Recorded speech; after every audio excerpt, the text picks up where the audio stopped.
because you are in fact first, and I very much appreciate that. It's ASMR reading night because I have the book in my hand, so if you hear tapping, that's why, because I'm playing with it. Because I honestly didn't feel like playing a game today. I really just didn't. I'm not in the mood to play any game. I don't even want to play Stardew Valley. I'm just like not in the mood. So I was like, we could either do a just chatting stream, or I could read and love reading. So I'm gonna do that. Hi Lewis, thank you so much for the resub. Thank you. Lewis, you've been gone for a minute. Haven't seen you around for a while. A hot while. Has work been a lot? It is the sound of rain. It is the sound of rain. I'm cooked. What does that mean? What are you talking about? What does that mean? They used to stream more on the weekdays. I did not do that. That's actually not true. I literally have not streamed on a weekday in like a year. That's literally not true. You come in and the first thing you do is tell fucking lies on my name. What is wrong with you? What is wrong with you? I have not streamed. Do not know what I'm cooked means. No, I know what the fuck it means. I'm asking, like, no, I know what it means. I mean, like, you just said I'm cooked. Like, what am I supposed? I don't know what that. Like, in what context? Like, I don't. No, I got you there. I will not gaslight. You are gaslighting, actually. My stream schedule has been Thursday. About to call me a boomer, and you're about to get yourself unmodded. Watch that. You think I'm playing? I will unmod you and keep that shit permanent. The energy tonight is like not ASMR. What is wrong with you guys? What is happening? Also, hi Mac. I remember more than just weekends. It was not though. It has really not been more than just weekends. I literally stream Thursday, Friday, Saturday. Louis, your mind is old and a little soupy, you know? It's literally like not true at all. I would do like occasional streams on the weekdays when I had extra time. Maybe that's what you're misremembering. But like I used to stream when I first started streaming on like Mondays. Maybe that's what you're remembering. Well, no fucking shit. Like sometimes I stream when I have extra time. Lewis is the reason. If you wonder why I'm not gonna stream next week if I have extra time, it's Lewis. Blame Lewis. Now when I have extra time, I'm gonna go on AO3. I'm not gonna stream. Because I was thinking about it tonight. I was like, I should cancel stream. Because I really feel like reading fanfiction. I don't feel like participating in a stream. And you know what? I got out of my comfy bed with my heated blanket. It was so soft and comfy. And I'm doing a stream, and I was like, you know what? I should do a stream next week. If I have extra time, I should do a week stream. And now you don't get anything. You don't get anything. You get the normal. You get to see me next week Thursday. You don't get anything extra. You get nothing. I'm gonna read fanfiction. You get absolutely nothing. You got your extra streams taken away. Yeah. No more streams for you, bucko. Okay, we're supposed to be reading the Hunger Games. We're supposed to be reading the Hunger Games today.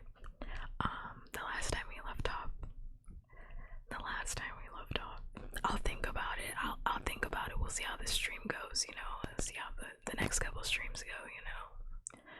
I'll see your behavior on Saturday, you know. You guys came in a little bit hot today, so, you know. You guys are always asking for stuff, you know. Always questioning my authority, like, you know. What will you ruin for us next? I'm not quite sure. At a certain point, you guys are gonna have no more redeems. I'm gonna take those away too. No more redeems, nothing. Not a single thing. Okay. This book, I forgot how heavy this fucking book is. God damn it. It's quite long.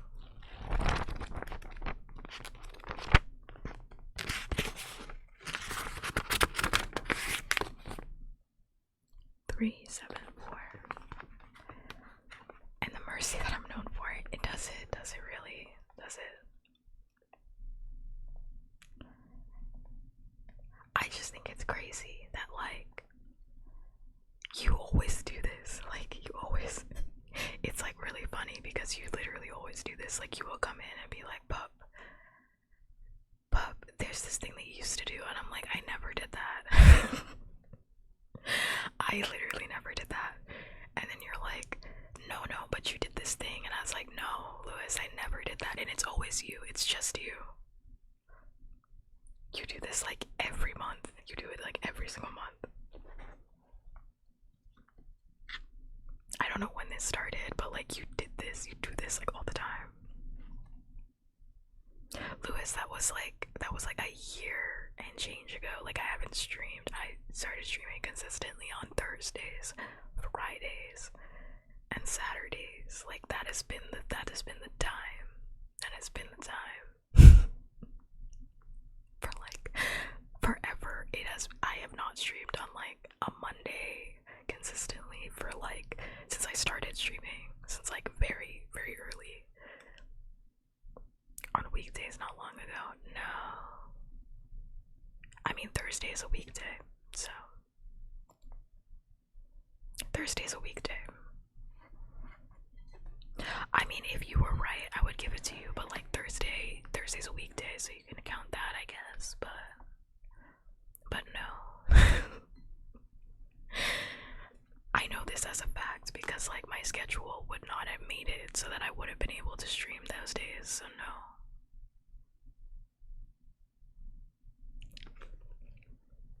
Like, for the past like year and change, I don't have any time on the weekdays, so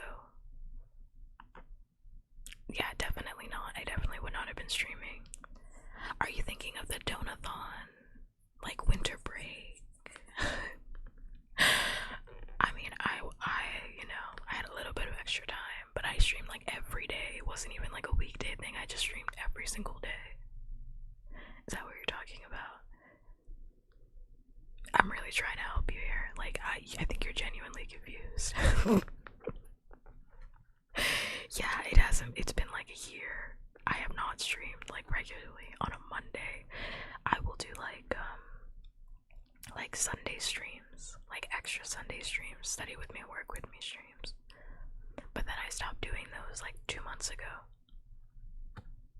I stopped doing those literally like 2 months ago. I have no more work to do, so I stopped doing those. And then sometimes I have extra time, so I'll do like a surprise stream here and there, but that's not like regular at all. That's just like whenever I have extra time.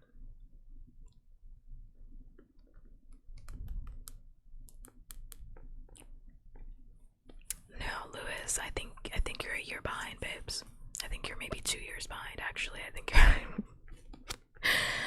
you're a little bit. I think you're behind. I think you're a little behind. It hasn't been like that for a hot minute, for a really long time. Yeah, it hasn't been like that for a while, you know? Like, I know that for a fact because I literally would not have had the time. Like, during the week, I literally wouldn't have had time to do that. Okay, I know, I'm gonna read this book eventually, but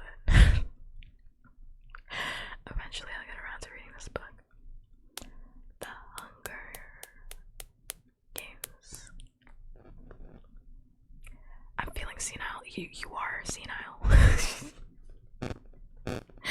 You are a little senile, yeah. It's okay, it's okay. I'll always be there to correct you and tell you that you're wrong. It's fine. You know, people get like that when they get older, so it's understandable. I know you're an old man, so I get it. I understand. Which is why I'm gonna read to you today. I'm doing some hospice care. I'm reading to the old folks. Okay.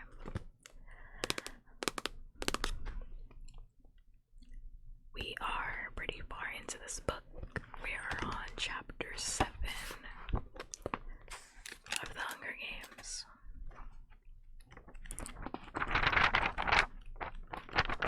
I just love flipping through pages. We got through a sizable chunk, I will say. A sizable chunk. Sizable chunk. There's like a 10% chance I'm right. No, you're like dead ass wrong. You're like very wrong. Like completely just incorrect. Are you talking about the summer streams? I did stream in the summer, like occasionally. Because I got bored on my break and then I was like, I have a laptop somewhere and I decided to stream. But I was like, PNG pup. Is that what you're talking about? That was last year. But I definitely went on break in the winter and I did not come back. I had a break. I had a break. So is that what you're talking? Like, there's no way that I streamed in the weekday. There's literally no way. There's no way I streamed during the weekday. I think you're misremembering me with some other streamer that you're cheating on me with, and that's fine. And that's okay, you know. I think you got me mixed up with some other streamer that you're cheating on me with, you know. Cause it can't be me. Cause it definitely wasn't me, so.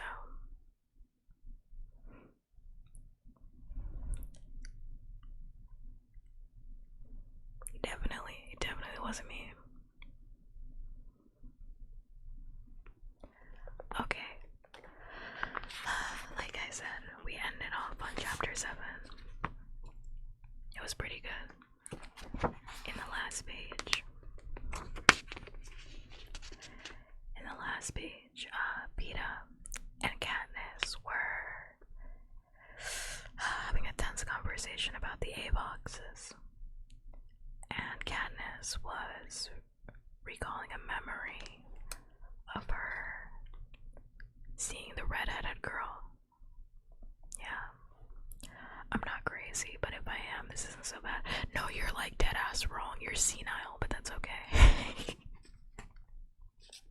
You're like completely senile. There's no way.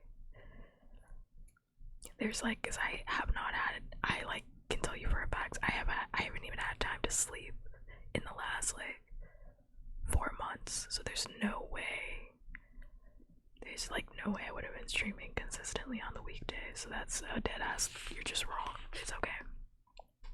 I know you're cheating on me with another streamer. That's fine. But I don't like cheaters, so I'm looking at you side-eyed. Anyway. And Katniss was feeling bad. She was feeling bad about not helping the red-headed girl. Which honestly, like, what could she have done? What could she honestly have done to help her, to be completely honest? Honestly, what could she have completely done? Honestly. Okay. Go to bed. I know you need your early bedtime, old man. Get that rest in. Alright, so we're gonna start with chapter 7. And if the rain is too loud, please let me know. Because honestly, I switched to a different rain sound because I felt like I needed more rain. So, I felt like I needed a little bit more rain. So, if the rain sound is too loud, let me know. Cool. Okay, I'm gonna cough. Give me 1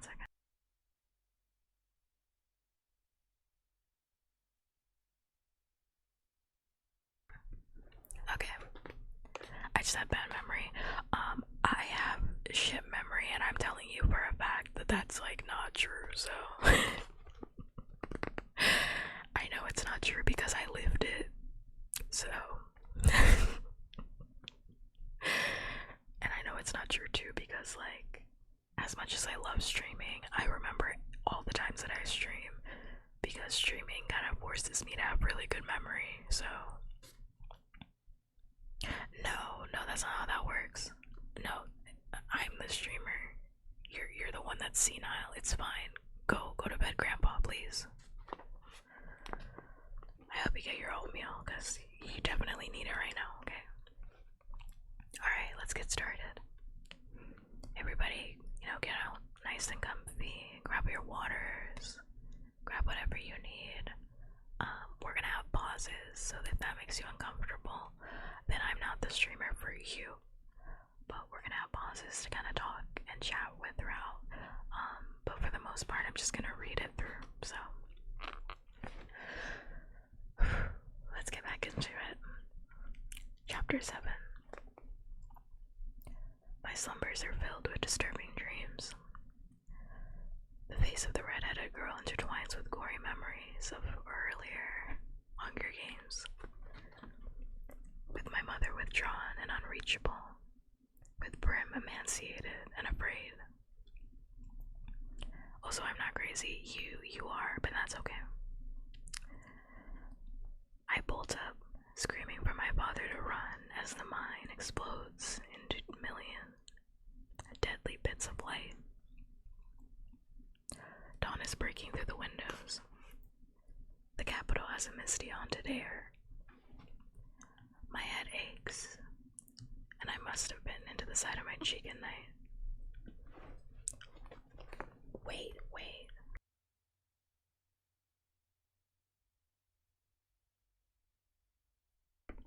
I had to fix myself. I was sitting in a bad spot. Okay. My tongue probes the ragged flesh, and I taste blood. Slowly, I drag myself out of bed and into the shower. I arbitrarily punch buttons on the control board and end up hopping from foot to foot as alternating jets of icy cold and steaming hot water assault me. Then, I'm delunged into lemony foam that I have to scrape off with a heavy bristled brush. Oh well, at least my blood is flowing.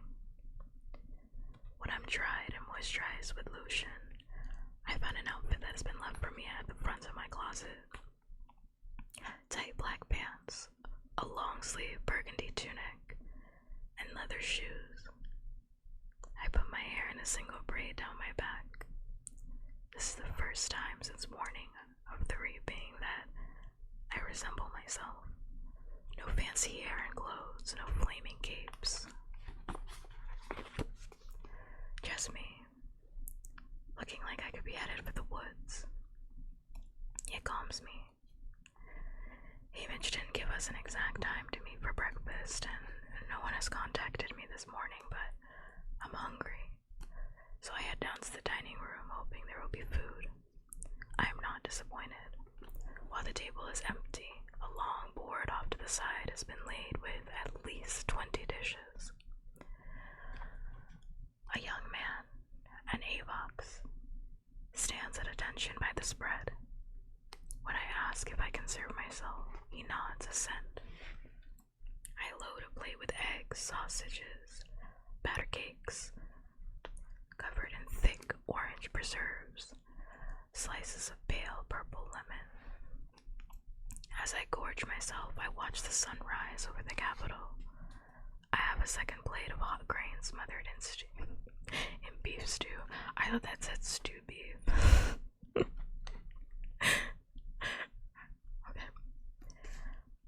Finally, I fill a plate with rolls and sit at the table, breaking off bits and dipping them into hot chocolate, the way Peta did on the train. My mind wanders to my mother and Prim. They must be up. My mother getting her breakfast of mush. Prim milking her goat before school. Just 2 mornings ago, I was home. Can that be right? Yeah, just 2. almost feels, even from a distance. What did they say last night about my fiery debut at the games? Did it give them hope? Oh jeez, thank you.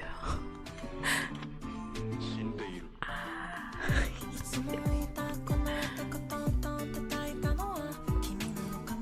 daydreams, hi.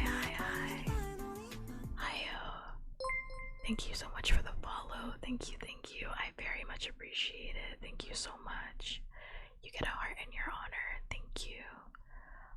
And just like, thank you so much for the raid. Thank you. And thank you.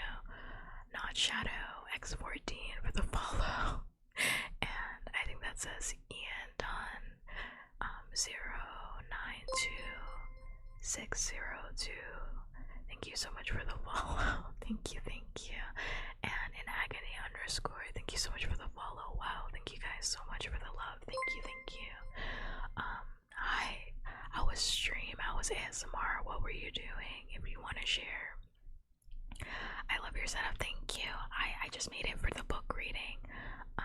Thank you. I really appreciate it. Hi, hello readers. My name is Puppkats. I'm an asexual, non-binary, sex demon after nothing but your heart. So cut it out for me, won't you?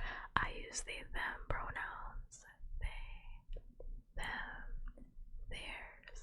And right now, we're doing book reading. It's ASMR, whispers. That's pretty much it. That's all I do. I do whispers, and I'm just reading. That's it. I whisper, I do taps. That's it. I don't like being asked to do shit. And I'm also not an ASMRist. I'm a variety streamer. But we're just reading The Hunger Games because I haven't read it in a really long time, and I really want to read it. But thank you so much for the raid. I very much appreciate it. What were you drawing for ASMR? And I'm gonna put on hearts. So for everybody that followed, because I really appreciate it and I feel loved. I really appreciate it and I feel loved. Thank you. Wow. Thank you, memes, for the just for memes redeem. Thank you. Okay. You were just about to say what? That I forgot about the hearts. No, I remember the hearts. I always remember. It's just, I want to make sure I said everything that I need to say. Just a silly emote. Are you a V artist as well? I always love our V artists. Thank you. Also, memes, if you're here, did you do the slash shout out? I literally cannot remember. If you're like chilling, did you do the slash shout out? No, the emotes are really nice. A silly emo can still be a good emo. It's not a bad emo just because it's silly. It can still be really fun. It can still be cute. Wait, how many? 4. Okay, one more. Thank you. I barely started. That doesn't matter. It's not about the end result anyway. It's all about the journey. And the best part of drawing an emote, honestly, is not always the end result. Sometimes it's just fun to just draw an emote. It's actually my actual eye. Let me see. Oh, we have one of you. I know your type, Agony. That's literally how my mod is. Alright, thank you so much for all the follows. Thank you. I also just want to say, if anybody's hungry, tired, and or sleepy, I was gone to near the raid. Sorry, no, it's okay. And if anybody's hungry, tired, and or sleepy, feel free to head out. Feel free to leave. Respectfully, fuck off, as we like to say. Shinx. What about Shinx? I didn't say Shinx. What? Wait, is Shinx here? Did Shinx do the slash shout out? What? It's memes. No, it's you. It's literally you.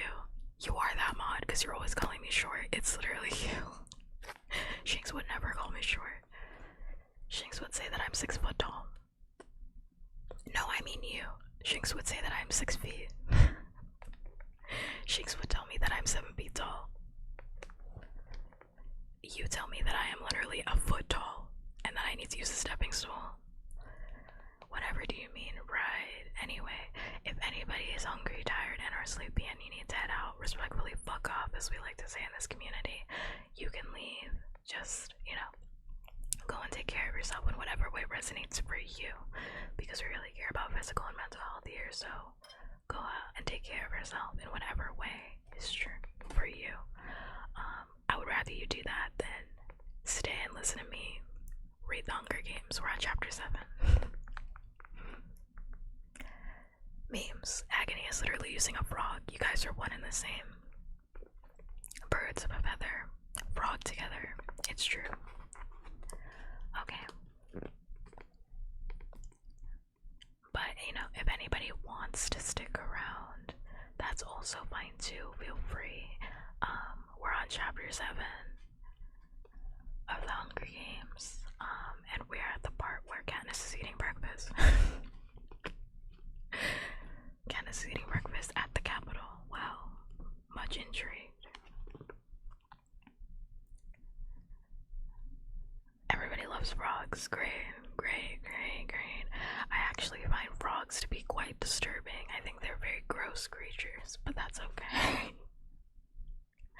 Frogs and toads, they really gross me out. I don't know, I just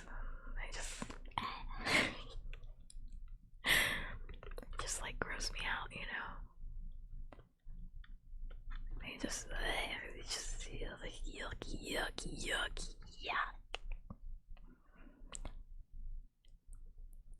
I mean, you can like them. That just means there's more frog for you. Okay. Alright, back to reading. Distractions. All over me, distractions. This is why I can never get through a goddamn book. Okay.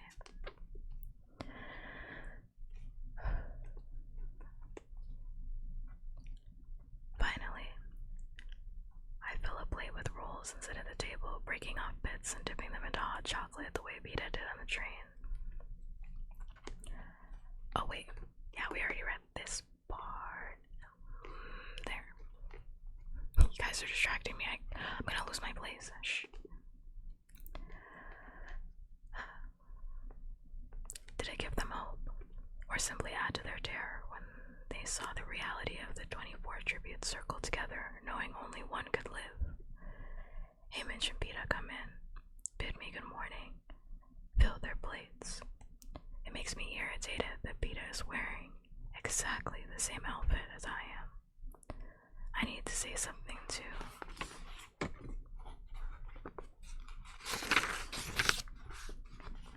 Senna. This twins act is gonna blow up in our faces once the games begin. Surely they must know this. Then I remember Haymitch telling me to do exactly what the stylists tell me to do. If it was anyone but Senna, I might be tempted to ignore him. But after last night's triumph, I don't have a lot of room to criticize his choices. I'm nervous about the training. There will be 3 days in which all the tributes practice together. On the last afternoon, we'll each get a chance to perform in private before the game makers. The thought of meeting the other tributes face to face makes me queasy.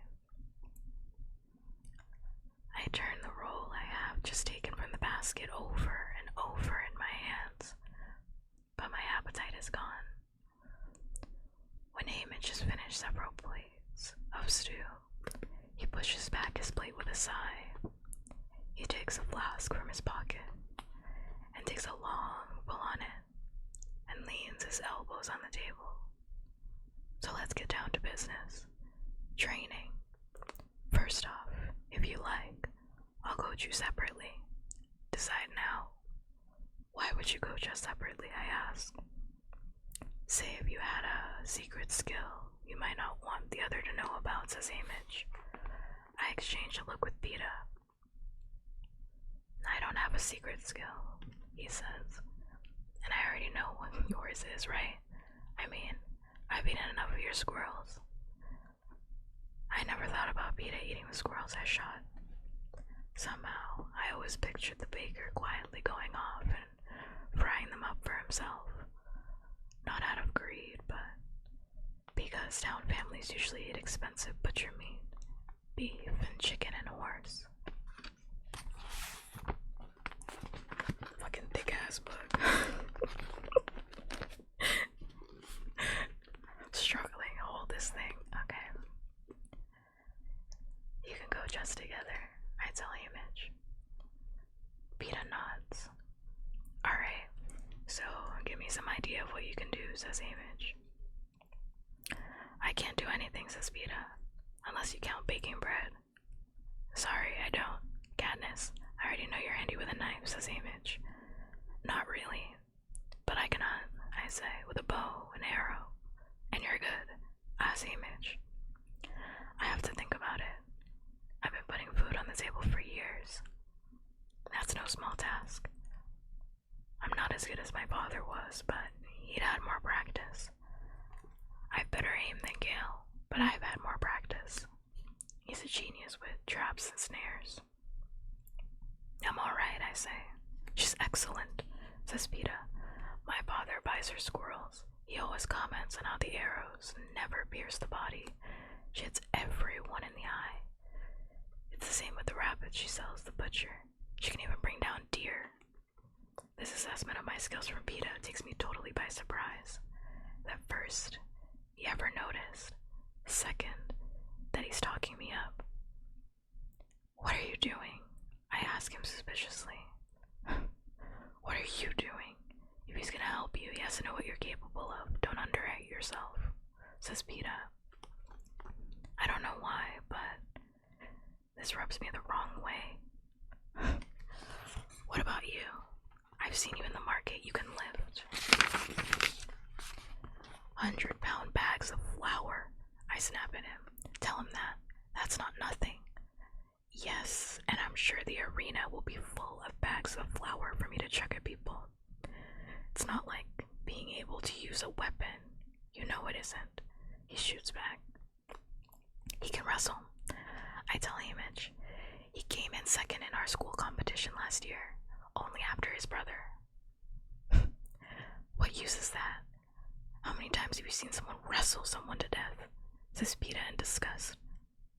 There's always hand-to-hand combat. All you need is to come up with a knife, and you'll at least stand a chance. And if I get jumped, I'm dead. I can hear my voice rising in anger. But you won't. You'll be living up in some tree, eating raw squirrels and picking off people with arrows. You know what my mother said to me when she said to say goodbye, as if to cheer me up? She says, maybe District 12 will finally have a winner. Then I realized she didn't mean me. She meant you, bursts out Peta. Oh, she meant you, I say with a wave of dismissal. She said, she's a survivor, that one. She is, says Peta. That pulls me up short. Did his mother really say that about me? Did she rate me over her son?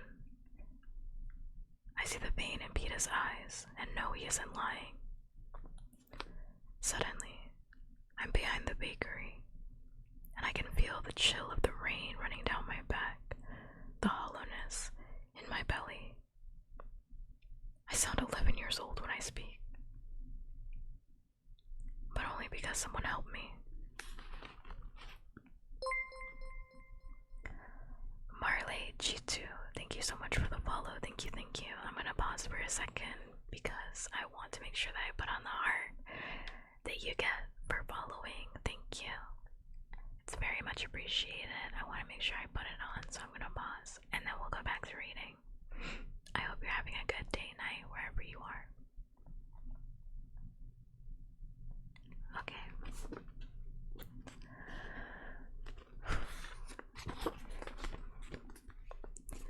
Peta's eyes flicker down to the roll in my hand, and I know he remembers that day too, but he just shrugs. People will help you in the arena. They'll be tripping over each other to sponsor you. No more than you, I say.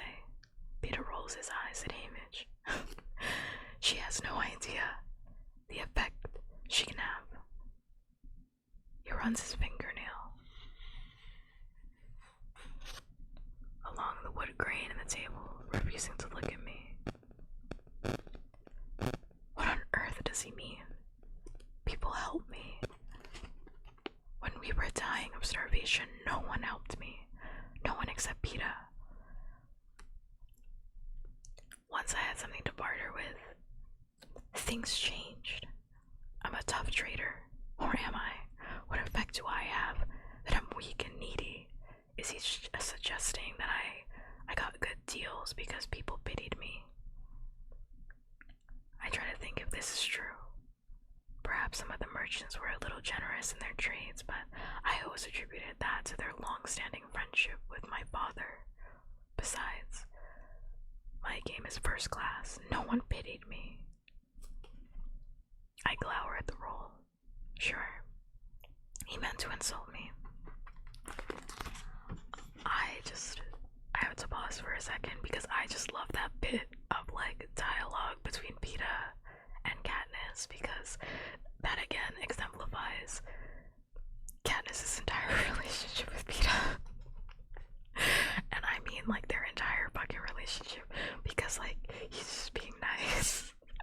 He genuinely thinks she's like an amazing person, and she's like, what does he mean by this? What does he mean? Is he trying to insult me? It's like, damn, girl, like, I know she's 16. It's just very funny to me. He's like, people are inspired by you. And she's like, what the fuck does that mean? What the fuck that got to do with dinner? It just cracks me up. Like, she like cannot. She like just can't. She doesn't even know it's a compliment. That's the funny thing. Like, she can't even register that it's a compliment. He's like, you shoot really well. And she's like, yeah, it's like the only thing that I'm good at. The fuck? It's like he's trying to be nice. Okay, back to it. After about a minute of this, Hamish says, well then. Well, Katniss. There's no guarantee there'll be bows and arrows in the arena, but during your private session with the game makers, show them what you can do. Until then, steer clear of archery. Are you any good at trapping? I know a few basic snares, I mutter.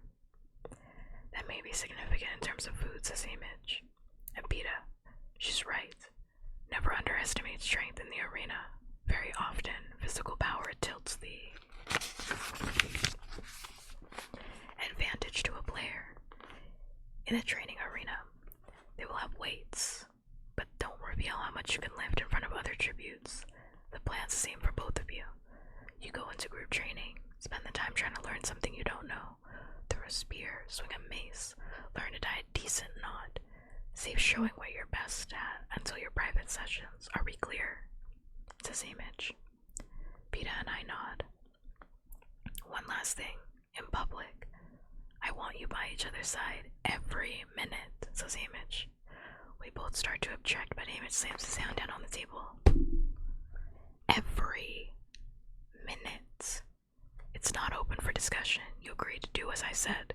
You will be together. You will appear amiable to each other. Now, get out. Meet Effie at the elevator at 10 for training. I bite my lip and stalk back to my room, making sure Peta can hear the door slam. I sit on my bed, hating Hamish, hating Peta, hating myself for mentioning that day long ago in the rain. It's such a joke. Peta and I are going along, pretending to be friends, talking up each other's strengths, insisting to take credit for their abilities. Because in fact, at some point, we're gonna have to knock it off and accept that we're bitter adversaries. Which I'd be prepared to do right now if it wasn't for Hamish's stupid instruction that we stick it together in training. It's my own fault, I guess, for telling him I didn't have to coach us separately. But that didn't mean I wanted to do everything with Peta, who, by the way, clearly doesn't want to be partnering up with me either. It's because he's in love with you.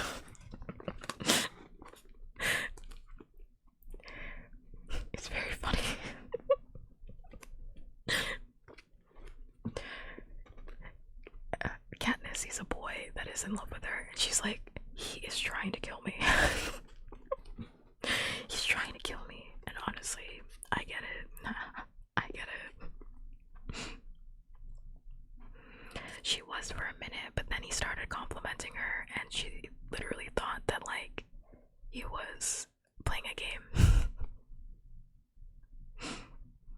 I know, but the games have already begun. You don't understand, Mac. Alright, page 93. I hear Peta's voice in my head. She has no idea the effect she can have. Obviously meant to demean me, right? But a tiny part of me wonders if this is a compliment. That he meant I was appealing in some way. It's weird how he noticed me. Like, the attention he's paid to my hunting. I can't stop laughing, I'm sorry. It's really not funny. It's only funny to me, but like, I cannot stop laughing. Let me take a second.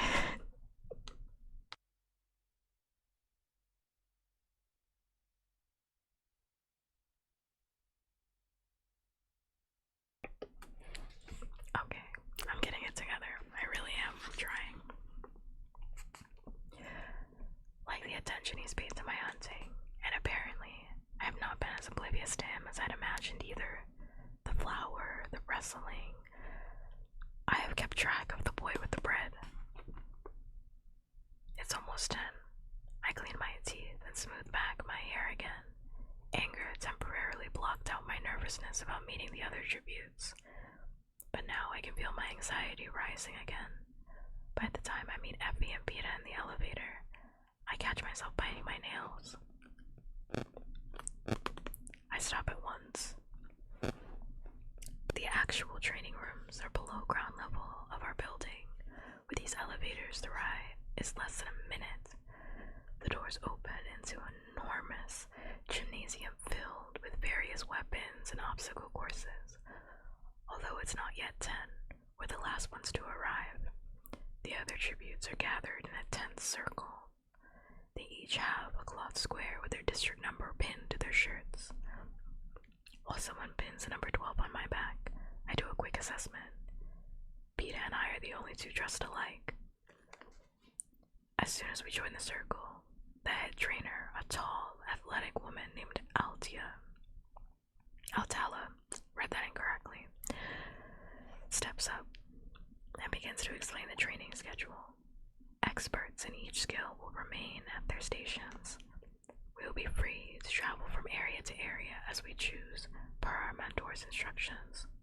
Some of the stations teach survival skills, others fighting techniques. We are forbidden to engage in any combative exercise with. Another tribute. There are assassins. Assistants. I read that as assassins. It's not the Hunger Games, yeah. There are assistants on hand if we want to practice with a partner. When Atala. When Atala begins to read down the list of the skill stations, my eyes can't help flitting around to the other tributes. It's the first time we've been assembled on level ground in simple clothes. My heart sinks. Almost all of the boys, and at least half of the girls, are bigger than I am, even though many of the tributes have never been fed properly. You can see it in their bones, their skin, the hollow look in their eyes. I may be smaller naturally, but overall, my family's resourcefulness giving me an edge in that area. I stand straight, and while I'm thin, I am strong. The meat and plants from the woods combined with the exertion it took to get them have given me a healthier body than most of those that I see around me. The exceptions are the kids from the wealthier districts. The volunteers, the ones who have been fed and trained throughout their lives for this moment. The tributes from 1, 2, and 4 traditionally have this look about them. It's technically against the rules to train tributes before they reach the capital, but it happens every year. In District 12, we call them the career tributes or just the careers. And like as not, the winner will be one of them. The slight advantage I held coming to the training center, my fiery entrance last night, seems to vanish in the mere presence of my competition. The other tributes were jealous of us, but not because we were amazing, but because our stylists were. Now I see nothing but contempt in the glances of the career tributes. Each must have 50 to 100 pounds on me. They project arrogance and brutality. When Atala releases us, they head straight for the deadliest looking weapons in the gym and handle them with ease. I'm thinking it's lucky I'm a fast runner when Peta nudges my arm and I jump. He is still beside me, per Image's instructions. His expression is sober. Where would you like to start? I look around at the career tributes who are showing off, clearly trying to intimidate the field, and then at the others, the underfed, the incompetent, shakily having their first lessons with a knife or an axe. I suppose we tie some knots, I say. Right you are, says Peta. We cross to an empty station where the trainer seems pleased to have students. You get the feeling that the knot-tying class is not the Hunger Games hotspot. When he realizes I know something about snares, he shows us a simple, excellent trap that will leave a human competitor dangling by a leg from a tree. We concentrate on this one skill for an hour until both of us have mastered it. Then we move on to camouflage. Peta genuinely seems to enjoy this station, swirling a combination of mud and clay and berry juices on his pale skin, weaving disguises from vines and leaves. The trainer who runs the camouflage station is full of enthusiasm at his work. I do the cakes, he admits to me. The cakes, I ask. I've been preoccupied with watching the boy from District 2 send a spear through a dummy's heart from 15 yards. What cakes? Sorry, I'm still laughing because I'm thinking about the movies. I used to decorate the cakes down at the bakery. If you know, you know, you know. At home, the ice ones at the bakery, he says. He means the ones they display in the windows. Fancy cakes with flowers and pretty things painted and frosting. They're for birthdays and New Year's. When we're in the square, Brim always drags me over to admire them. Although we'd never be able to afford one, there's little enough beauty in District 12 though, so I can hardly deny her this. I look more critically at the design on Peta's arm, the alternating pattern of light and dark, such as sunlight falling through the leaves in the woods. I wonder how he knows this, since I doubt he's ever been beyond the fence. Has he been able to pick this up from just that scraggly old apple tree in his backyard? Somehow, the whole thing, his skill, those inaccessible cakes, the praise of the camouflage expert, annoys me. It's lovely. If you could only frost someone to death, I say. Don't be so superior. You can never tell what you're gonna find in the arena. Say it's actually a giant cake, begins Peta. I say we move on. I break in. So for the next 3 days, with Peta and me going quietly from station to station, we do pick up some valuable skills, from starting fires to knife throwing to making shelter. Despite Image's order to appear mediocre, Peta excels in hand-to-hand combat, and I sweep the edible plants test without blinking an eye. We steer clear of archery and weightlifting though, wanting to save those for our private sessions. The game makers appeared early on the first day, 20 or so men dressed in deep purple robes. They sit in the elevated stands that surround the gymnasium, sometimes wandering about to just watch us, jotting down notes and other times eating at the endless banquet that has been set for them, ignoring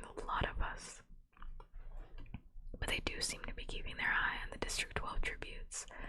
Several times I've looked up to find one fixated on me. They consult with the trainers during our meals as well. We see them all gathered together when we come back. Breakfast and dinner are served on our floor, but at lunch, the 24 of us eat in a dining room off the gymnasium. Shh. Food is arranged on carts around the room and you serve yourself. The queer tributes tend to gather rowdily around one table as if to prove their superiority, and they have no fear of one another and consider the rest of us beneath notice. Most of the other tributes sit alone, like lost sheep. No one says a word to us. Peta and I eat together, and since Hamish keeps dodging us about it, I try to keep up a friendly conversation during the meals. It's not easy to find a topic. Talking of home is painful. Talking of the present is unbearable. One day, Peta empties our bread basket and points out how they've been careful to include types of the district, along with the refined bread of the capital. The fish-shaped loaf tinted green with seaweed from District 4, the crescent moon roll dotted with seeds from District 11. Although it's made from the same stuff, it looks a lot more appetizing than the ugly drop biscuits that are the standard fare at home. And there you have it, says Peta, scooping the breads back in the basket. You certainly know a lot, I say.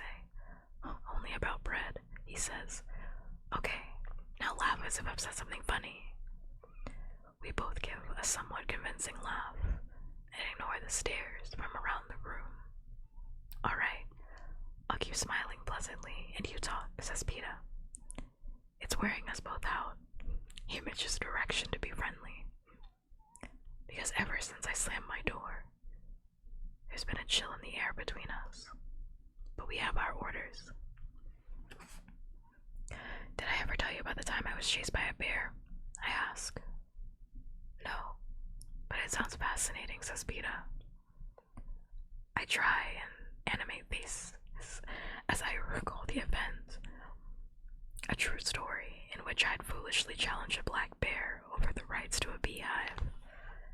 Peta laughs and asks questions right on cue. He's much better at this than I am. On the second day, while we're taking a shot at spear throwing, he whispers to me, I think we have a shadow. I throw my spear, which I'm not too bad at actually if I don't have to throw it too far, and see a little girl from District 11 standing back a bit, watching us. She's the 12-year-old, the one who reminded me so of Brim in stature. Up close, she looks about 10. She has bright, dark eyes and satiny brown skin, and stands tilted up on her toes with her arms slightly extended to her side, as if ready to take wing at the slightest sound. It's impossible to not think of a bird. I pick up another spear while Peta throws. I think her name's Rue, he says softly. I bite my lip. Rue is a small yellow flower that grows in the meadow. Rue, primrose. Neither of them can tip the scale at 70 pounds soaking wet. What can we do about it? I ask him, more harshly than I intended. Nothing to do, he says back, just making conversation. Now that I know she's there, it's hard to ignore the child. She slips up and joins us at different stations. Like me, she's clever with plants, climbs swiftly, and has good aim. She can hit the target every time with a slingshot. But what is a slingshot against a 220-pound male with a sword? Back on District 12 floor, getting clapped by the numbers. Hamish and Effie grill us throughout breakfast and dinner about every moment of the day. What we did, who watched us, how the other tributes size up. Senna and or Sean around, so there's no one to add any sanity to the meals. Not that Hamish and Effie are fighting anymore. Instead, they seem to be of one mind, determined to whip us into shape, full of endless directions about what we should do and not do in training. Peeta is more patient, but I come up fed and surly. You know what else comes up? The top of the hour ad break. Which we're currently experiencing right now. It's a 3-minute ad break, so take this time right now to take care of yourself in whatever way resonates for you, whether that be going to the bathroom, getting yourself a drink of water, doing whatever you need to do to fix yourself and make yourself comfortable in this time, because the 3-minute ad break will come for you whether you want it to or not, unless you are in fact subscribed to your favorite puppkats. Hi, hello, that's me. So just take care of yourself in the time, because you might as well do that.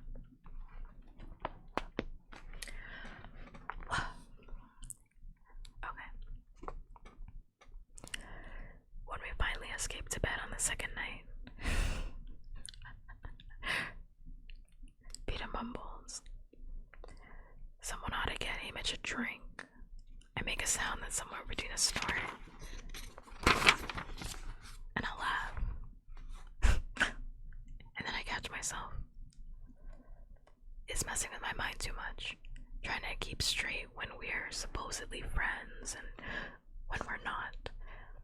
At least when I get into the arena, I know what will stand. Don't let's pretend when there's no one around. Alright, Candace, he says tiredly. After that, we only talk in front of people. On the third day of training, they start to call us out for lunch. Call us out of our lunch for our private sessions with the game makers. District by district. First the boy, then the girl tribute. As usual, District 12 is slated to go last. We linger in the dining room, unsure where else to go. No one comes back once they have left. As the room empties, the pressure to appear friendly lightens. By the time they call Rue, we are left alone. We sit in silence until they summon Peeta. He rises. Remember what Hamish said about being sure to throw weights? The words come out of my mouth without permission. Thanks. I will, he says. You shoot straight. I nod. I don't know why I said anything at all. Although if I'm going to lose, I'd rather Peeta win than the others. Better for our district, for my mother, and for him. Katniss, Katniss, Katniss. I see you, Katniss, Katniss, Katniss. She's like, I don't know why I give a fuck about Peeta. I don't know why I keep thinking about Peeta. I have something to tell you, Katniss, and you're not gonna like the answer. I have devastating news, Katniss. You are a 16-year-old girl, and I have devastating news about yourself. I have devastating news. Devastating news that you're not gonna find out about yourself until the end of book 2. Devastating news. Possibly even book 3. Devastating news. But I'm gonna keep that in my back pocket. After about 15 minutes, they call my name. I smooth my hair, set my shoulders back, and walk into the gymnasium. Instantly, I know I'm in trouble. They've been here too long. The game makers sat through 23 other demonstrations, have had too much wine, most of them. Want more than anything to go home. There's nothing I can do but continue with the plan. I walk to the archery station. Oh, the weapons. I've been itching to get my hands on them for days. Bows made of wood and plastic and metal and materials I can't even name. Arrows with feathers cut in flawless uniform lines. I choose a bow, string it, and sling the matching quiver of arrows over my shoulder. There's a shooting range, but it's much too limited. The standard's bullseye, and human silhouettes. walk to the center of the gymnasium and pick my first target, the dummy used for knife practice. Even as I pull on the bow, I know something is wrong. The string's tighter than the one I use at home. The arrow is more rigid. I miss the dummy by a couple of inches and lose what little attention I'd been commanding. For a moment, I'm humiliated. Then I head back to the bullseye. I shoot again and again until I get the feel of these new weapons. Back in the center of the gymnasium, I take my initial position and skewer the dummy right through the heart. I then sever the rope that holds a sandbag for boxing, and the bag splits open as it slams to the ground. Without pausing, I shoulder roll forward and come up on one knee and send an arrow into one of the hanging lights, high above the gymnasium floor. A shower of sparks bursts from the fixture. It's excellent shooting. I turn to the game makers. A few are nodding approval, but a majority of them are fixated on a roast pig that has just arrived at their banquet table. Suddenly, I am furious that with my life on the line, they don't even have the decency to pay attention to me, that I am being upstaged by a dead pig. My heart starts to pound, and I can feel my face burning. Without thinking, I pull an arrow from my quiver and send it straight at the game maker's table. I hear shouts of alarm as people stumble back. The arrow skewers the apple in the pig's mouth and pins it to the wall behind it. Everyone stares at me in disbelief. Thank you for your consideration, I say, and then I give a slight bow and walk straight towards the exit without being dismissed. End of chapter 7. Wow. Training arc. We love a training arc, we really do. I love a training arc. We love it, we love it, we love it. I honestly don't have much to say about that chapter because everything I want to say about it is spoilers for the rest of the book. So everything I want to say is spoilers for the rest of the entire book series, so I'm just gonna hold off on my thoughts for now. All I'm gonna say is that PETA, you're an amazing person. Katniss, tighten up. Tighten up. Shooting at the game coordinators. Amazing, brilliant, show-stopping. I've never been done before. Never will be done again. Thank you. Thank you. 10 out of 10.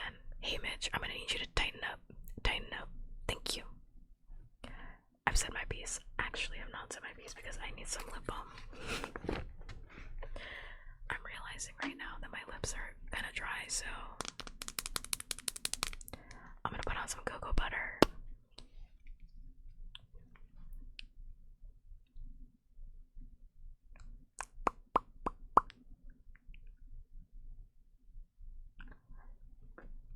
It's cocoa butter citrus. I love cocoa butter. It's so good. That's much better. I was like dying, I'm not gonna lie to you. Was absolutely dying. Alright, let's get into this next chapter. What we got going on here? Page 103. We're 100 pages in. Yay! Chapter 8. As I stride towards the elevator, I fling my bow to one side and my quiver to the other. I brush past the gaping Avoxes who guard the elevators with hit the number 12 button with my fist. The door slides together and I zip upward. I actually make it back to my floor before the tears start running down my cheeks.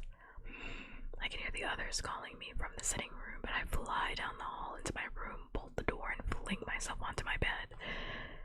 Then I really begin to sob. And now I've done it.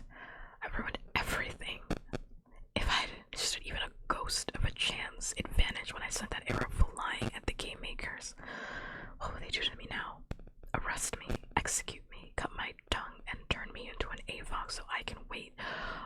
miniature tributes of Pan Am. What was I thinking? Shooting at the game makers? Of course I wasn't. I was shooting that apple because I was so angry at being ignored. I wasn't trying to kill one of them. If I were, they'd be dead. What does that matter? It's not like I was gonna win the games anyway. Who cares what they do to me? What really scared me is what they might do to my mother and Brim. How my family might suffer now because of my impulsiveness. Will they take their few belongings or send my mother to prison and Brim to the community home or kill them? They wouldn't kill them, would they? Why not? What do they care? I should have stayed and apologized. Or laughed like it was a big joke. Then maybe I would have found some leniency. But instead I stalked out of that place in the most disrespectful manner possible. Image and Ivy are knocking at my door. I shout for them to go away, and eventually they do. It takes at least an hour for me to cry myself out. And I just lie curled up on the bed, stroking the linen sheets, watching the sun set over the artificial candy capital. At first, I expect the guards to come for me, but as time passes, it seems less likely. I calm down. They still need a girl tribute from District 12, don't they? If the game makers want to punish me, they can do it publicly. Wait until I'm in the arena and 6 starving and wild animals on me. You can bet they'd make sure I don't have a bow and arrow to defend myself. Before that, though, they give me a score so low no one in their right mind would sponsor me. That's what will happen tonight. Since the training isn't open to viewers, the game makers announce a score for each player. It gives the audience a starting place for the betting that will continue throughout the games. The number, which is between 1 and 12, 1 being irredeemably bad and 12 being unattainably high, signifies the promise of the tribute. The mark is not a guarantee of which person will win. It's only an indication of the potential a tribute showed in training. Often, because of the variables in the actual arena, high score tributes go down almost immediately. And a few years ago, the boy who won the games only received a 3. Still, the scores can help or hurt an individual tribute in terms of sponsorship. I had been hoping my shooting skills might get me a 6 or a 7, even if I'm not particularly powerful. Now I'm sure I'll have the lowest score of the 24. If no one sponsors me, my odds of staying alive decrease to almost 0. For a second there, I thought I've been muted this entire time. I was like, what am I even doing? I was like, am I even streaming? I forgot. I was very tuned in. Okay. When Effie taps on the door to call me to dinner, I decide I may as well go. The scores will be televised tonight. It's not like I can hide whatever happened forever. I go to the bathroom and wash my face, but it's still red and splotchy. Everyone's waiting at the table, even Cinna and Portia.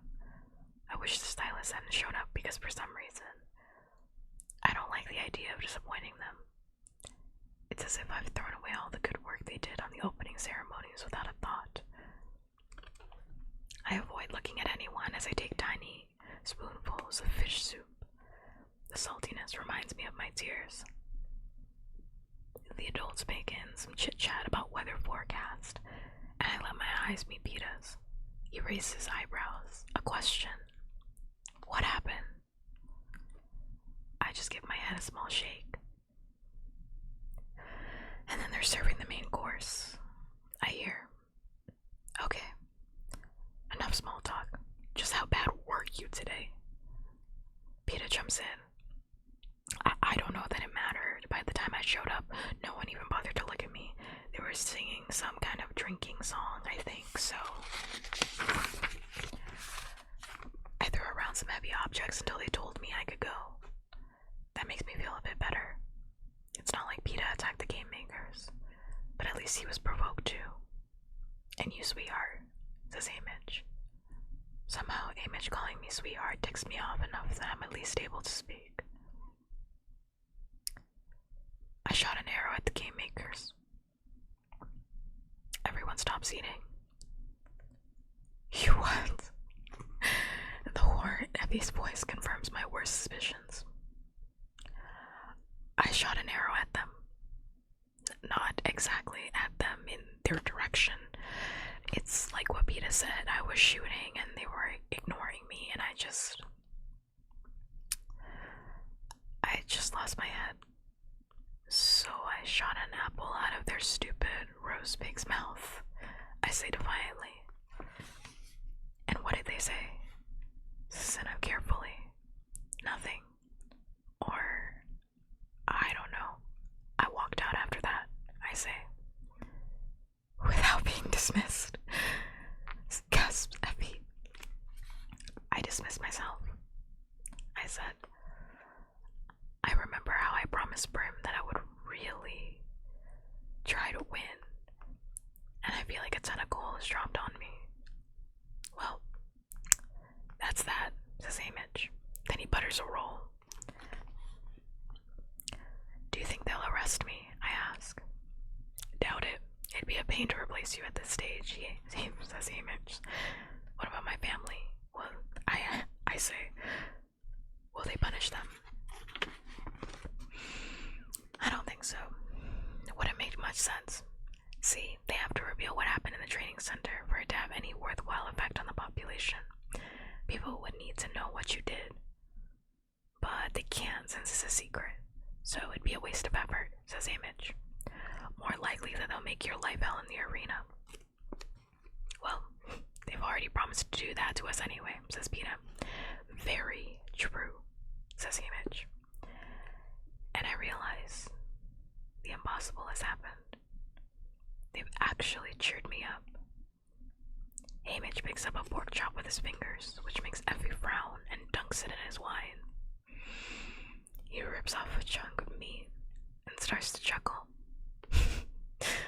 What were their faces like? I can feel the edges of my mouth tilting up. Shocked. Terrified. Ridiculous, some of them. An image pops into my mind. One man tripped backwards into a bowl of punch. Image guffaws and we all start laughing except Effie, although even she is suppressing a smile. Well, it serves them right. It's their job to pay attention to you, and just because you come from District 12 is no excuse to ignore you. And then her eyes start around as if she said something totally outrageous. I'm sorry, but that's what I think, she says to no one in particular. I'll get a very bad score, I say. Scores only matter if they're good. No one pays attention to the bad or mediocre ones. For all you know, you could be hiding your talents to get a low score on purpose. People use that strategy, says Portia.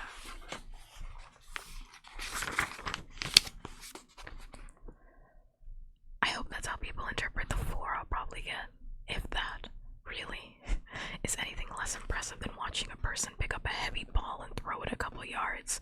One almost landed on my foot. I grin at him and realize that I'm starving. I cut off a piece of pork, dunk it in mashed potatoes, and start eating. It's okay. My family is safe, and if they're safe, no real harm has been done.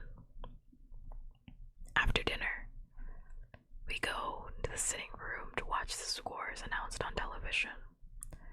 First, they show a photo of the tribute, then flash the score below it. The career tributes naturally get an 8 to 10 range. Most of the other players average a 5. Surprisingly, Little Rue comes up with a 7. I don't know what she showed the judges, but she's so tiny, it must have been impressive. District 12 comes up last, as usual. Peta pulls an 8, so at least a couple of the game makers must have been watching him. I dig my fingers into my palms as my face comes up, expecting the worst. Then they're flashing the number 11 on screen. squeal, and everyone is slapping me on the back and cheering and congratulating me. But it doesn't seem real. There, there must be a mistake. How? How could that happen? I ask Image. I guess they like your temper, he says. They've got a show to put on. They need some players. Let's meet. Katniss, the girl who was on fire, says Cinna, and gives me a hug. Oh, wait until you see your interview dress. More flames, I ask. Sort of, he says mischievously. Peeta and I congratulate each other. Another awkward moment. We've both done well. But what does that mean for the other? I escape to my room as quickly as possible and burrow down under the covers. The stress of the day, particularly the crying, has worn me out. I drift off, breathed, relieved, and with the number 11 still flashing behind my eyelids. At dawn, I lie in bed for a while, watching the sun come up on a beautiful morning. It's Sunday, a day off at home. I wonder if Gale is in the woods yet. Usually we devote all of Sunday to stocking up for the week, rising early, hunting and gathering, and then trading at the Hob. I think of Gale without me. Both of us can hunt alone, but we're better as a pair, particularly if we're trying for bigger game, but also in the literal things, littler things. Having a partner lighten the load can make even the most arduous task of filling my family's table enjoyable. I had been struggling on my own for about 6 months when I first ran into Gale in the woods. It was a Sunday in October, the air cool and pungent with dying things. I'd spent the morning competing with the squirrels for nuts, and the slightly warmer afternoon wading in the shallower ponds, harvesting Katniss. The only meat I'd shot was a squirrel that had practically ran over my toes in its quest for acorns, but the animal would still be afoot when the snow was buried with my other food sources, having strayed further afield than usual.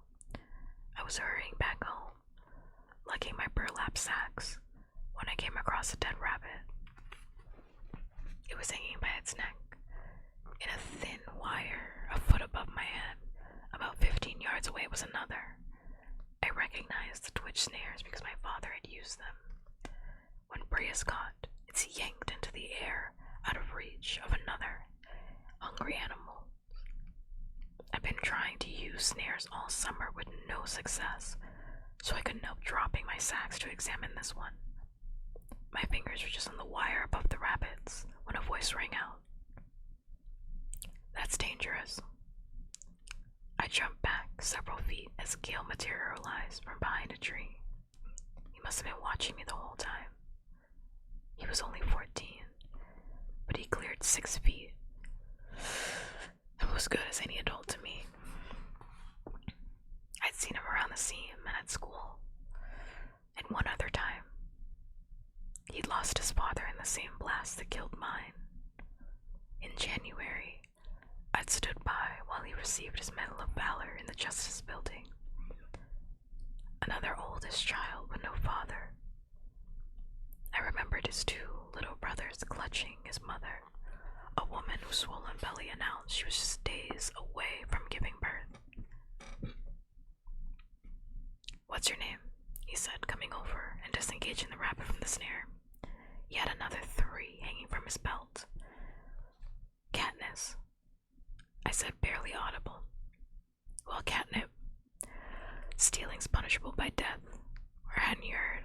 He said. Katniss, I said louder. And I wasn't stealing it. I just wanted to look at your snare. Mine never catch anything. He scowled at me, not convinced.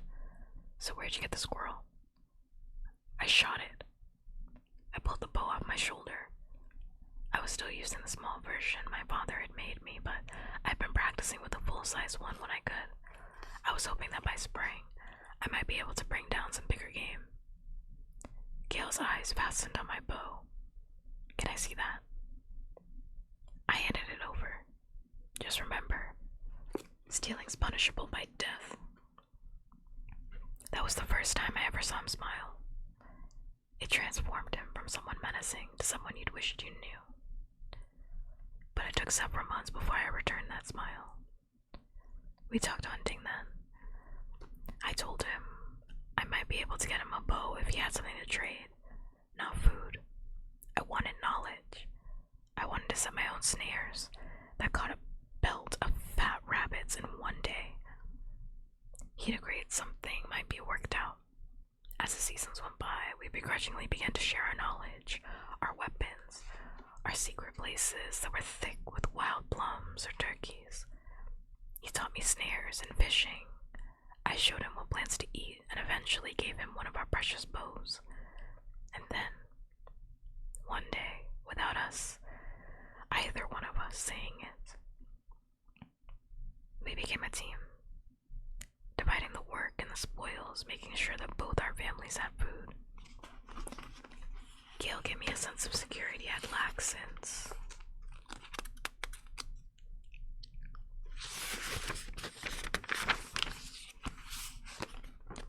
My father's death. His companionship replaced the long, solitary hours in the woods.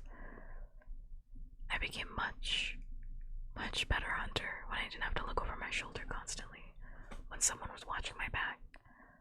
And he turned into so much more than a hunting partner. He became my confidant, someone with whom I could share my thoughts. The ones I could never voice inside the fence. In exchange, he trusted me with his, being out in the woods with Gail. Sometimes I was actually happy. I call him my friend, but last year, it seemed it's too casual a word for what Gail is to me.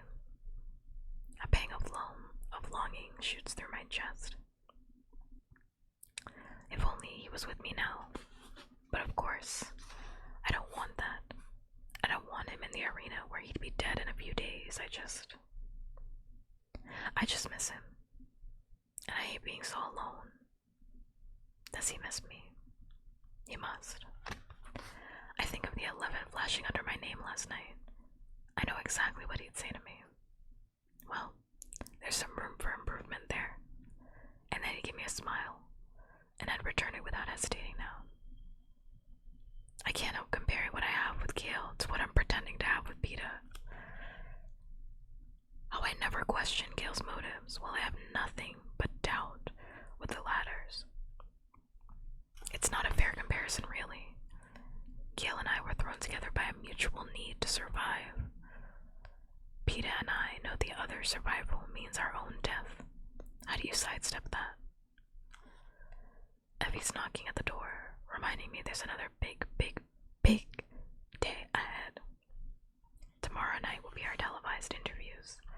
I guess the whole team will have their hands full readying us for that. I get up and take a quick shower, being a bit more careful about the buttons I hit, and head down to the dining room. Peta, Effie, and Hamish are all huddled around the table, talking in hushed voices. That seems odd, but hunger wins out over curiosity, and I load up my plate with breakfast before I join them. The stew's made with tender chunks of lamb and dried plums today, perfect on a wild bed of rice. I've shoveled about halfway through the mound when I realize no one's talking. I take a big gulp of orange juice and wipe my mouth. So what's going on? You're coaching us on interviews today, right? That's right, says Hamish. You don't have to wait until I'm done. I can listen and eat at the same time. I say, well, there's been a change of plans about our current approach, says Hamish. What's that? I ask. I'm not sure what our current approach is. mediocre in front of the other tributes is the last bit of strategy I remember. Heyman shrugged. Peta has asked to be coached separately.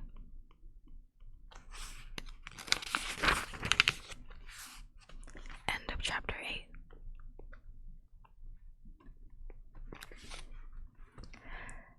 Chapter 9. Betrayal.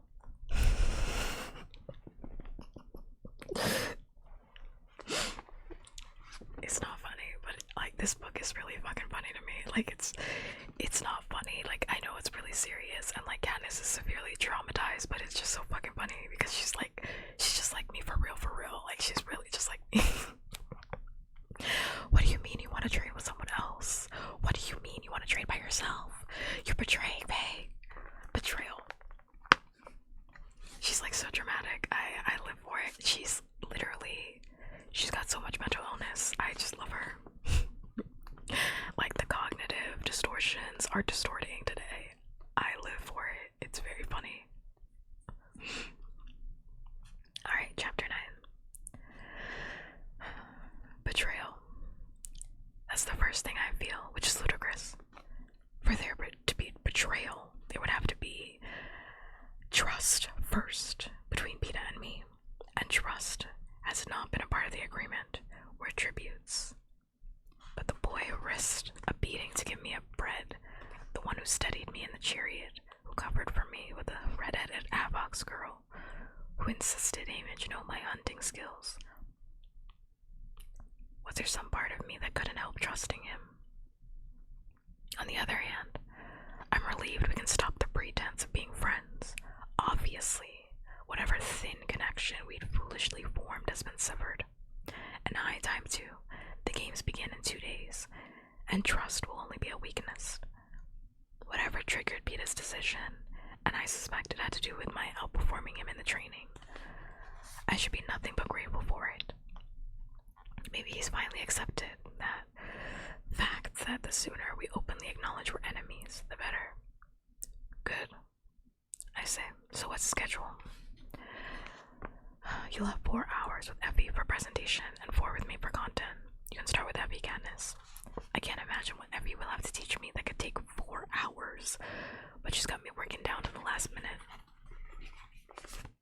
We go to my room and she puts me at a full-length gown and high-heeled shoes, but not the ones I'll be wearing for the actual interview, and instructs me on the walking.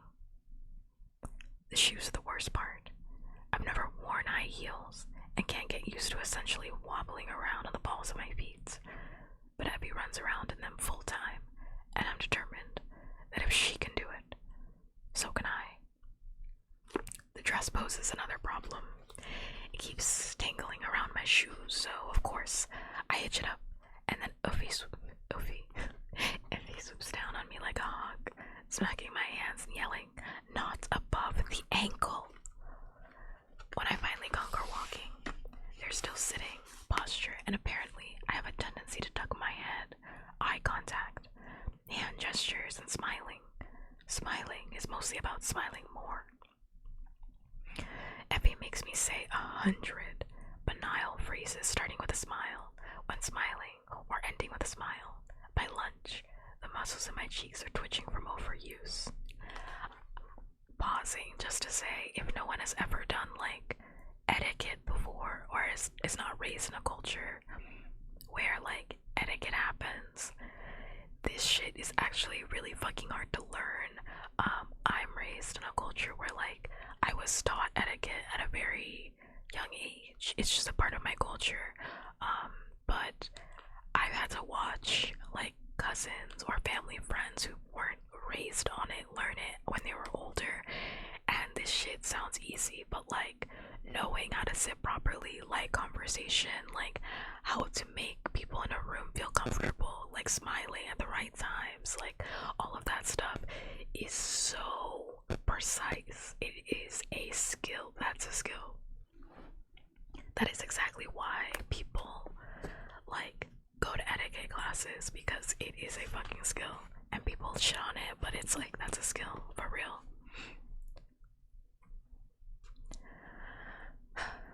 Well,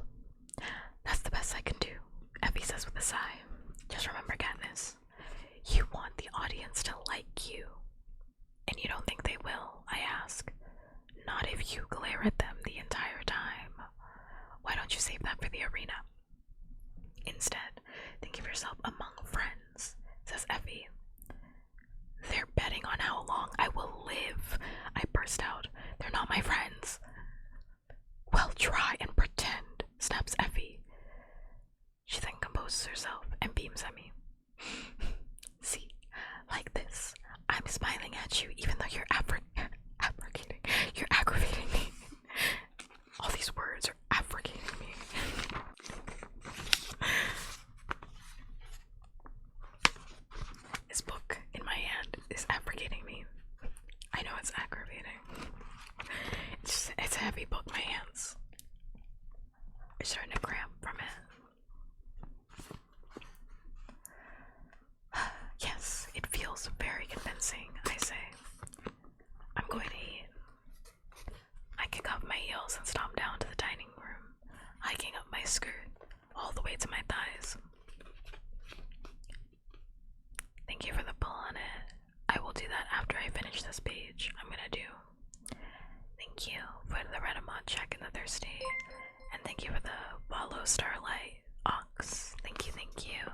Very much appreciated. I'll put a little heart in your honor.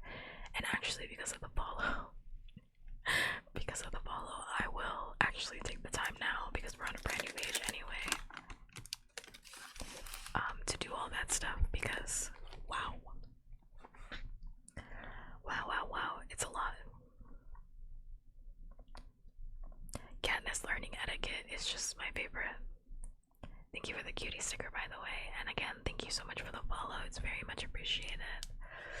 I'm gonna fix my hands. I'm just gonna crack all of them because I miss cracking all my fingers all at once. I haven't done that in a while.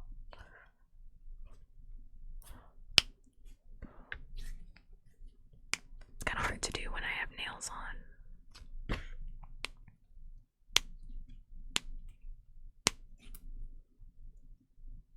I feel like I'm gonna break my nails off. Ooh, gotta stop. This book. Shh.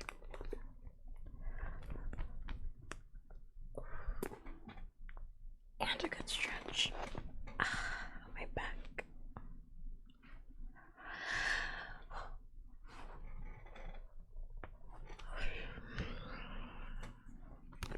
Thanks much, and I really do need a thirsty. Wow. It's been like 2 hours and I haven't drank anything. Wonder why it's making that sound. Hold on. That's more like it.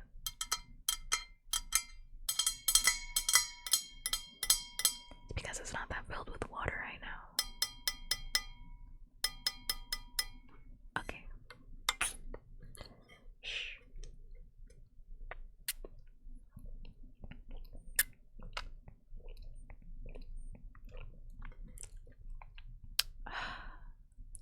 That water is so fucking crisp. Holy shit.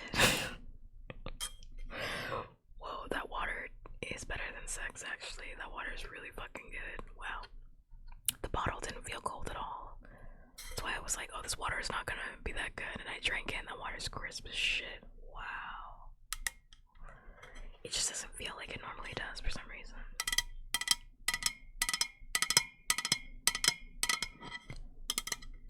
I'm getting better at using my nails. I was typing fast as shit earlier. I will say my favorite is like tapping on the phone. I really want to do an ASMR. I think it should be really fun, like ASMR, but is ignoring you because I'm texting somebody and you keep trying to talk to me. POV, you keep trying to talk to me and I'm just trying to text somebody, because like I love being on the phone and just texting. Like,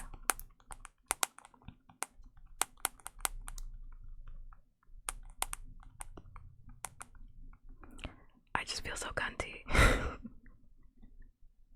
It's very, very fun. Okay. But time to get back into reading. I'm gonna miss when these things are off my nails. I'm gonna miss it. I don't know, maybe I'll extend them. I'll get them for a little bit longer. Alright. Can chat get text to speech? I'm worried about text to speech. We've been over text to speech before. There's a reason I don't do text to speech, is because I'm afraid someone is going to put a slur in there. I'm afraid that someone's going to say something sexual in there. I'm afraid of what could be with text to speech. I'm afraid of that.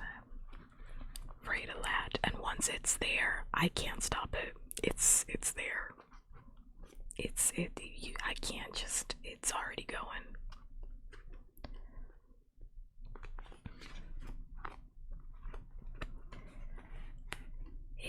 going. I'll think about it though. One day, I do want to do a text to speech.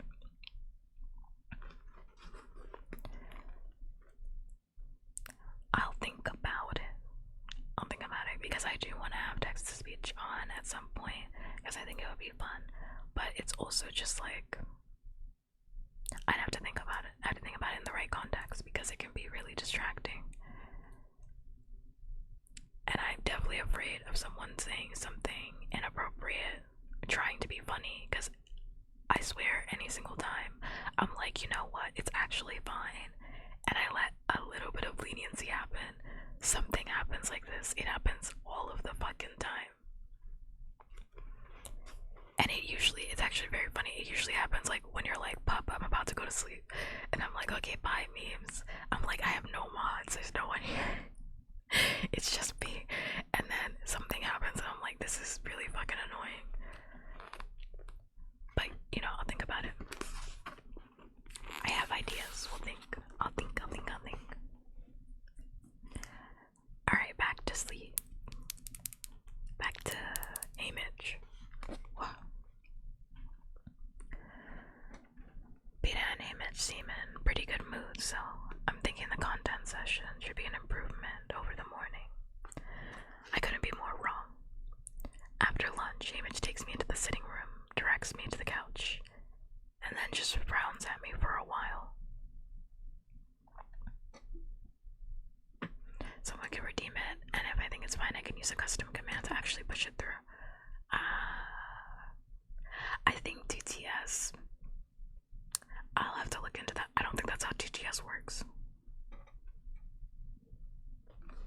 I don't think you can stop it and then check it. I think it's you either let it go or you don't. It's like one or the other. It's like it's either on or it's off. Like, I don't think I can even like preview what somebody says. I think it's just on or it's off. I think. Could be wrong, but I think it's just going. But yeah, back to child murder. What? I finally ask. I'm trying to figure out what to do with you, he says. How we're gonna present you. Are you gonna be charming, aloof, fierce? So far you're like a shining star. You volunteered to save your sister. Senna made you look unforgettable. You've got the top training score. People are intrigued, but no one knows who you are. The impression you make tomorrow will decide exactly what I can get you in terms of sponsors, says Image. Having watched the tribute interviews all my life, I know there's truth to what he's saying. If you appeal to the crowd, either by being humorous, or brutal, or eccentric, you gain favor. Also, I'm sorry, I just realized I've been noticing it more.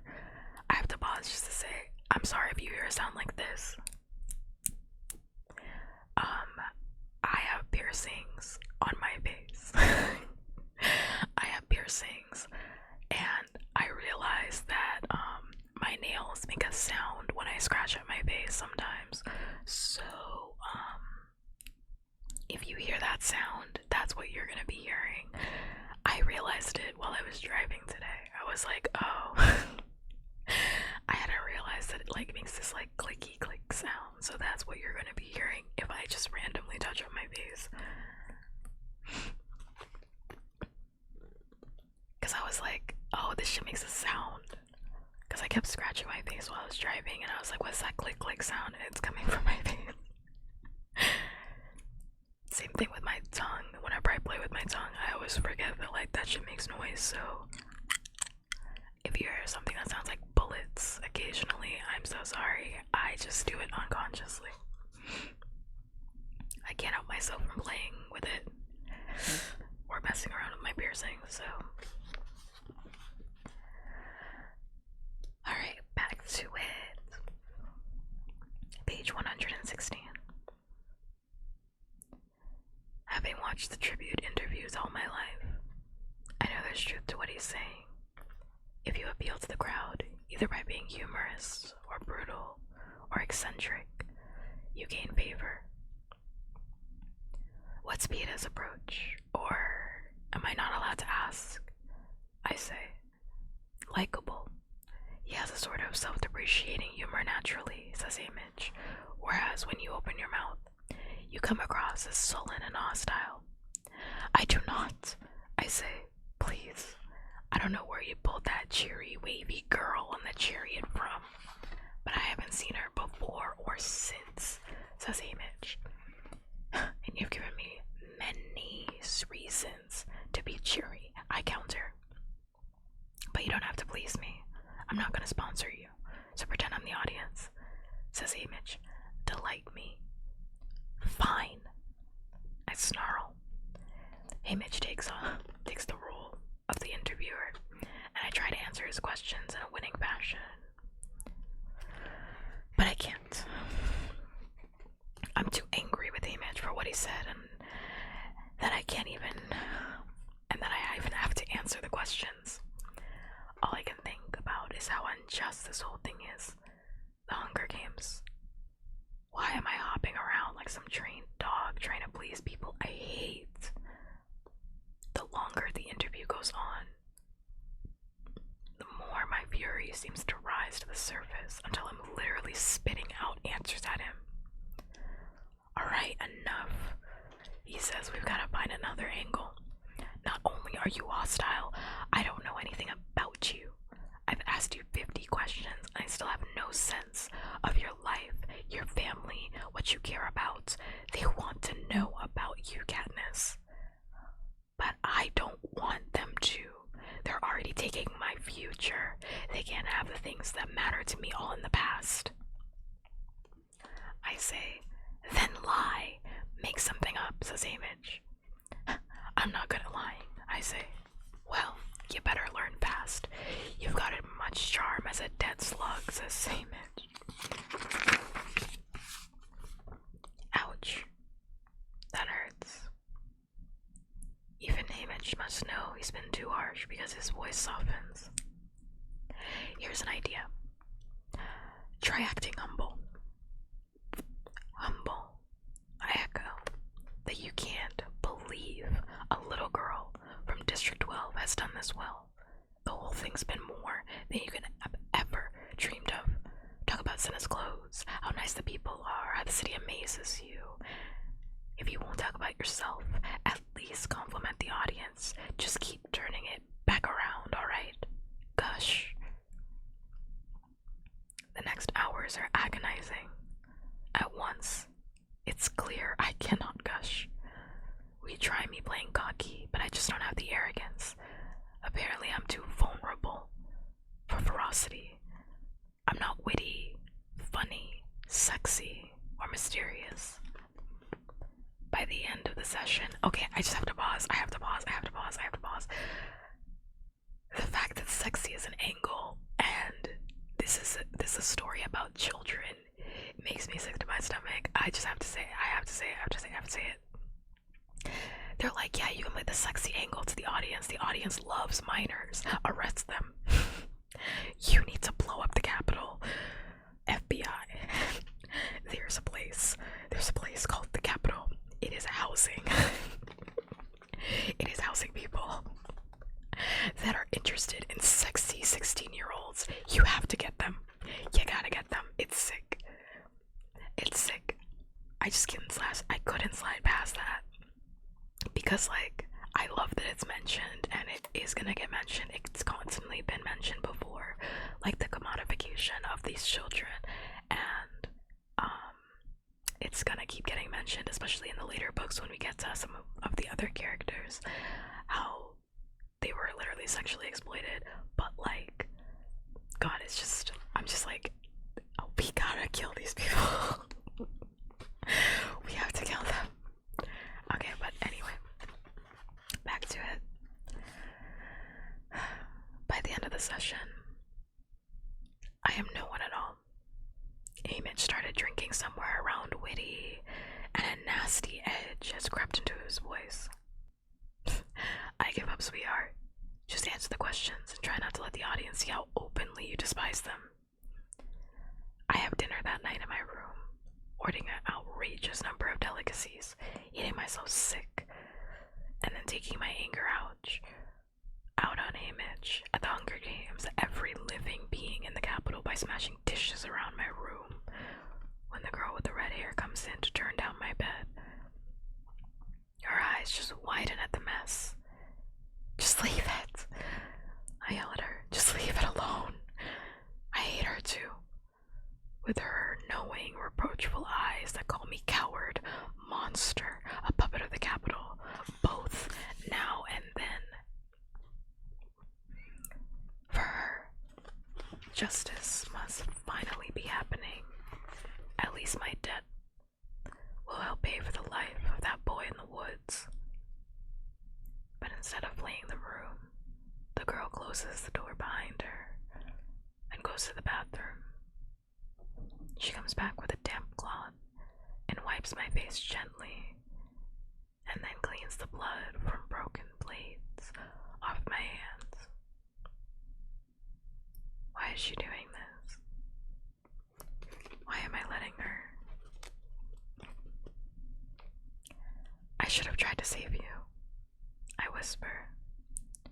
She shakes her head.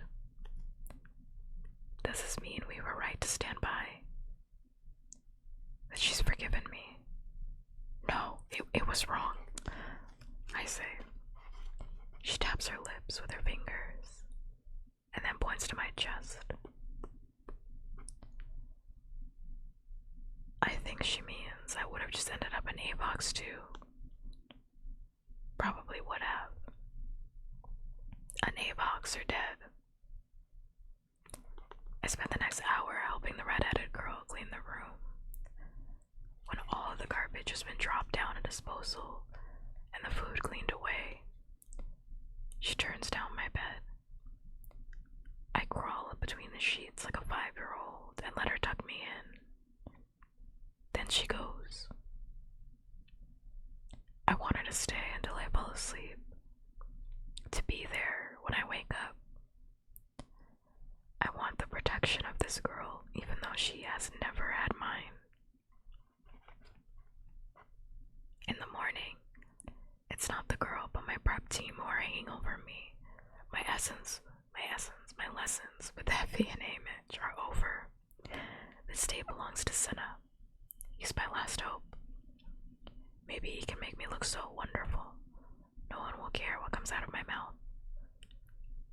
The team works on me until late afternoon, turning my skin to glowing satin, stenciling patterns on my arms.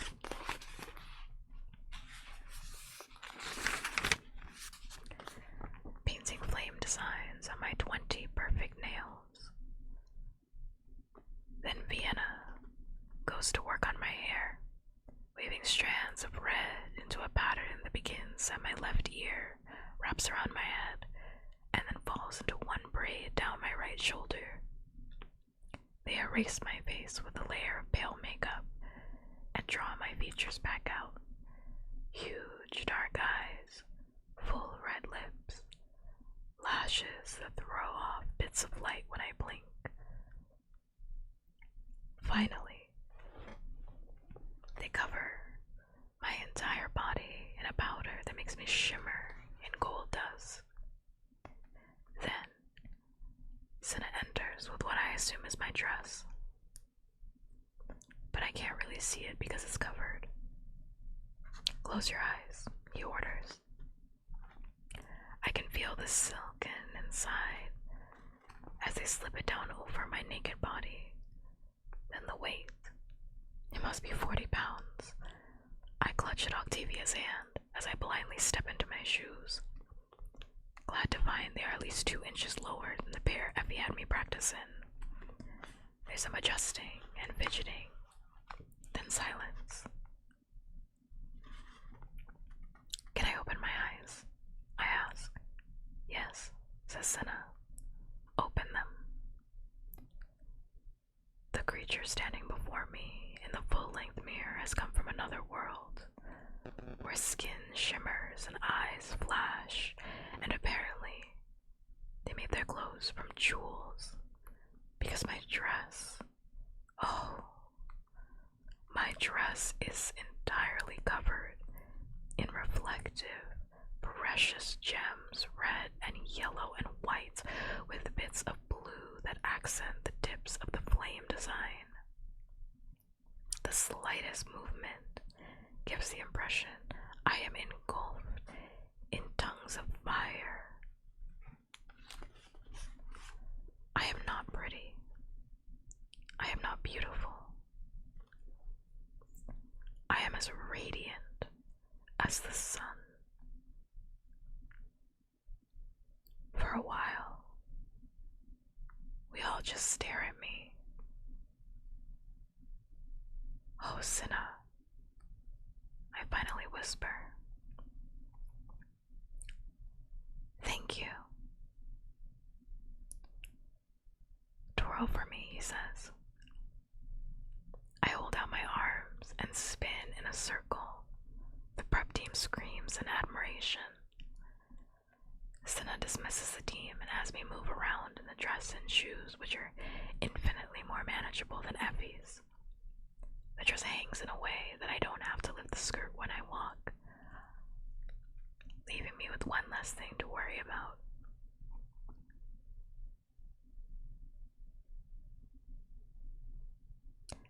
Hi, Brady. Yes, we are reading Hunger Games still. We're still in the first book. We're still reading.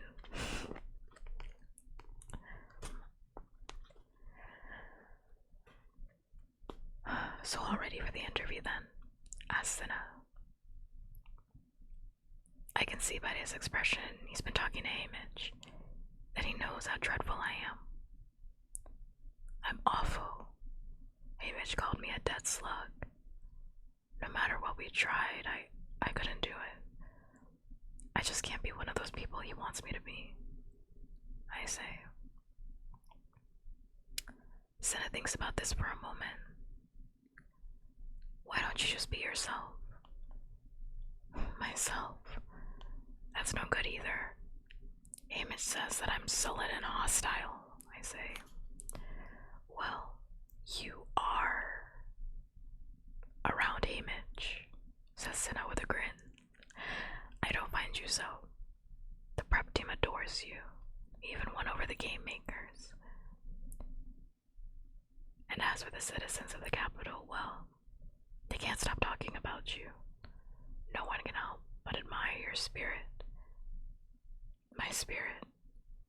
This is a new thought. I'm not exactly sure what that means, but it suggests I'm a fighter. Thank you for the thirsty redeem, Brady. Thank you. I very much appreciate it. Wow.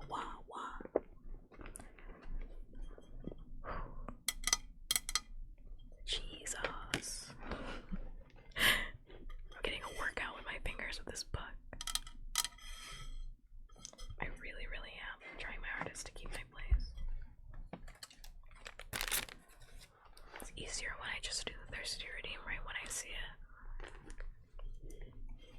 My gosh.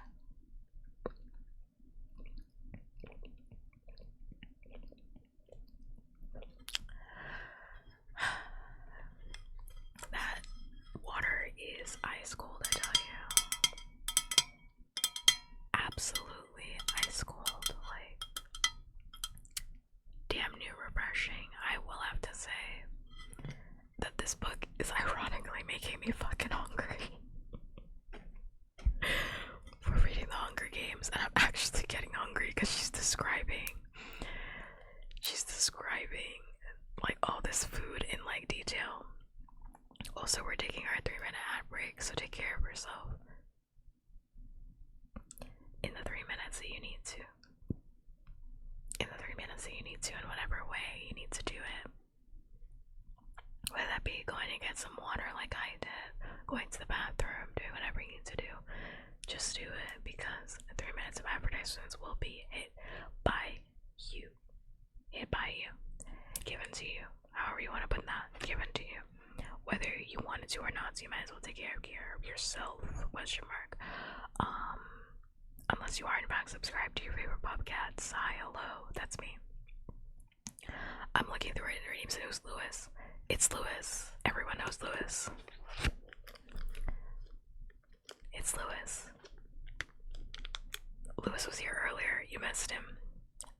Lewis is like sleeping at this point. Lewis is a very old man, he's senile. And he lies.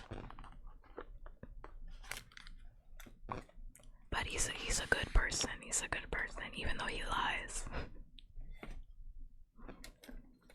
And makes stuff up. People knocked out. That's what he does. He does knock out. Him and Inu are two people cut from the same cloth, you know. It's okay. I love all types of people. Old people, young people, except for babies. Kidding. Babies are alright. I'm just not a huge fan of children.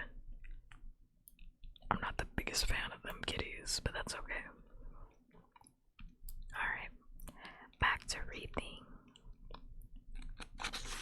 In a sort of brave way.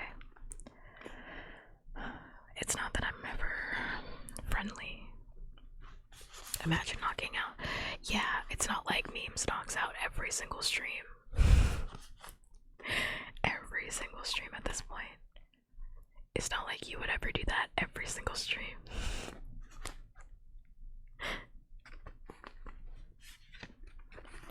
It's okay. It's the inevitable.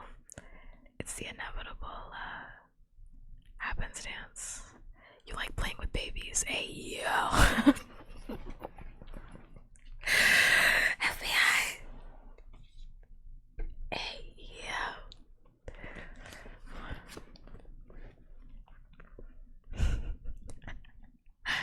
I am definitely not a baby. I am a grown adult. Alright? Just because I'm 5'6", does not make me a baby. I never knock out. You definitely do. You definitely do. You do it every single stream. It's actually very funny because like you used to be like my like end of stream person. Like you were there like at the end of every single stream, and I was like, Beams is here with me until the end of every stream. I don't mean it in like a negative way. I just think it's funny. Like it's really interesting. It's really interesting to see like the progression or like how people change over time, because like Memes, you like knock out literally every single stream. You're like, pup, I'm trying my hardest. The demons, they got me, and it's fine. But it's like, just go to sleep. Lewis used to be like that too, you know? Everybody turns into Lewis at some point. It's very funny. It's okay, Memes. I don't mean it negatively. I just think it's funny. Because, like, Lewis used to do the exact same thing. Like, Lewis was like, I'm gonna be here until the end of the stream. And now Lewis is like, I gotta go to bed, man.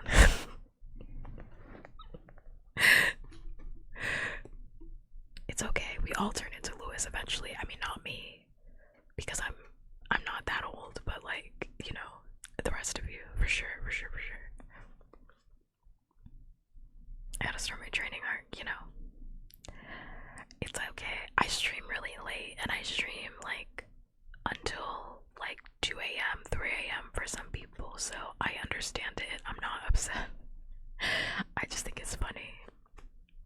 I have insomnia. I have mental illness. That's what's keeping me awake. Other people have regulated brains. It's fine. Besides, I want everybody to go to sleep anyway. You guys should be going to sleep. It's good for you. Okay. Like bells and stuff, and they like doing a lot of noise and shiny things. I guess babies are okay. They're okay. I'm just not like a kid person. A lot of people are kid people. I'm just not one of them. Alright, back to the reading. We gotta get through this chapter. Trying to be faster. Okay, maybe I don't go around loving everybody I meet. Maybe smiles are hard to come by, but I do care for some people. Senna takes my icy hands in his warm ones. Suppose when you answer the questions, you think you're addressing a friend back home. Who would your best friend be? Asks Senna. Gail, I say instantly. Only it doesn't make sense, Senna. I would never be telling Gail those things about me. He already knows them. What about me? Could you think of me as a friend? Asked Senna. Of all the people I've met since I left home, Senna is by far my favorite. I liked him right off the bat, and he hasn't disappointed me yet. I think so, but you'll be sitting on the main platform with the other stylists. You'll be able to look right at me.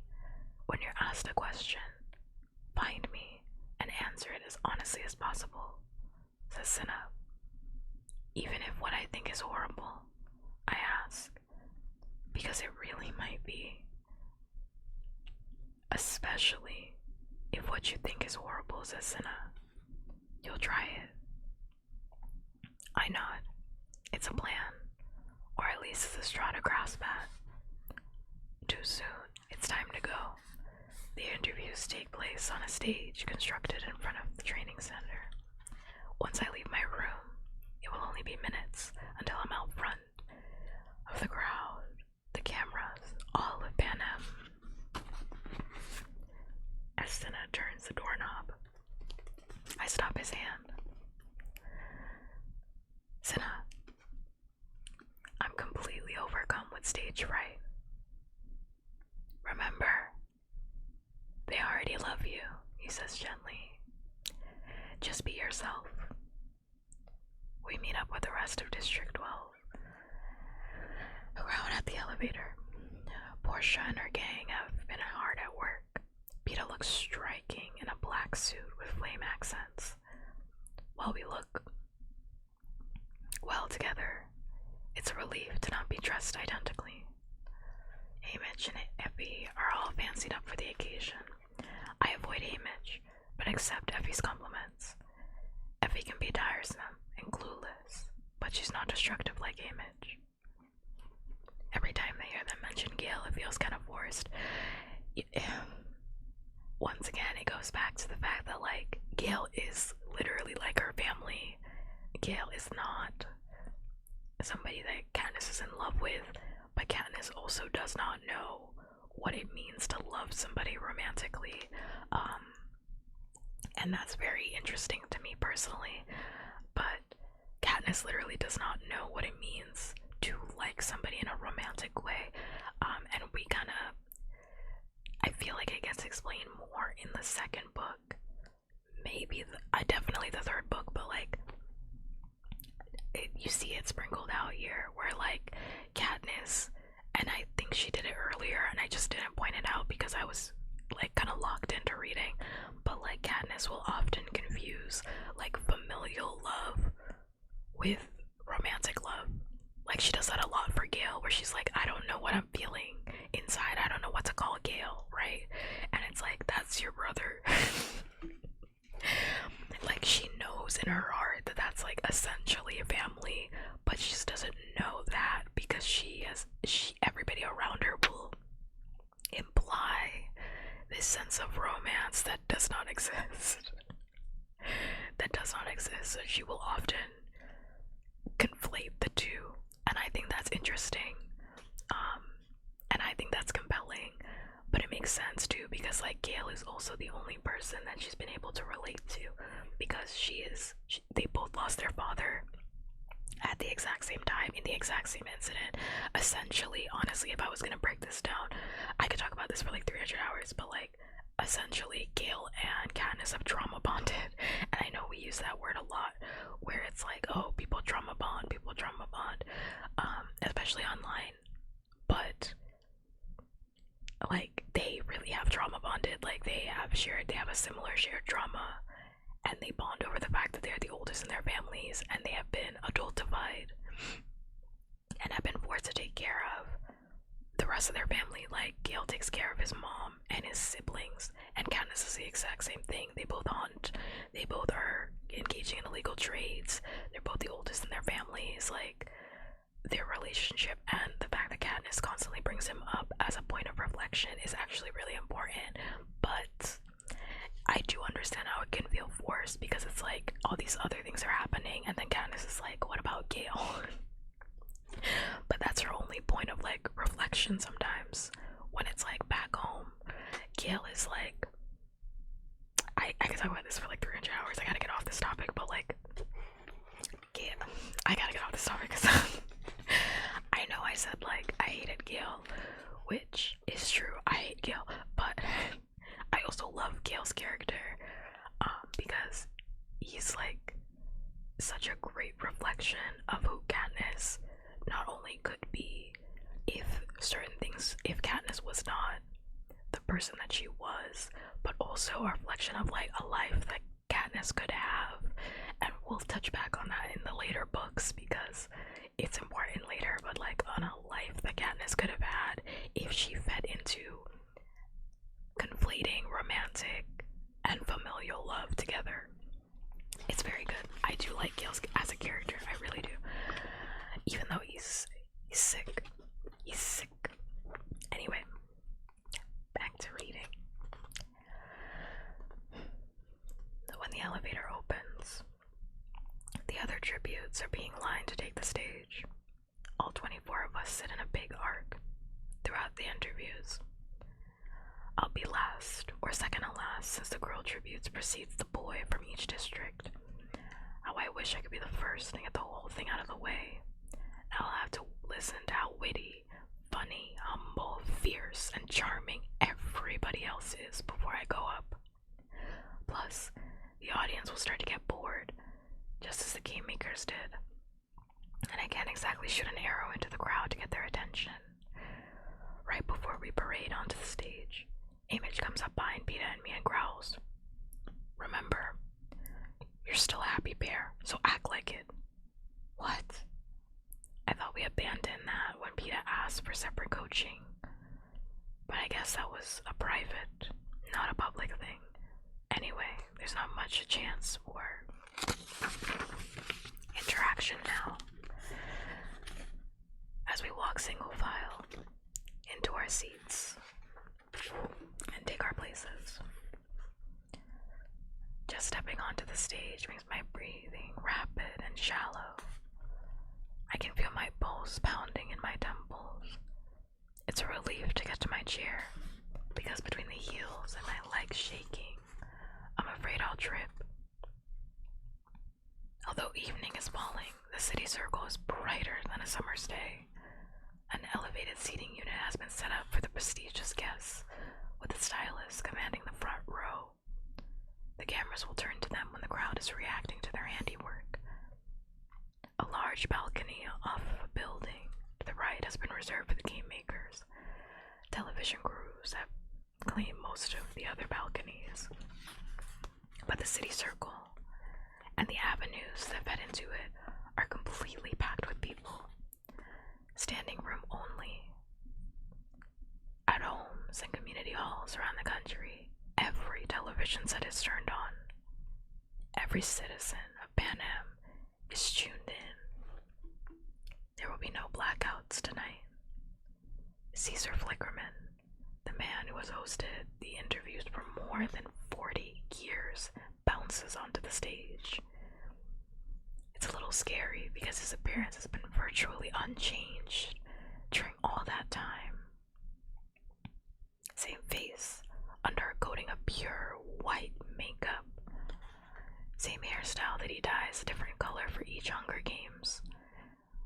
The same ceremonial suit, midnight blue dotted with 1,000 tiny electric bulbs that twinkle like stars. They do sugary in the capital to make people, sugary, surgery, sugary, I'm on one, to make people appear younger and thinner. In District 12, looking old is something of an achievement since so many people die early. You see an elderly person, you want to congratulate them on their longevity. As the secret of survival, a plump person is envied because they aren't scraping by like the majority of us. But here it's different.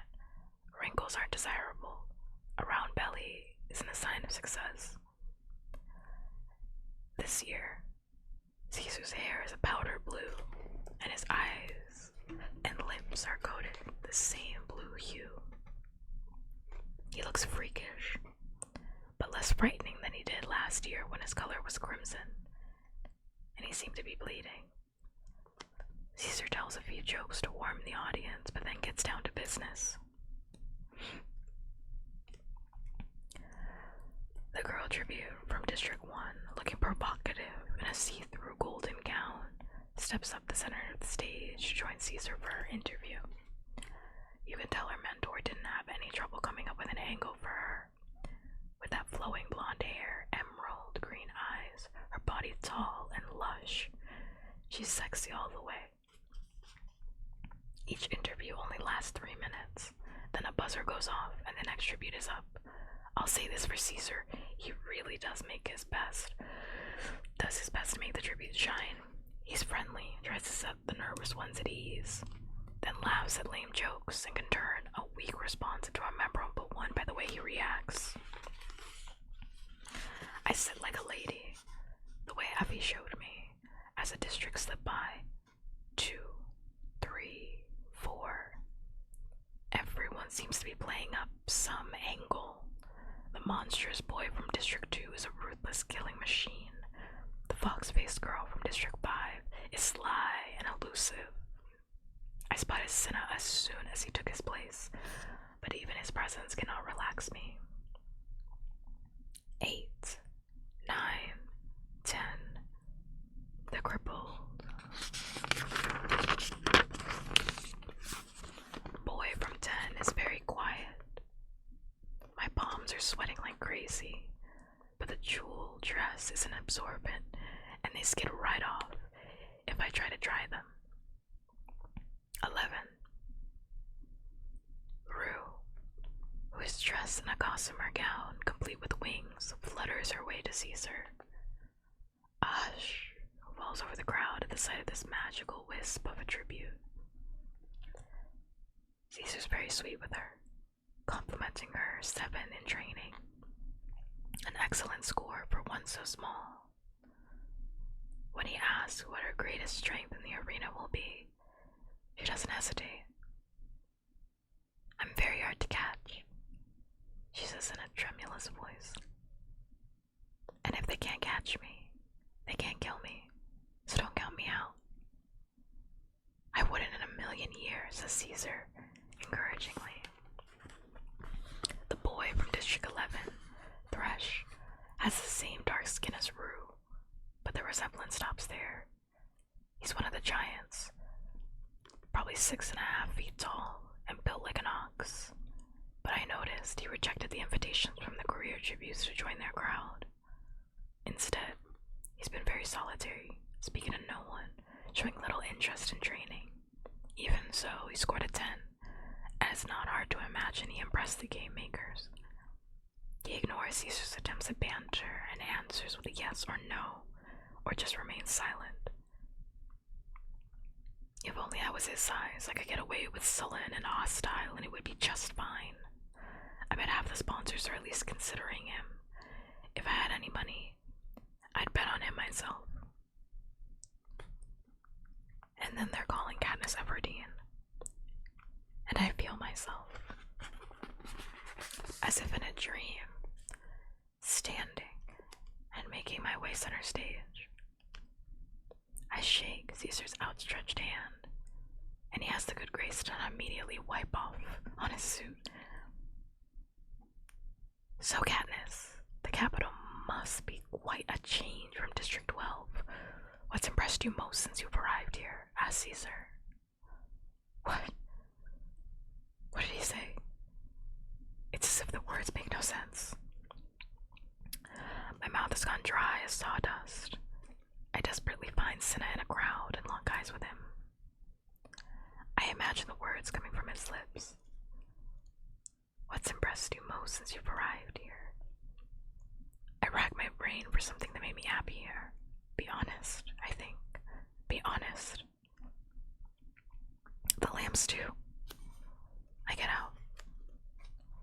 Caesar laughs, and I vaguely realize some of the audience has joined in. The one with the dried plums, asks Caesar. I nod. Oh, I eat it by the bucketful. He turns sideways to the audience in horror, hand on his stomach. It doesn't show, does it? They shout reassurances to him and applaud. This is what I mean about Caesar. He tries to help you out. Now then, Katniss, he says confidently, when you came out at the opening ceremonies, my heart actually stopped. What did you think of that costume? Cinna raises one eyebrow at me. Be honest. You mean after I got over my fear of being burnt alive? I ask. A big laugh. A real one from the audience. Yes, start then, says Caesar. Cinna, my friend, I should tell him anyway. I thought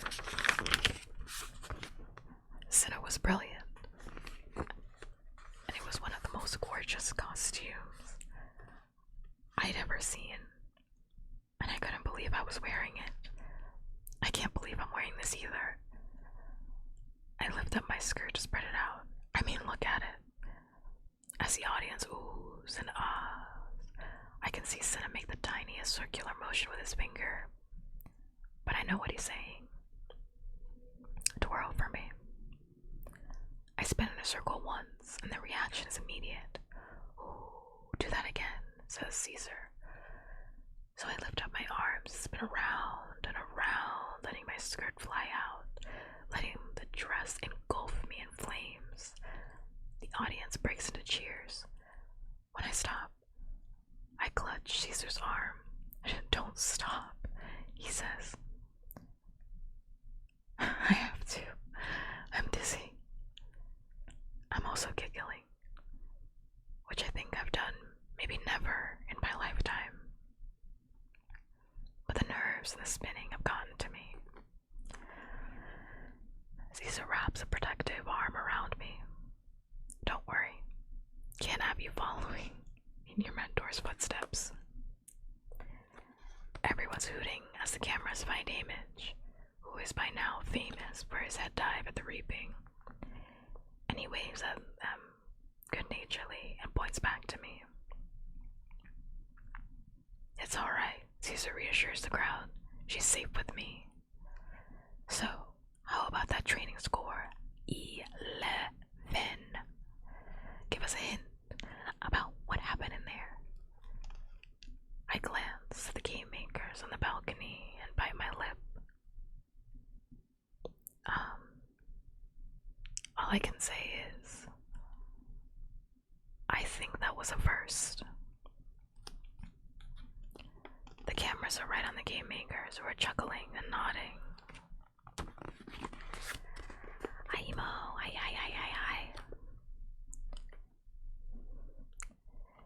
Thank you for the Kirby. Thank you for the Kirby, Billiam. Very much appreciated.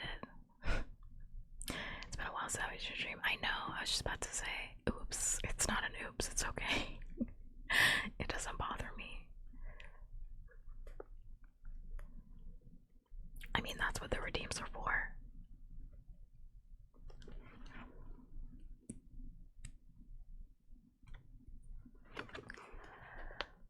You're killing us, says Caesar, as if he's in actual pain. Details. I address the balcony. I'm not supposed to talk about it, right? The game maker fell into the punch bowl shouts. She's not. Thank you, I say. Sorry, my lips are sealed. Let's go back then, to the moment they called your sister's name at the reaping, says Caesar. His mood quieter now. And you volunteered. Can you tell us about her? No. Not in front of all of you. But maybe Cinna. I don't think I'm imagining the sadness on his face. Her name's Prim. She's just 12, and I love her more than anything. You would hear a pin drop in the city circle now. And what did she say to you after the reaping?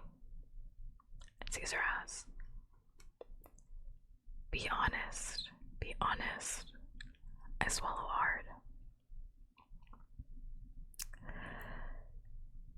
She asked me to try really hard to win.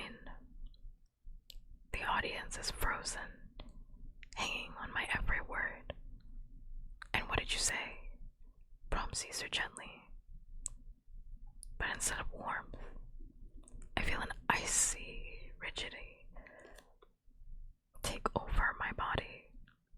My muscles tense as they do before a kill. And when I speak, my voice seems to have dropped an octave. I swore I would. I bet you did, says Caesar, giving me a squeeze. The buzzer goes off.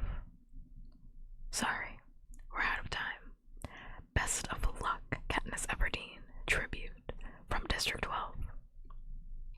The applause continues long after I'm seated. I look up to Cinna for reassurance.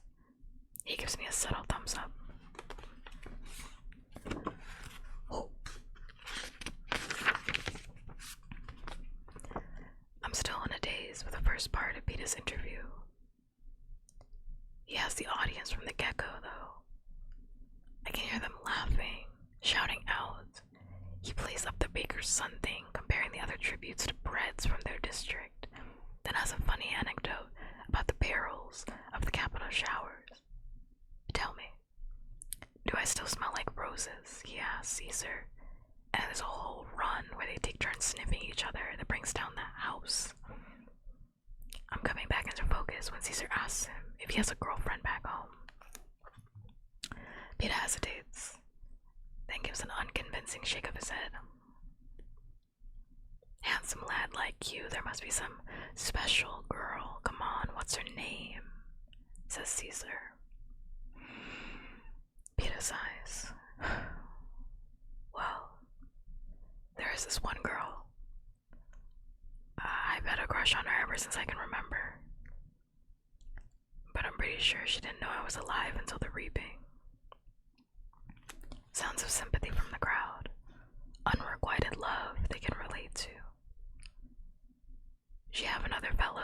Asked Caesar. I don't know. But a lot of boys like her, says Peeta. So, here's what you do. You win. You go home. She can't turn you down then, eh? Says Caesar encouragingly. I don't think that's gonna work out. Winning won't help my case, says Peeta. Why ever not? Says Caesar, mystified. Peeta blushes beet red and stammers out. Because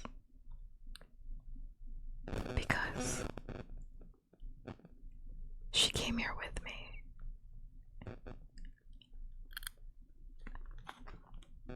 End of part 1. Suzanne Collins, I should kiss you, Suzanne Collins. If I ever meet you, I'm going to freak out, Suzanne Collins. Don't ever let me near you. Suzanne Collins, do not ever let me near you. That's a cliffhanger. That's a cliffhanger right there. What? I love it. She's a writer. She's a writer for real. She really is. Because, like, she's a writer for real. Because, like, I can't even remember, like, what I thought when I read this. Because I'm pretty sure when I read this book the first time, I read it all in one sitting. I could not put this book fucking down. I couldn't put this goddamn book down. I read the whole thing in one night. Actually, not in one night. I think I read it over the course of an entire week. I would wake up and just think about this book, and then go back to sleep and think about this book and dream about this book. And I could not put this book down. It was the only thing I was doing with my life. Because Peeta blushes beet red and stammers out. Because because she came here with me. That's how you do a part 1 ender. Part 1 ender. Yeah. That's how you do it. Yeah. Because she's been planting the seeds. She's been planting the seeds throughout the entire part 1 where she's like, Katniss doesn't get it. Katniss literally doesn't get it. He tried complimenting her and Katniss was like, oh, so we're enemies. She's not gonna be able to compute this. This doesn't compute in her mind. Oh,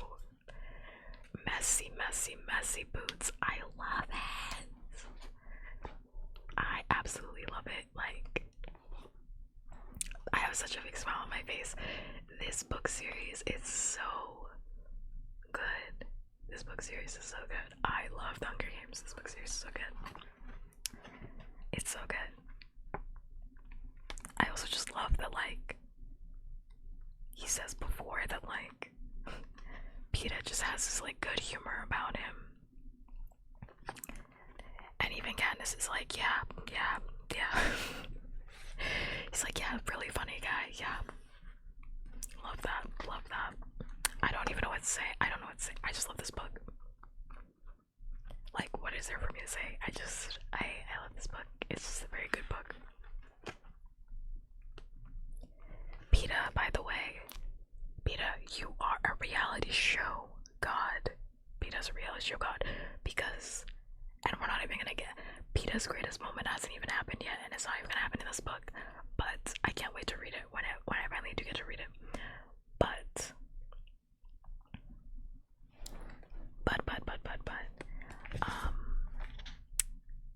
could you imagine, like, watching that on television? Like, you're in the Capitol, like, you're not even in the seat, you're at home, and you're like, oh my god, I'm about to watch this death battle over the 75th year. I'm watching this death battle, and then one of the tributes is like, came here with me. They only know each other from the same district. Wait a minute. There's no way he knows any other tribute but Katniss Everdeen. Oh my god. He's in love with Katniss Everdeen. Twitter at the Capitol would be fucking insane. The Capitol's Twitter would go so fucking hard in the paint. It would be quite amazing. Capitol's Twitter. I just know it was glorious, and I just know it. I don't even need you to tell me. I just know. Anyway.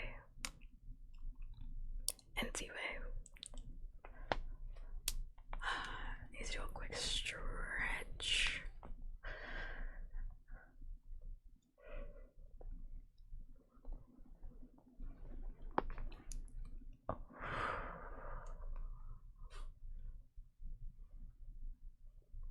Alright, back to it. I don't know if we're gonna get through the rest of part 2. I actually didn't know we were gonna end on part, or we're gonna get to part 2 like that. I don't know where part 2 ends, but let's just get into it, because I'm excited about this next part. Part 2, the games.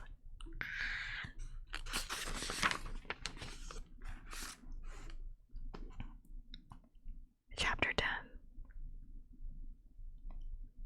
For a moment, the camera's hold on Peeta's downcast eyes as what he says sinks in. And then I can see my face, mouth half open in a mix of surprise and protest, magnified on every screen as I realize, me. He means me. I press my lips together and stare at the floor, hoping this will conceal the emotion starting to boil up inside me.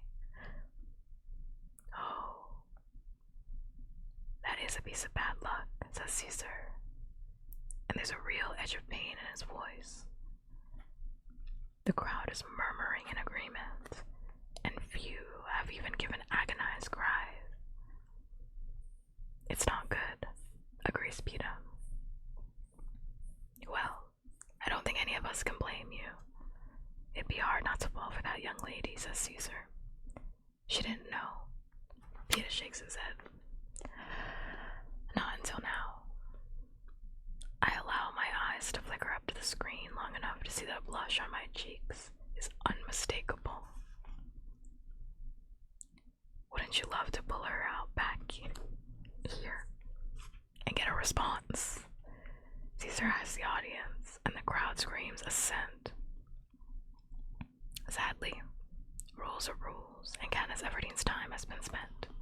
Well, best of luck to you, Peeta Mellark. And I think I speak for all of Panem when I say our hearts go with yours. The roar of the crowd is deafening. Peeta has absolutely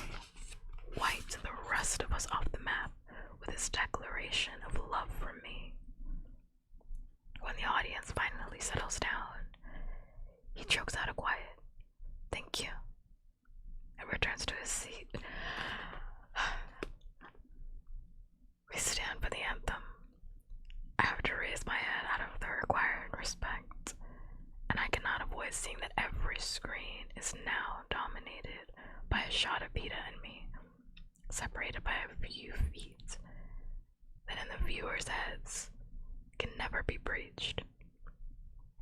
Poor, tragic us. But I know better. I have to pause to just say, I am in love with Peter Malark. I have to pause to just say that I am undoubtedly in love with Peter Malark, and I do not like massive shows of like public display. I'm fine with public displays of affection, but I do not like grand gestures. But it's the way he did it. I love Peter Malark. It's the way he did it. Like, a grand gesture can actually be really nice if it's done in a good way. The way he's blushing and stammering on stage. I'm in love with Peter Malark. I have been in love with Peter Malark since I have read this book. I'm in love with Peter Malark. I don't settle for a love that is not like Peter Malark's. Thank you. Thank you. Thank you. Thanks. If my love isn't like Peter Malark's, I literally don't want it. I literally don't want it. I would rather die single, sad, and alone, please. Because I gotta just hold myself. I gotta hold myself back. I want to just skip to the next book. It's the way I'm already ready for the next book. I'm already there. Because I just... Oof. I gotta calm myself. I really have to calm myself. But Peter Malark. Yeah, Peter Malark is the blueprint. For a lot of like characters that I very much enjoy. Yeah. The blueprint for sure. Peter Malark. You will always be famous in this household. I promise you. You will always be famous in this house. I promise. Alright, now it's time for the fuckery. Here we go. Katniss is back on that bullshit. After the anthem, the tributes file back into the trading center lobby and onto the elevators. I make sure to veer into a car that does not contain Peta. The crowd slows our entourages of stylists and mentors and chaperones, so we only have each other for company. No one speaks.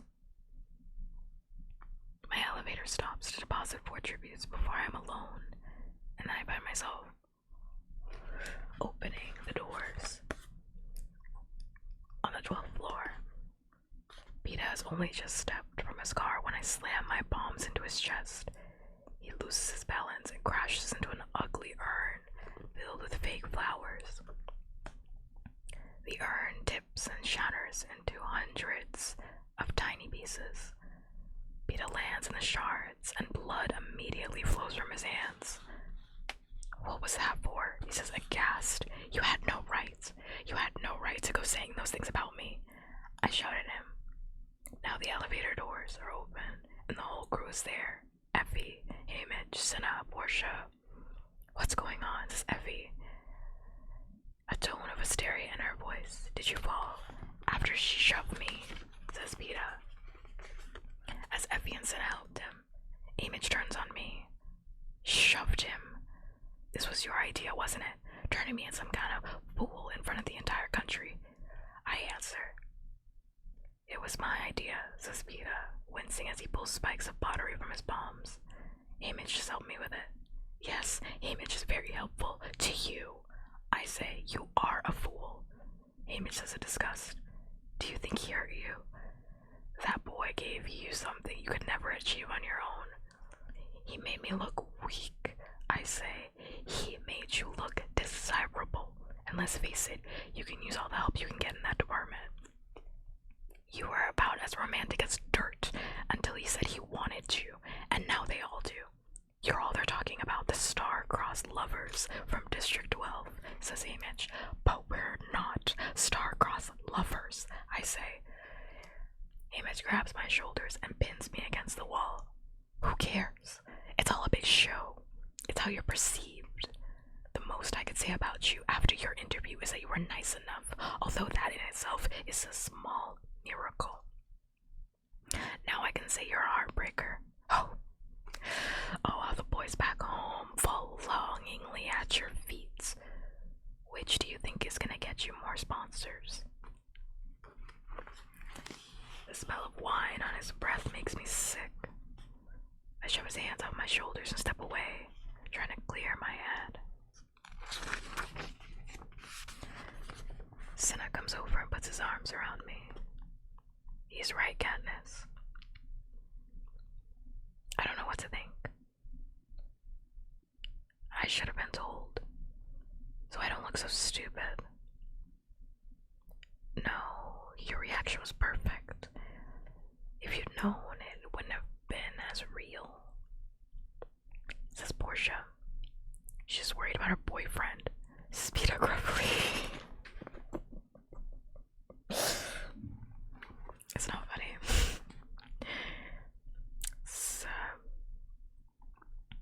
It's not funny.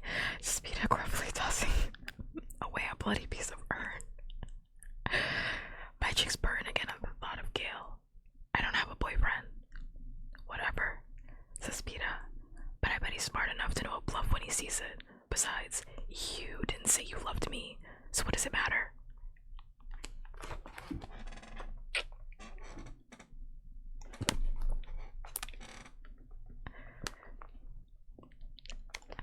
I don't think you understand how much I love this book. Like I'm reading this and I'm pulled back when this book come out. God damn, when this book come out, I'm like pulled back all over again. Like I'm like, holy shit, what the fuck? Like, what type of dialogue is this? This is crazy. Like, gagged. Yeah, I'm a little gagged. I'm like, Katniss, why are you so affected if you don't even love him? Because if somebody tells me, right, that they love me and I don't love them, I just be like, okay. I'm like, okay, yeah, okay. You know, like when the crackhead at the gas station tells me that he wants to marry me, I'm not like, oh my god, I cannot believe that this crackhead told me that he wants to love me and marry me. I'm just like, alright, dude, I just need to go get my trolleys and keep it pushing. It's that simple. Instead, she's like having this big freak out. She's pushing this man into the glass. She's like cutting up his hand. There's blood everywhere. This is wow, this is a book. I just like will never stop talking about this fucking book. Like I can just talk about that for like 3 hours.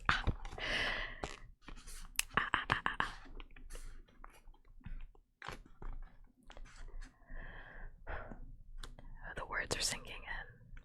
My anger fading.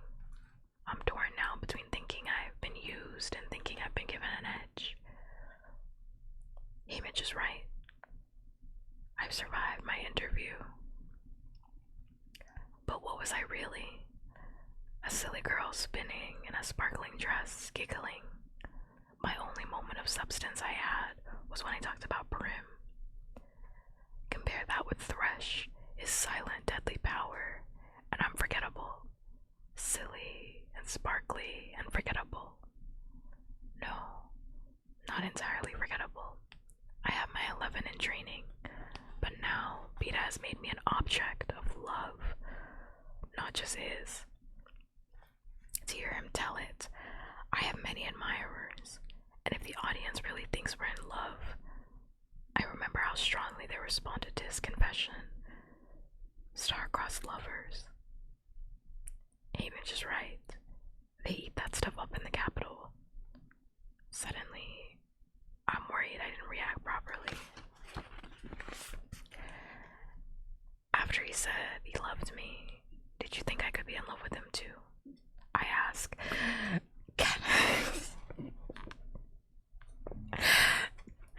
I forget that I'm streaming because like Katniss is literally like, I know she's 16, I know she's traumatized, I have to say this like 3 billion times, but Katniss is like the last person to know about her own feelings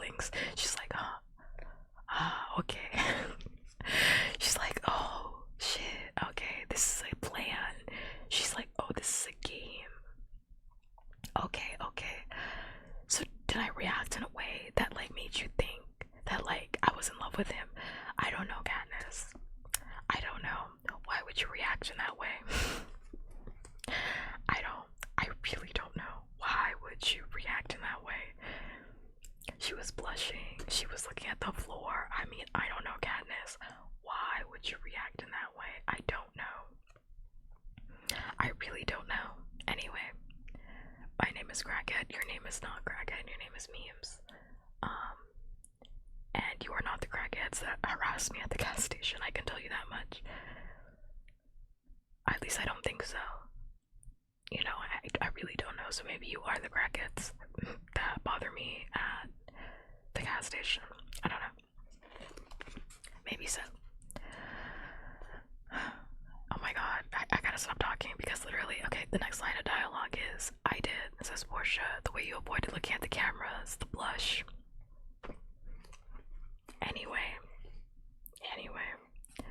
the others chime in, agreeing. You're golden, sweetheart. You can have sponsors lined up around the block, says Image. I'm embarrassed about my reaction. I force myself to acknowledge Peta. I'm sorry I shoved you. Doesn't matter, he shrugs. Although it's technically illegal. Are your hands okay? They'll be alright, he says. In the silence that follows, delicious smells of our dinners waft from the dining room. Come on, let's eat, says Image. We all follow him to the table and take our places. But then, Peta is bleeding too heavily, and Portia leads him off for medical treatment. We start the cream and rose petal soup without them. By the time we finish, they're back. Peta's hands are wrapped in bandages. I can't help feeling guilty. You should feel fucking guilty. You should. I've never wanted to throw hands with a 16-year-old more than in this moment. Fuck yeah, buck up. Buck up, Katniss. Tighten up. I just need you to tighten up. Just tighten up. I know. Because I already know all of them. Also, hi, Cinema. You don't have to tell me all the things. I already know. And Katniss gets. I just stopped talking. Let's. When I start thinking about book 3, when I start thinking about book 3, I start getting really sad. So let's tighten up. I just need her to tighten up right now. Tighten up. Alright. Tomorrow we will be in their arena. He's done me a favor and I've answered in an injury. Will I ever stop owing him? After dinner, we watch a replay in the sitting room. I seem frilly and shallow, twirling and giggling in my dress, while though others assure me I am charming. Peta is actually charming, and then utterly winning as a boy in love. And there I am, blushing and confused, made beautiful by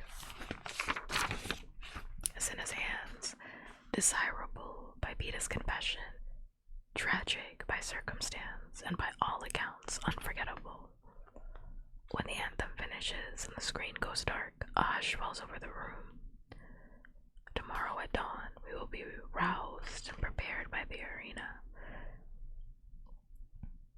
The actual games don't start until 10 because so many of the capital's residents rise late. But Peta and I must make an early start. There is no telling how far we will travel to the arena that has been prepared for this year's Hunger Games. I know Image and Iffy will not be going with us. As soon as they leave here, they'll be at the game's headquarters, hopefully madly signing up our sponsors, working out a strategy on how and when to deliver the gifts to us. Cinna and Portia will travel with us to the very spot from which we will be launched into the arena. Still, final goodbyes must be said here. Effie takes both of us by the hand, and with actual tears in her eyes, wishes us well, thanks us for being the best tributes it has ever been our privilege to sponsor. And then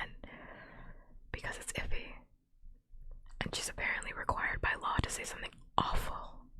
She adds, I wouldn't be at all surprised if I finally get promoted to a decent district next year. And then she kisses us each on the cheek and hurries out, overcome with either emotional parting or possible improvements to her fortunes. Hamish crosses his arms and looks us both over. Any final words of advice? Asked Peeta. When the gong sounds, get the hell out of there. You're neither of you up to the bloodbath. At the cornucopia. Just clear out. Put as much distance as you can between yourselves and the others. And find a source of water, he says. Got it. And after that, I ask. Stay alive, says Hamish. It's the same advice he gave us on the train, but he's not drunk and laughing this time. We only nod. What else is there to say? When I head to my room, Peeta lingers to talk to Portia. I'm glad.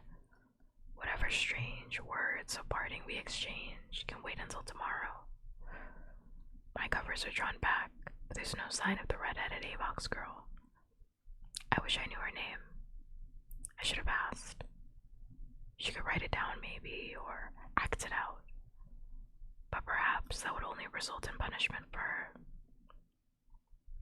I take a shower and scrub the gold paint, the makeup, the scent of beauty from my body. All that remains of the team's design efforts are the flames on my nails. I decide to keep them as a reminder of who I am to the audience. Katniss, the girl who was on fire. Perhaps it will give me something to hold on to in the days to come. I pull on a thick, fleecy nightgown and climb into bed. It takes me about 5 seconds to realize I'll never fall asleep. I need sleep desperately, because in the arena, every moment I give into fatigue will be an invitation to death. It's no good. 1 hour, 2, 3 pass, and my eyelids refuse to get heavy. I can't stop trying to imagine what terrain I'll be thrown into. Desert, swamp, a fridge wasteland. Above all, I'm hoping for trees, which may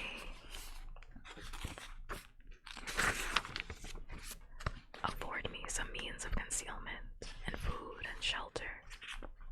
Often there are trees, because barren landscapes are dull and the games resolve too quickly without them. But what will the climate be like? What traps have the game makers hidden to liven up the slower moments? And then there are my fellow tributes.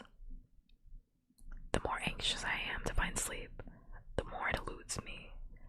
Finally, I am too restless to even stay in bed. I pace the floor, my heart beating too fast, breathing too short. My room feels like a prison cell. If I don't get air soon, I'm gonna start throwing things again. I run down the hall to the door, to the roof. It's not only unlocked, but ajar. Perhaps someone forgot to close it, but it doesn't matter. The energy field enclosing the roof prevents any desperate forms of escape. And I'm not looking to escape, only to fill my lungs with air. I want to see the sky and the moon on the last night that no one will be hunting me. The roof is not lit at night, but as soon as my bare feet reach its tilted surface, I see a silhouette, black against the night, that shine endlessly in the capital. There's quite a commotion going on in the streets, music and singing and car horns, none of which I could hear through the thick glass window panels, in my room. I could slip away now, without him noticing me. He wouldn't hear me over the din. But the night's air is so sweet. I can't bear returning to that stuffy cage of a room. And what difference does it make, whether we speak or not? moves endlessly across the tiles. I'm only a yard behind him when I say, you should be getting some sleep. I have to pause to just say that, like, Katniss Everdeen is literally like, I don't even want to talk to Peter. I don't even want to fucking talk to him. I just want to see the fucking stars. And then immediately she's like, you should be asleep right now. It's like, Katniss, you didn't have to say anything. You literally just could have just stood there. She's like, yeah, I didn't even want to talk to him. Whatever. And then immediately fucking talks to him. Like, what the fuck? You could have just stood there. It's fine. You don't have to say anything sometimes, you know?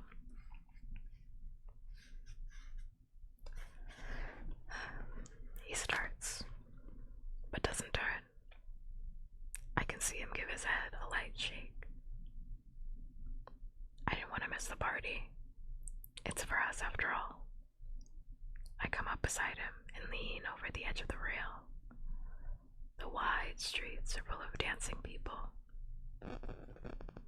I squint to make out their tiny figures in more detail. Are they in costumes? Who could tell? Peta answers, with all the crazy clothes they wear here. Couldn't sleep either. Couldn't turn my mind off, I say. Thinking about your family, he asks. No, I admit, a bit guiltily. All I can do is wonder about tomorrow, which is pointless, of course. In the light from below, I can see his face now, the awkward way he holds his bandaged hands. I really am sorry about your hands. It doesn't matter, Katniss. I've never been a contender in these games anyway. That's no way to be thinking, I say. Why not? It's true. My best hope is to not disgrace myself, and he hesitates. And what? I say. I don't know how to say it exactly.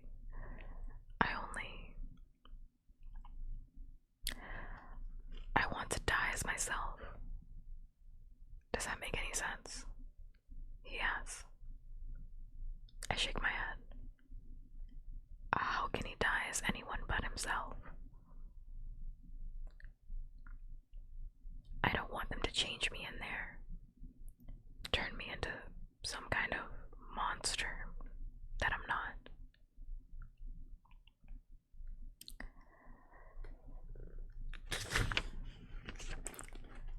I bite my lip, feeling inferior. While I've been ruminating on the availability of trees, Peta has been struggling with how to maintain his identity, his purity of self. Do you mean you won't kill anyone? I ask. No, when the time comes, I'm sure I'll kill just like everybody else. I can't go down without a bite. Only I keep wishing I could think of a way to show the Capitol they don't own me, that I'm more than just a piece in their games, says Peta. But you're not. I say none of us are. That's how the games work. Okay, but within that framework, there's still you. There's still me. He insists. Don't you see? A little. Only. No offense, but who cares, Peta? I say, Katniss, tighten up, tighten up, tighten up, tighten up. Anyway. Let me stop. Okay. I'm gonna try my absolute hardest to not say anything until the end of this chapter. I'm going to try my absolute hardest because, like, Katniss, it gets really hard in this next part for me to not say a lot. Because I was like hella annoyed with Katniss, I'm not gonna lie. But okay, I'm gonna tighten up myself. I'm gonna tighten up myself.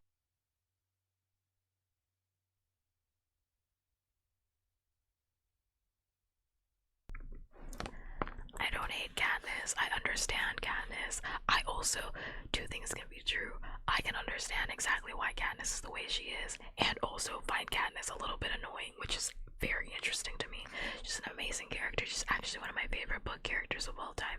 But I also think that Katniss is annoying, and that's on purpose. But she is annoying, and it's okay. She's like, I really don't care. She's like, who cares? Yeah, like it's more like Katniss makes me cringe because like Peeta is like laying his soul out on the table in this moment where he's talking about his identity and how it's been alluded to right throughout this entire part of the first this first section, the tributes, where the Capitol takes these kids and they strip them of everything that they are and build them back up into these caricatures of who they quote unquote are now, right? Where it's like they play the sexy girl, right? Or even the way that Thresh is seen, like his refusal to be a part of the games. I really enjoy Thresh as a character, I really do. His refusal to play into the interview of the games is then just turned into another part of his brand new character. Like everything is commodified, everything is turned into something else. You are not allowed a piece of yourself in this product, in this game, literally, in the Hunger Games. Like, you are not allowed to be you. And Peeta is saying that he just wants to hold on to some part of himself. And Katniss is like, bruh. She's like, didn't ask. Who cares? L plus ratio, L plus. I got an 11 and you got an 8. Like, she just does not care. And I know why she doesn't care. Because, like, Katniss is constantly in survival mindset, so she cannot even think past survival. Like, it's like Maslow's hierarchy of needs, right? Like, how when you don't have shelter and you don't have food or water, which is at your base level, you cannot even conceptualize being at a higher level of thinking, where it's like, I can't even think about what it means to have hopes and dreams. Like, that to her is such a foreign concept because she is stuck at her base level of Maslow's hierarchy of needs. And that's amazing, but it also makes me cringe. It's beautiful, it's amazing, and it also makes me cringe. Okay, I'm gonna try really hard though to like not say anything. I'm just gonna read. But no promises, because I don't remember what I'm about to read, so no promises. A little, only, no offense, but who cares, Peeta? I say. I do. I mean, what else am I allowed to care about at this point? He asks angrily. He's locked those blue eyes on mine now, demanding an answer. I take a step back. Care about what Image said about staying alive. Peeta smiles at me, sad and mocking. Okay, thanks for the tip, sweetheart. It's like a slap in the face. His use of Image's patronizing endearment. Look, if you want to spend the last hours of your life planning some noble death in the arena, that's your choice. I want to spend mine in District 12. It wouldn't surprise me if you do, says Peeta. Give my mother my best when you make it back, will you? Count on it, I say. Then I turn and leave the room. I spend the rest of the night slipping in and out of a daze, imagining the cutting remarks I will make to Peeta Malark in the morning. Peeta Malark. We will see how high and mighty he is when faced with life and death. He'll probably turn into one of those raging beast tributes, the kind who tries to eat someone's heart after they've killed them. There was a guy like that a few years ago from District 6 called Titus. He went completely savage, and the game makers had to have him stunned with electric guns to collect the bodies of the players he'd killed before he ate them. There are no rules in the arena, but cannibalism doesn't play well to the Capitol audience, so they tried to head it off. There was some speculation that The avalanche that finally took Titus out was specifically engineered to ensure that Victor was not a lunatic. I don't see Peta in the morning. Senna comes to me before dawn, gives me a simple shift to wear, and guides me to the roof. My final dressing and preparations will be done in the catacombs, near the arena itself. A hovercraft appears out of thin air, just like the one did in the woods the day I saw the red-headed Avox girl escape. And a ladder drops down. I place my hands and feet on the lower rungs, and instantly, it's as if I'm frozen. Some sort of current glues me to the ladder while I'm lifted safely inside. I expect the ladder to release me then, but I'm still stuck when a woman in a white coat approaches me carrying a syringe. This is your tracker, Katniss. The stiller you are, the more efficiently I can place it, she says. Still, I'm a statue, but that doesn't prevent me from feeling the sharp stab of pain as the needle inserts the metal tracking device deep under the skin on the inside of my forearm. Now the game makers will always be able to track my whereabouts in the arena. Wouldn't want to lose a tribute. As soon as the tracker is in place, the ladder releases me. The woman disappears, and Senna has retreated from the roof. An Avox boy comes in and directs us to a room where the breakfast has been laid out. Despite the tension in my stomach, I eat as much as I can, although none of the delectable food makes any impression on me. I'm so nervous. I could be eating coal dust.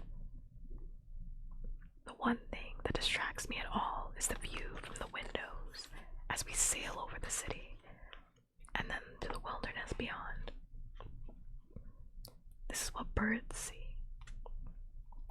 Only they're free and safe. The very opposite of me. The ride lasts about half an hour before the windows black out, suggesting that we're near the arena. The hovercraft lands, and Senna and I go back to the ladder, only this time it leads down into a tube underground, into the catacombs that lie beneath the arena. We follow instructions to my destination, a chamber for my preparation. In the capital, they call it the launch room. In the districts, it's referred to as the stockyard, the place animals go before slaughter. Everything is brand new. I'll be the first and only tribute to use this launch room. The arenas are historic sites preserved after the games, popular destinations for capital residents to visit, to vacation, go for a month, rewatch the games, tour the catacombs, visit the sites where the deaths took place. You can even take part in its reenactments. They say the food is excellent.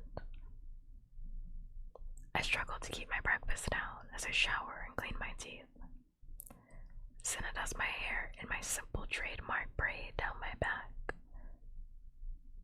Then the clothes arrive, the same for every tribute. Senna has no say in my outfit, does not even know what will be in the package, but he helps me dress in the undergarments. Simple tawny pants, light green blouse, sturdy brown belt, and thin hooded black jacket that falls to my thighs. The material in the jacket is designed to reflect body heat. Expect some cool nights, he says. The boots, worn over skin-tight socks, are better than I could have hoped for. Soft leather, not unlike the ones at my home. These have a narrow, flexible rubber sole with treads, though, good for running. I think I'm finished when Senna pulls the gold Mockingjay pin from his pocket. I'd completely forgotten about it. Where did you get that? I ask. Off the green outfit you wore on the train, he says. my mother's dress, pinning it to my shirt. "It's your district token, right?" I nod, and he fastens it on my shirt. It barely cleared the review board. Some thought the pin could be used as a weapon, giving you an unfair advantage. But eventually, they let it through, says Senna. They eliminated a ring from that District 1 girl, though. If you twisted the gemstone, a spike popped out, poisoned one. She claimed she had no knowledge the ring transformed, but there was no way to prove that she did. She did lose her token. There, you're all set. Move around, make sure everything feels comfortable. I walk, run in a circle, swing my arms about. Yes, it's fine, fits perfectly. Then there's nothing to do but wait for the call to send out. Unless you think you can eat any more. I turn down food, but accept a glass of water that I take tiny sips of as we wait on the couch. I don't want to chew on my nails or lips, so I find myself gnawing on the inside of my cheek. It hasn't fully healed from a few days ago. Soon, the taste of blood fills my mouth. Nervousness seeps into terror as I anticipate what is to come. I could be dead, flat out dead in an hour. Not even. My fingers obsessively trace the hard little lump on my forearm where the woman injected the tracking device. I press on it, even though it hurts. I press on it so hard a small bruise begins to form. "Do you want to talk, Katniss?" Senna asks. I shake my head, but after a moment, hold out my hand to him. Senna encloses it in both of his. And this is how we sit until a pleasant female voice announces it is time to prepare for a launch. Still clenching one of Senna's hands, I walk over and stand on a circular metal plate. "Remember what Hamish said. Run. Find water. The rest will follow," he says. I nod. "And remember this. I'm not allowed to bet, but if I could, my money would be on you." "Truly," I whisper. "Truly," says Senna. He leans down and kisses me on the forehead. "Good luck, girl on fire." And then a glass cylinder is lowering around me, breaking our handhold, cutting him off from me. He taps his fingers under his chin, head high. I lift my chin and stand as straight as I can. The cylinder begins to rise. For maybe 15 seconds, I am in darkness. And then I can feel the metal plate pushing me out of the cylinder into the open air. For a moment, my eyes are dazzled by the bright sunlight, and I'm conscious of only a strong wind with a hopeful smell of pine trees. Then I hear the legendary announcer, Claudius Templesmith, as his voice booms all around me. "Ladies and gentlemen, let the 74th Hunger Games begin."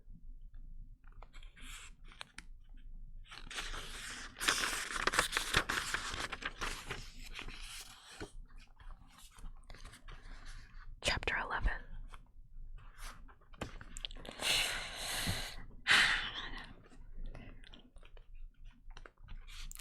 Chapter 11. Oh, I just want to say really quick, people get really uncomfortable by the kiss that Senna gave Katniss on her forehead from the movie. And I just have to say, I need everybody to remember that Katniss is supposed to be 16 years old. So I think it reads more like when you see their relationship and how their relationship has been, it's very like older brother, uncle coded, like very family coded. You guys are thinking about it in a very weird. I understand it might read a little weirder because Katniss in the movies is played by Jennifer Lawrence, so she's like a grown ass woman, but like Katniss is supposed to be like 16. So let's just, all right, relax, like relax. All right, there's enough. Don't worry, there's enough exploitation of children. We don't have to make it up. There's exploitation of children. Don't worry. All right. There's enough child murder, exploitation of all shapes and sizes of minors. All right, we don't have to make it up with Cinna, please.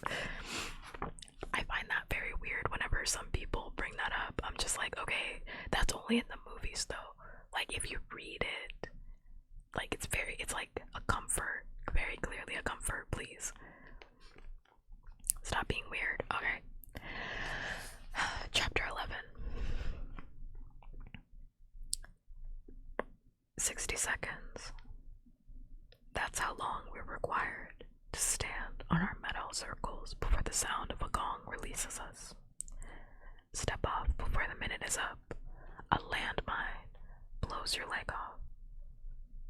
60 seconds to take in the ring of tributes, all equidistant from the cornucopia, a giant golden horn shaped like a cone with a curved tail, the mouth of which is at least 20 feet high, spilling over with all the things that will give us life here in the arena.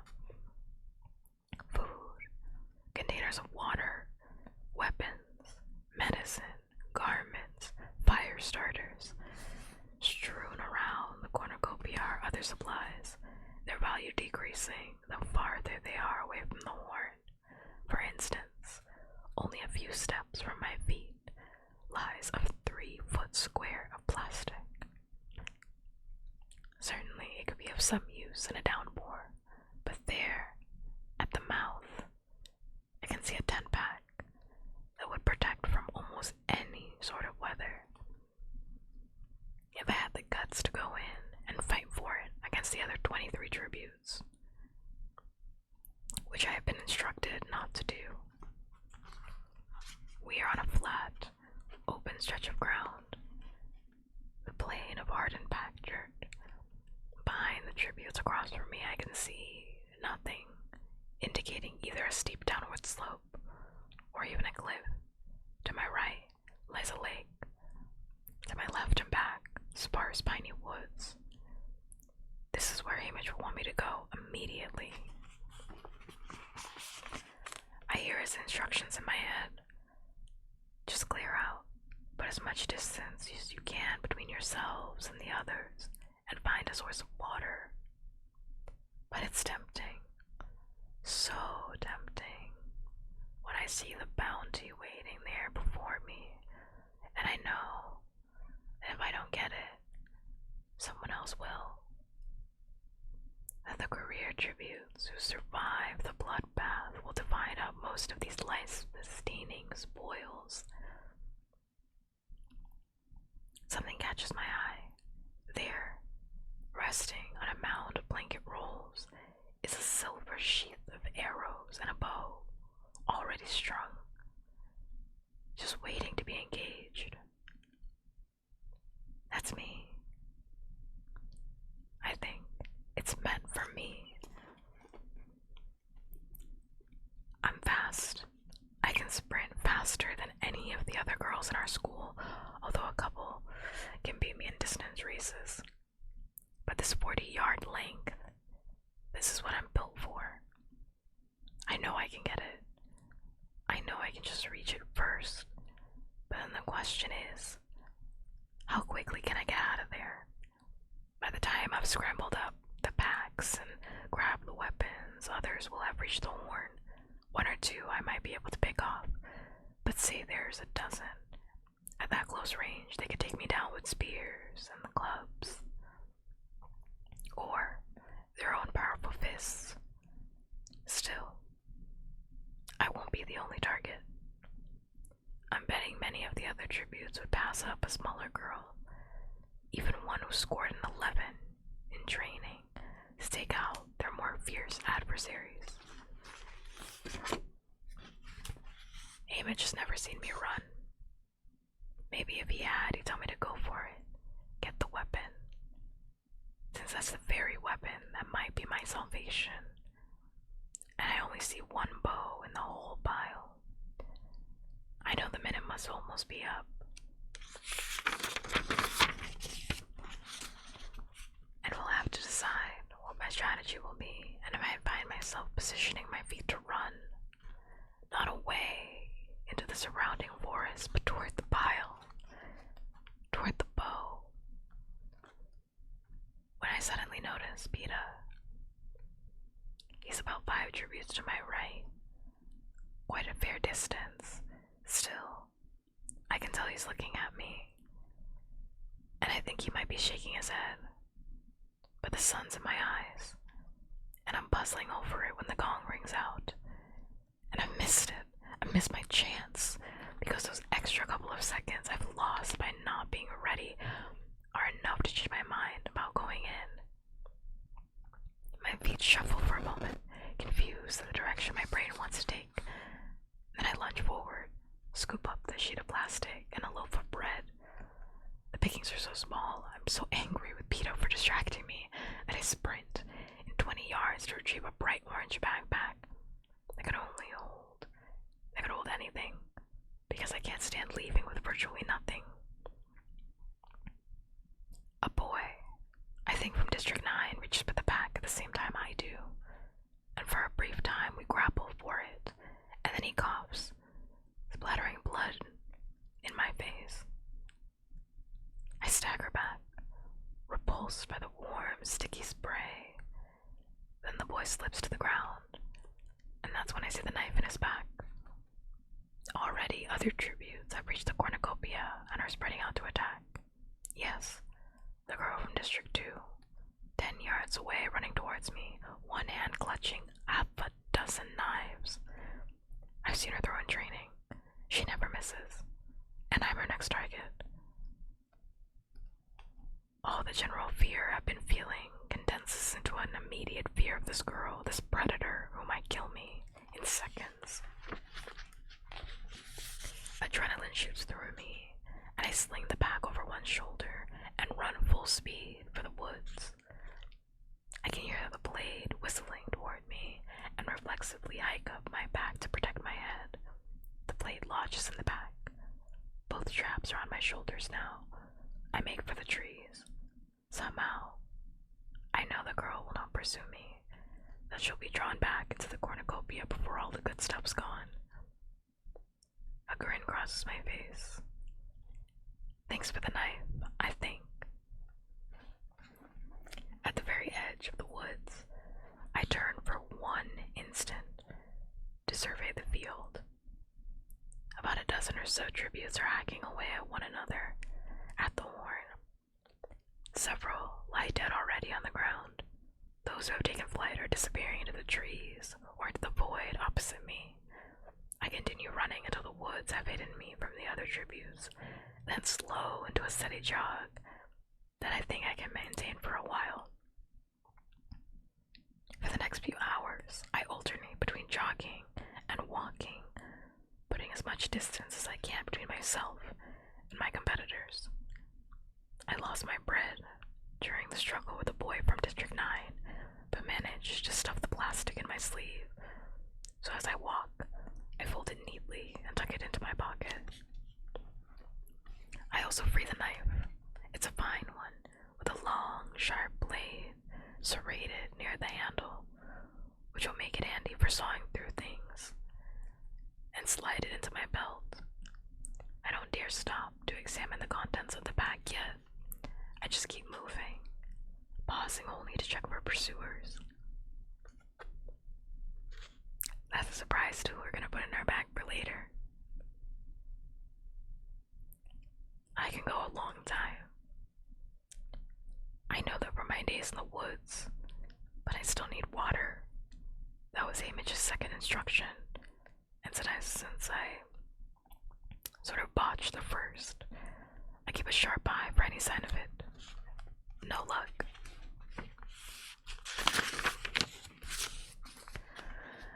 The woods begin to devolve. The pines are intermixed with a variety of trees. Some I recognize, some completely foreign to me. At one point, I hear a noise and pull my knife, thinking I have to defend myself, but I've only startled a rabbit. Good to see you, I whisper. If there's one rabbit, there could be hundreds just waiting to be snared. The ground slopes down. I don't particularly like this. Valleys make me feel trapped. I want to be high, like in the hills around District 12, where I can see my enemies approaching, but I have no choice but to keep going. Funny though, I don't feel too bad. The days of gorging myself have paid off. I've got staying power even though I'm short on sleep. Being in the woods is rejuvenating. I'm glad for the solitude, even though it's an illusion because I'm probably on screen right now. Not consistently, but off and on. There are so many deaths to show the first day that a tribute trekking to the woods isn't much to look at. But they'll show me enough to let people know I'm alive, uninjured, and on the move. One of the heaviest days of betting is the opening, when the initial casualties come in. But that can't compare to what happens as the field shrinks to a handful of players. It's late afternoon when I begin to hear the cannons. Each shot represents a dead tribute. The fighting must have finally stopped at the cornucopia.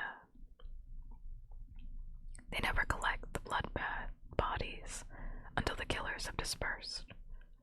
On opening day, they don't even fire the cannons until the initial fighting's over, because it's too hard to keep track of the fatalities. I allow myself to pause, panting as I count the shots. 1, 2, 3, on and on until they reach 11. 11 dead in all. 13 left to play. My fingernails scrape at the dried blood. The boy from District 9 coughed into my face. He's gone, certainly. I wonder about Peta. Has he lasted through the day? I'll know in a few hours, when they project the dead images into the sky for the rest of us to see. All of a sudden, I'm overwhelmed by the thought that Peta may actually already lost. Maybe already lost. Blood white, collected, and in the process of being transported back to the capital to be cleaned up, redressed, and shipped in a simple wooden box back to District 12. No longer here. Heading home.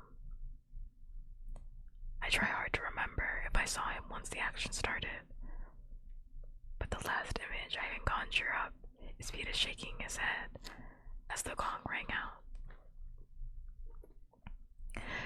Maybe it's better if he's gone already. I had no confidence. He had no confidence he would win, and I will not end up with the unpleasant task of killing him. Maybe it's better if he's out of this for good. I just want to pause to say, that was very heterosexual. That was very heterosexual. You know, I hate to say it, I'm homosexual. Not true, I'm just queer. But, you know, I'm half homosexual, I'm queer. But it was very heterosexual. I'm half hetero, half homo. And that was very... She's like, I wonder if he's dead. Girl, you don't have water. The fact that she's thinking about Peta before water, I know this is not a romance. It's really not a romance. It's a horror, to be completely honest. is like this is a horror novel, and yet the hopeless romantic in me is like, she's literally thinking about Peter before water. Like she has not had anything to drink, and she's like, I wonder if Peter's alive. I wonder if Peter's alive. I really wonder. Gotta go to sleep now, pup.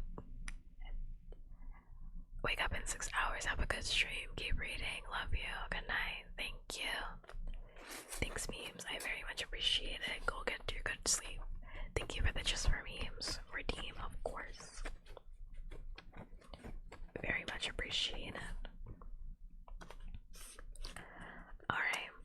I honestly should probably end in like the next hour or two because like but I just want to keep reading this book. Like, I am hungry. I'm always hungry when I'm reading this book. It's like a twisted irony, but I'm actually like hungry. So probably in like an hour, I'm gonna pack it up, so that I can figure out what I'm gonna be eating. Alright. Back into it on page 153. I slumped down next to my back, exhausted. I need to go through it anyway before night falls. See what I have to work with. As I unhook the straps, I can feel it sturdily made, although a rather unfortunate color. This orange, will practically glow in the dark. I make a mental note to camouflage it first thing in the morning. I flip open the flap. What I want most, right at this moment, is water. Image's directive is immediately to find water. Was not arbitrary. I won't last long without it. For a few days, I will be able to function with unpleasant symptoms of dehydration, but after that, I will deteriorate into helplessness and be dead in a week tops. I carefully lay out the provisions. One thin black sleeping bag that reflects body heat, a pack of crackers, a pack of dried beef strips, a bottle of iodine, a box of wooden matches, a small coil of wire, a pair of sunglasses, a half-a-gallon plastic bottle with a cap for carrying water that's bone dry. No water. How hard would it have been for them to fill up the bottle? Thank you for the follow, Bony Shark. Thank you. I very much appreciate it. I will, in fact, be giving you art in your honor. Thank you. Giving you art in your honor for following because I really do appreciate it. I hope you're having a good day, night, wherever you are. Also, your username is just kind of cute. Just wanted to let you know. Alright. Page 154. I've become aware of the dryness in my throat and mouth, the cracks in my lips. I've been moving all day long. It's been hot, and I've sweat a lot. I do this at home. There are always streams to drink from, or snow to melt if it should come to it. As I fill my pack, I have an awful thought. The lake. The one I saw while I was waiting for the gong to sound. What if that's the only source of water in the area? That way, they'll guarantee drawing us to fight. The lake is a full day's journey from where I sit now. A much harder journey with nothing to drink. And then, even if I reach it, it's sure to be heavily guarded by some of the career tributes. I'm about to panic when I remember the rabbit I startled earlier today. It has to drink too. I just have to find out where. Twilight is closing in, and I'm ill at ease. The trees are too thin to offer much concealment. The layer of pine needles that muffles my footsteps also makes tracking animals harder when I need their trails to find water. And I'm still heading downhill, deeper and deeper into a valley that seems endless. I'm hungry too, but I don't dare break into any of my precious,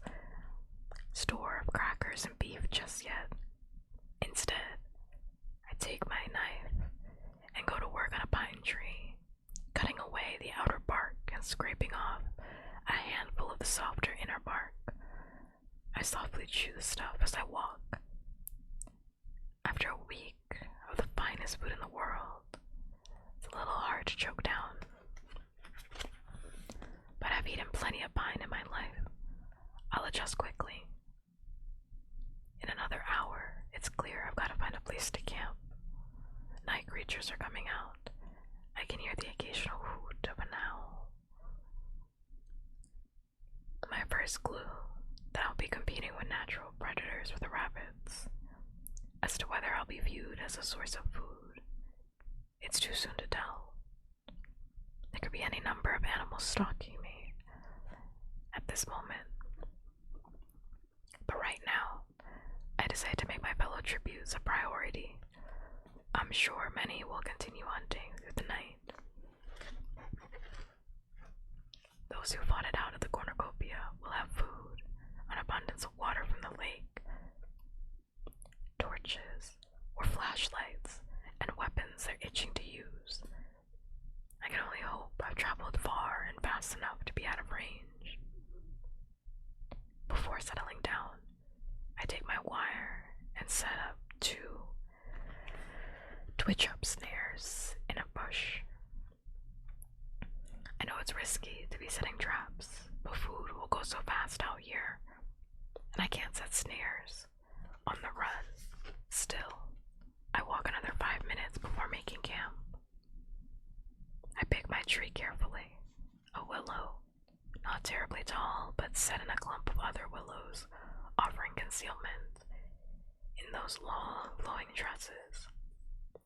I climb up, sticking to the stronger branches close to the trunk, and find a sturdy fork for my bed. It takes some doing, but I arrange the sleeping bag in a relatively comfortable manner as I place my backpack in the foot of the bag and then slide it in after. As a precaution, I remove my belt, loop it all the way around the branch and over my sleeping bag, and refasten it at my waist.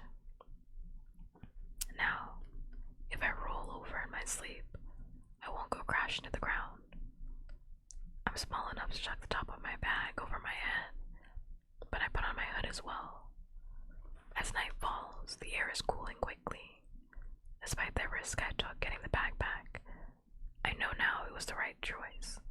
This sleeping bag, radiating back and preserving my body heat, will be invaluable. I'm sure there are several other tributes whose biggest concern right now is how to stay warm, whereas I may actually be able to get a few hours of sleep. If only I wasn't so thirsty. Night has come when I hear the anthem that precedes the death recap. Through the branches, I can see the seal of the capital, which appears to be floating in the sky.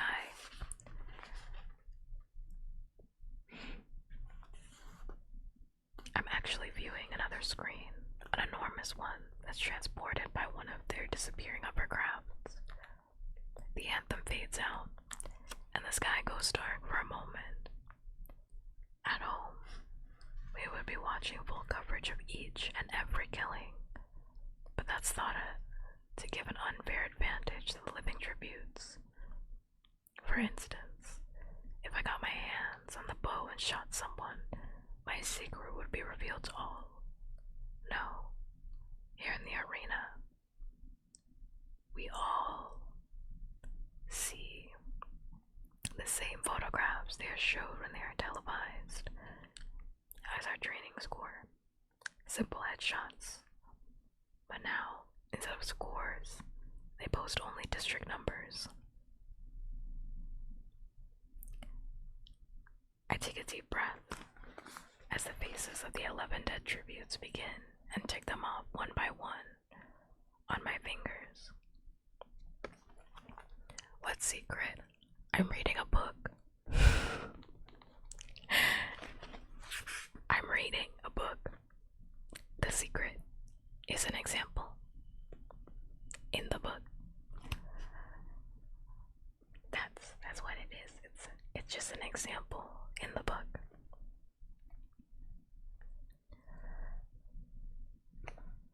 That's all.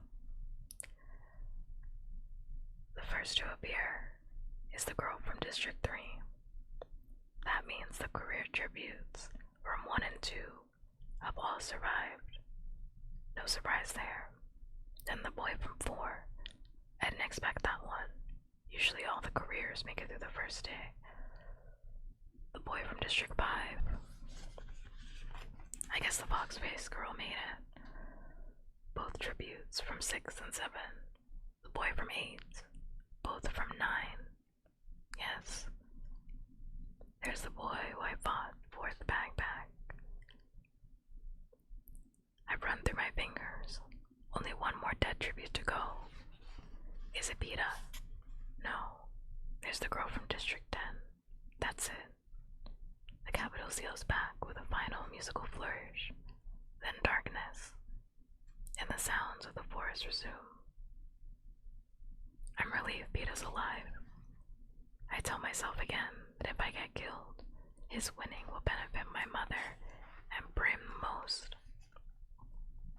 This is what I tell myself to explain the conflicting emotions that arise when I think of Peta. The gratitude that he gave me an edge by professing his love for me. In the interview, the anger at his superiority on the roof, the dread that we may come face to face at any moment in this arena.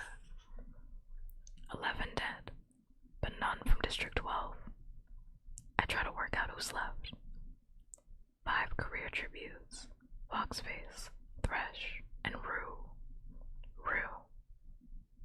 So she made it through the first day after all. I can't help feeling glad. That makes 10 of us. The other 3 I'll figure out tomorrow. Now when it's dark, and I have traveled far, I am nestled high in this tree. Now, I must try and rest. I haven't really slept in 2 days. And then there's been the long day's journey into the arena. Slowly, I allow my muscles to relax, to close my eyes. The last thing I think is that it's lucky I don't snore. The sound of a breaking branch wakes me. How long have I been asleep? 4 hours. 5. The tip of my nose is icy cold. Snap, snap, snap. What's going on? This is not the sound of a branch under someone's foot, but the sharp crack of one coming from a tree. Snap, snap. I judge it to be several hundred yards to my right. Slowly, noiselessly, I turn myself in that direction. For a few minutes, there's nothing but blackness and some scuffling. Then I see a spark, and a small fire begins to bloom. A pair of hands warms over the flames, but I can't make out much more than that. I have to bite my lip not to scream every foul name I know at the fire starter. What are they thinking?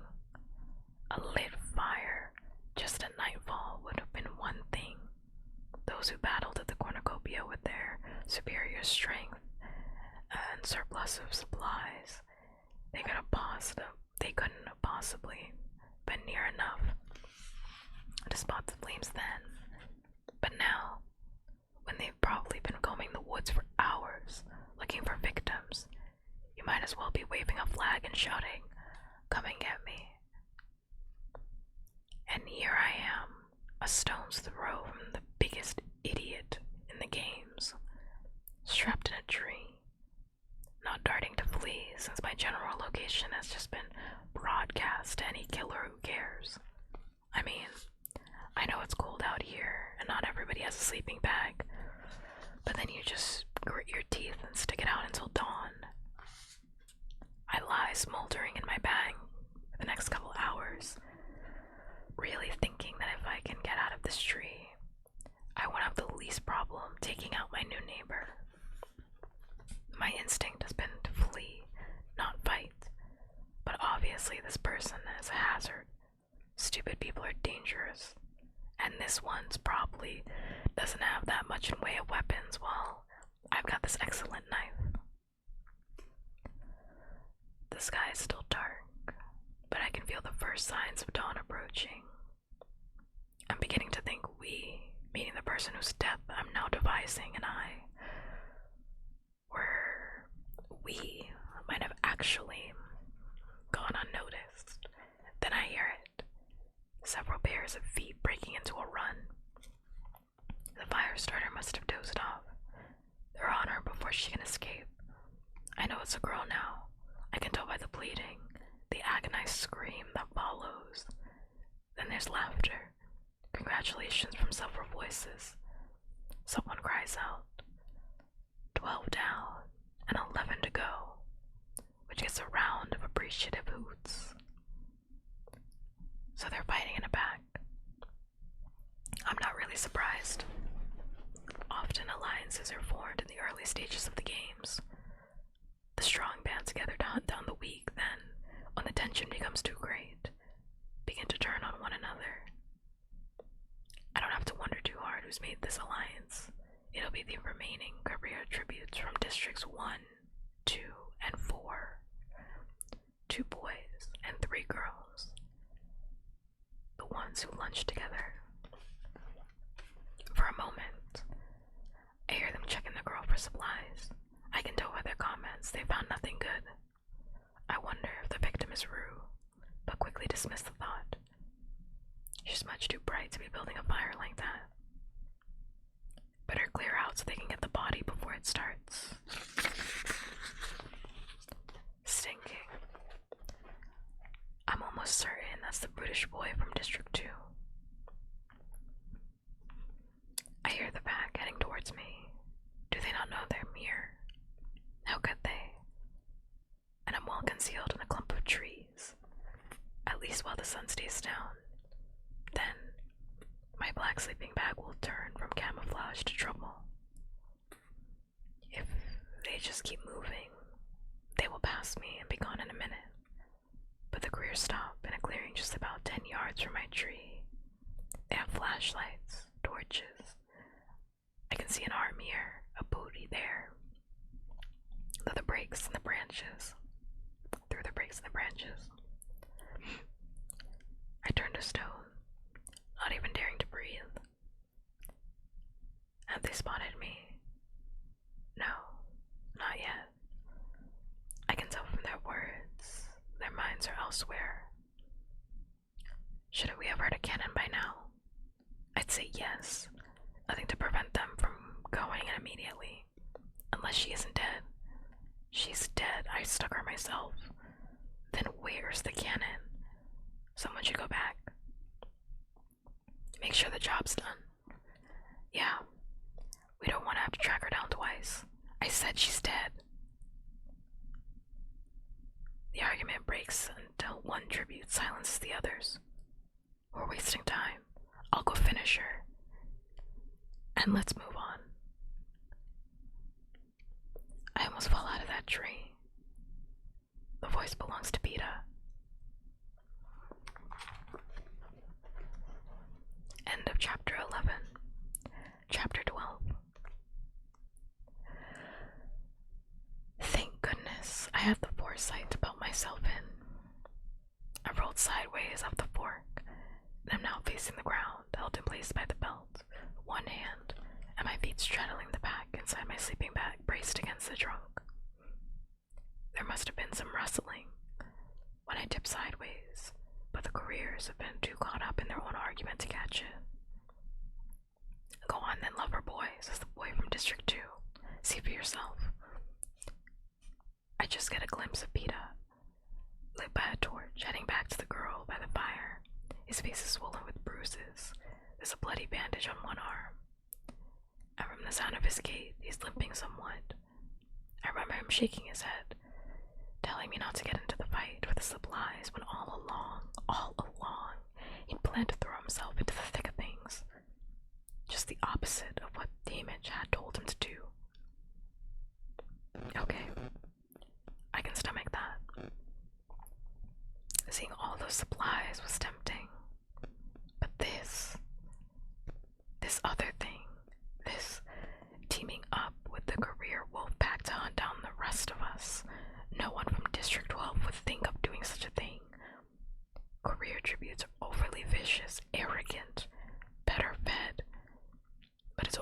are the Capitol's lapdogs.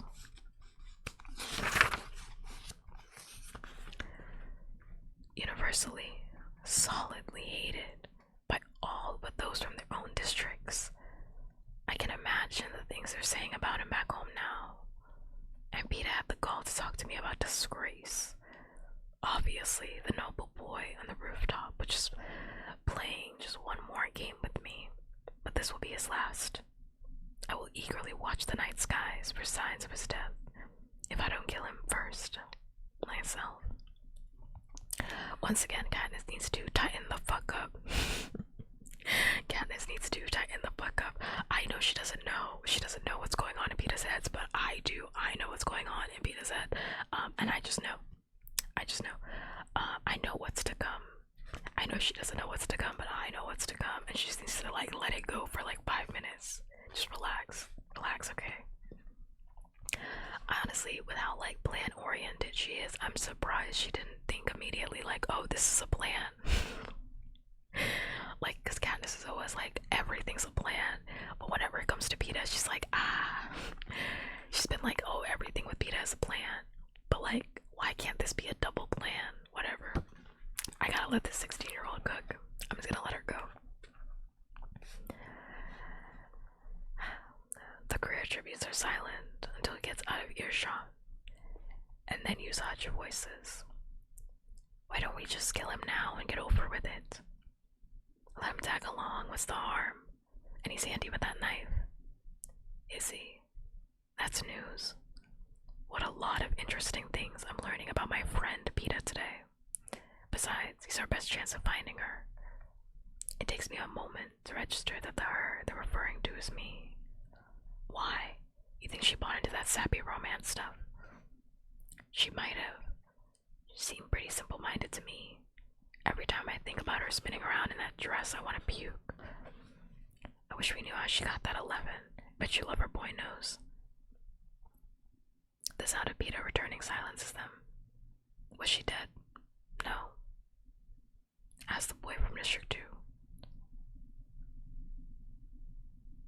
But she is now, says Peeta. Just then, the cannon fires, ready to move on. The career pack sets off at a run, just as dawn begins to break and birdsong fills the air.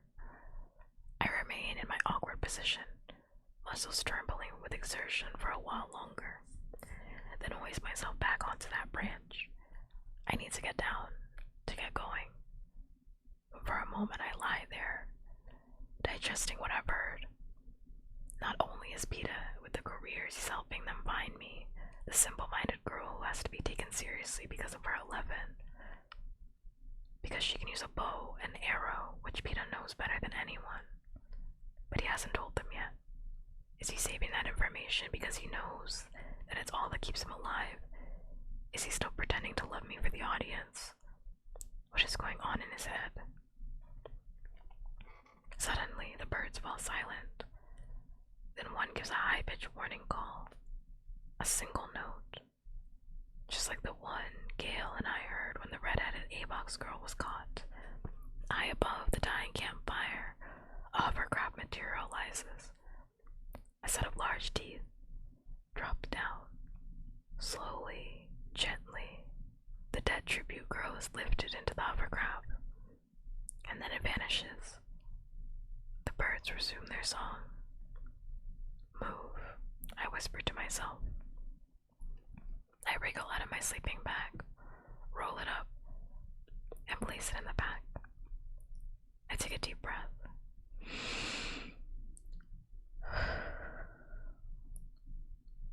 While I've been concealed by darkness, and the sleeping bag and the willow branches, it has probably been difficult for cameras to get a good shot of me. I know they must be tracking me now, though. The minute I hit the ground, I'm guaranteed a close-up. The audience will have been beside themselves, knowing I was in the tree, that I overheard the careers talking. That I discovered Peeta was with them, until I worked out exactly how I want to play that. I better at least act on top of things, not perplexed, certainly not confused or frightened. No, I need to look one step ahead of the game. So as I slide out of the foliage and into the dawn light, I pause a second, giving the cameras time to lock on me. Then I cock my head slightly to the side and give a knowing smile. There. Let them figure out what that means. I'm here and queer and very EP and lost. If you're EP, you should go to sleep. I'm happy you're here. I'm happy you're also queer, because I'm also queer, so that makes us friends. Kind of. Kind of. It makes us friends in a community-like way. But if you're tired, go to sleep. Go to sleep. Get some rest. Take care of yourself. In a community way. In a community way. I'm very socially anxious. I don't really make friends like that. I'm like very, very skittish. But certainly we are part of the same community, so I like you for that. Promise I do. Also, thank you for finding me adorable. I am, but thank you. So I'm a cat? No. I'm not a cat. I'm also not a puppy, despite my name. We're back to this. I don't know why this always happens. On ASMR nights, this always happens. But I'm not a puppy, and I'm not a cat. I have been told I act like both though, so that does come up a lot. It does. It's like stay still and the cat approach you. Yes. Also, we're taking a 3-minute scheduled ad break. Top of the hour is scheduled ad break, so if you're hungry, tired, and or sleepy, please take care of yourself in whatever way you need to, in whatever way makes you feel comfortable, safe, and happy, because I'd rather you do that than watch the ads, because they are required by Twitch. So go take care of yourself in whatever way you need.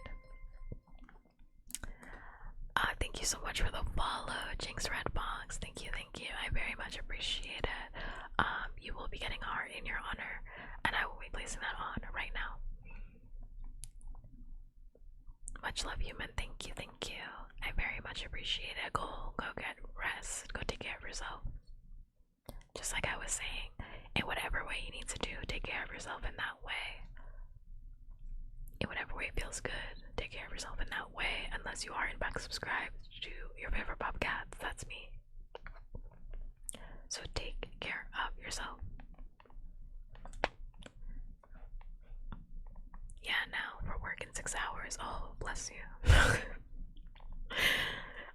I know exactly what that's like, because I'm on a break right now, and and because of my insomnia, I would be up at like 4 a.m. knowing I have to wake up at 6 a.m. to go to work. I just couldn't go to sleep. And I'd be mad as shit. Like, it happens, I would be so fucking upset. I feel like I'm so fucking tired. I'm so fucking tired. And it's like 3 a.m. in the morning, and I'm like, I have to fucking go somewhere. Sequel is my homie. At this point, I take sleep medication. I had to go to a fucking doctor, because I've had insomnia since I was a little tyke. Except when you're small, people are like, that's not insomnia, you just don't like going to bed. And I was like, nah, I think something's wrong. Like, nah, like I really can't go to sleep. Like, I really want to, I promise. Like, I want to go to sleep, but like, I just can't. Thankfully, mine isn't that bad yet. Don't put the yet on it. Don't put the yet on it. Just say yours isn't that bad. Yours doesn't have to get bad. It doesn't have to get bad. It can just stay. It can stay as yours.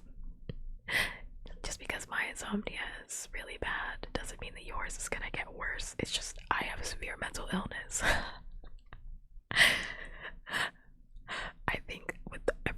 diagnosis, my insomnia got stronger. It was like leveling up. Every time I like talked to my therapist and like my diagnosis got worse, they were like, oh shit, level up on that insomnia. And I was like, no, no, please, I want to go to sleep, please. But it's okay, it's okay.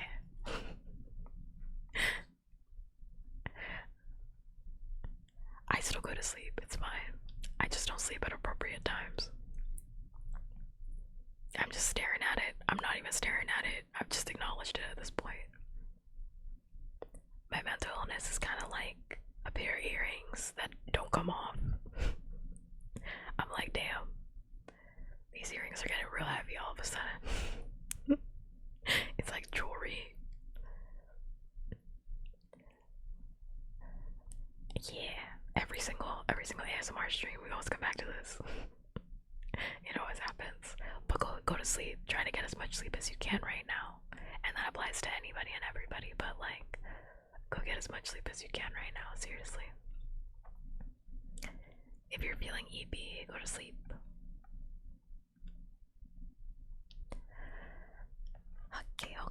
Okay.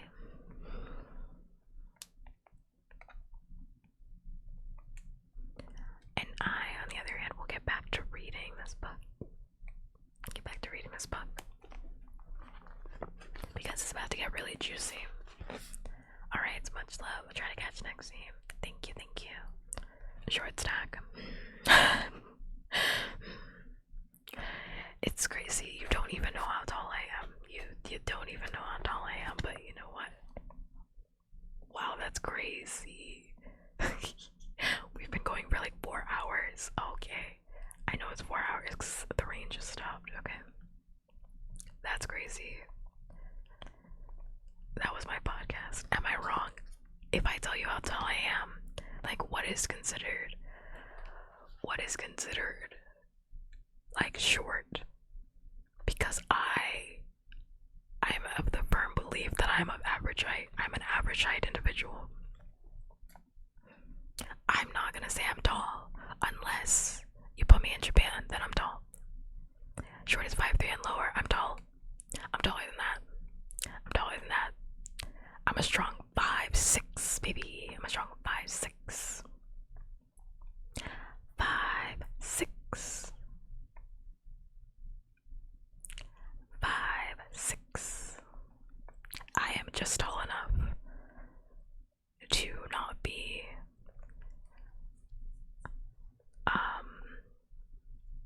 short, in my opinion, but everybody in my community does call me short. Yes, exactly. Thank you. Wow, where's Memes when I need to rub this in his face? Damn, Memes is always asleep every single time. Something happens. Average height, that's what I've been saying. I'm not arguing that I am tall. Okay. But I'd still tower over you, and I would still eradicate your ankles. What about it? Being tall means nothing if I can still bring you down with a nice sweep to your legs. Just a sweep to your legs. A nice whoosh. A nice whoosh. And then you'd be done.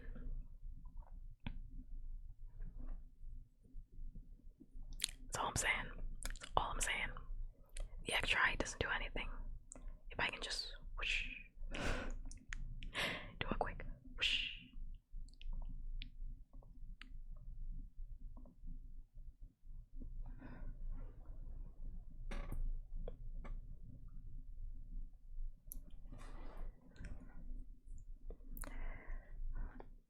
It means back problems, no upbeat swindle space. Very sad. I personally, I've never asked for uppies in my entire life, nor have I given them. I only give them to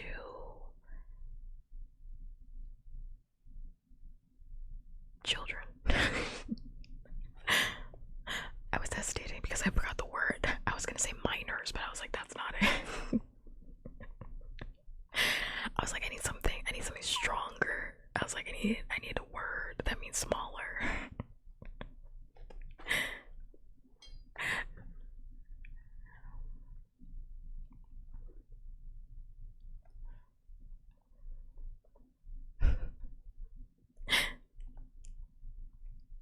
Children. Cause like children can get uppies. But it's like, you know, everybody, oh my freaking god.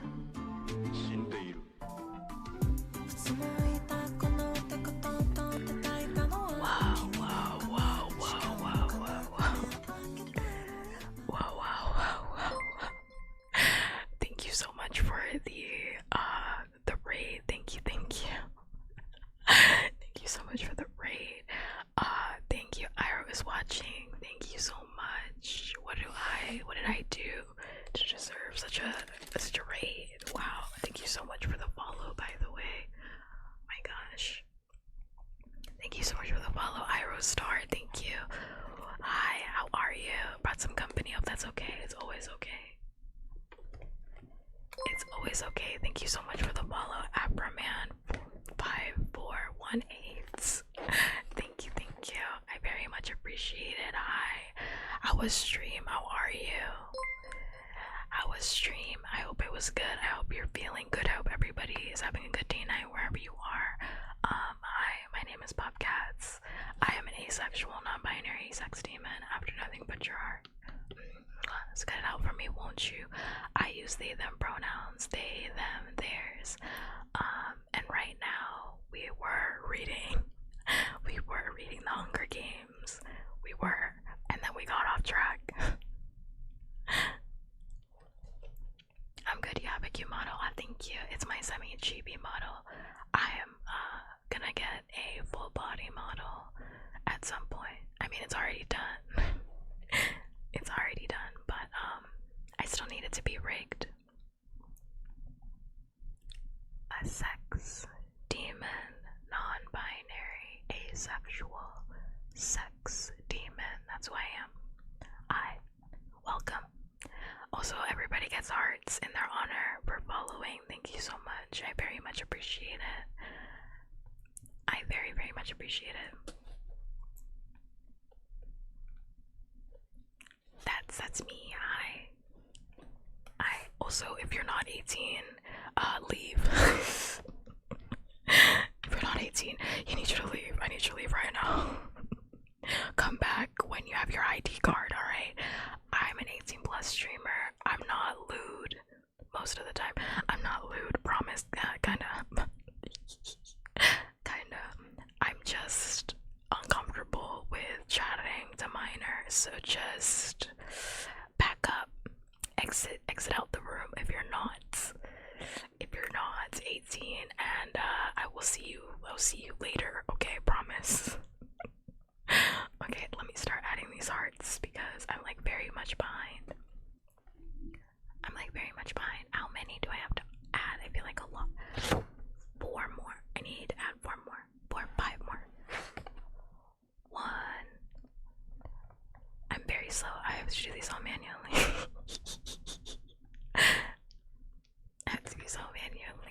That's 1.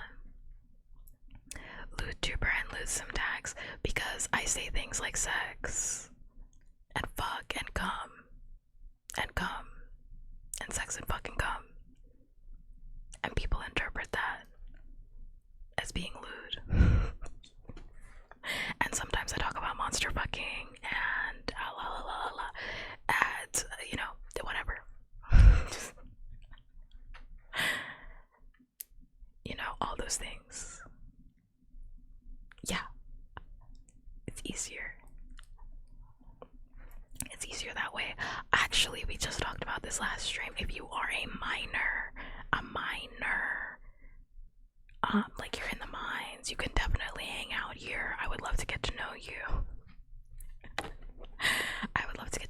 I really would. Because I find that to be a very interesting job, especially considering we're reading The Hunger Games, where District 12 is a mining town. Xenomorph, I don't know about that one.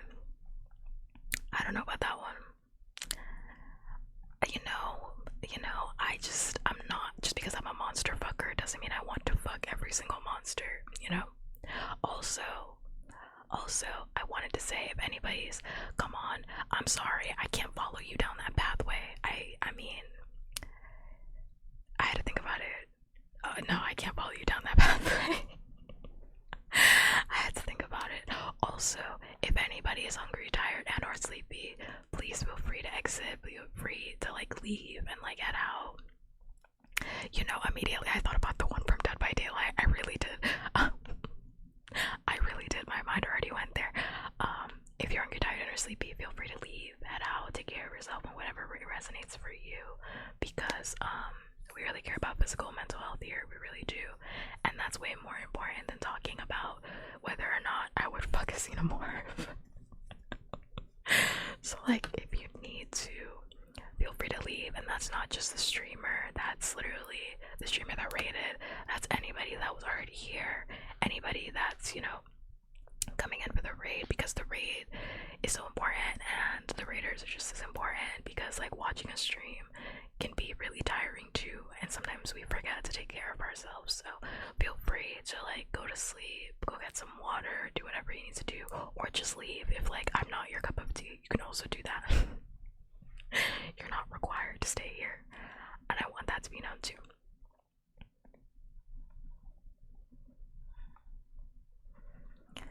Whatever one of the other dwarves, if you're feeling, you know, I don't know what the other dwarves are, sleeping. What's that movie, Snow White? Snow White, that's like not my cup of tea. But the other one's bashful, snory, sexy. Bashful, snory, sexy. I really do. Dog is one of them, right? Dog. I watched that movie like maybe 3 times. I have no idea. Dog. I don't know. I have no fucking idea. But like, go to sleep if that's what you need to do. Or just leave. Like, you can also just get the fuck out of here. Respectfully, as I like to say. Respectfully. Have I added 4 yet? 1, 2, I think I added 3. I'm gonna add another one. I lost track. Also, something about me is that I have severe memory issues. So if I don't remember stuff, it's because I quite literally cannot remember. I have severe memory loss, you know.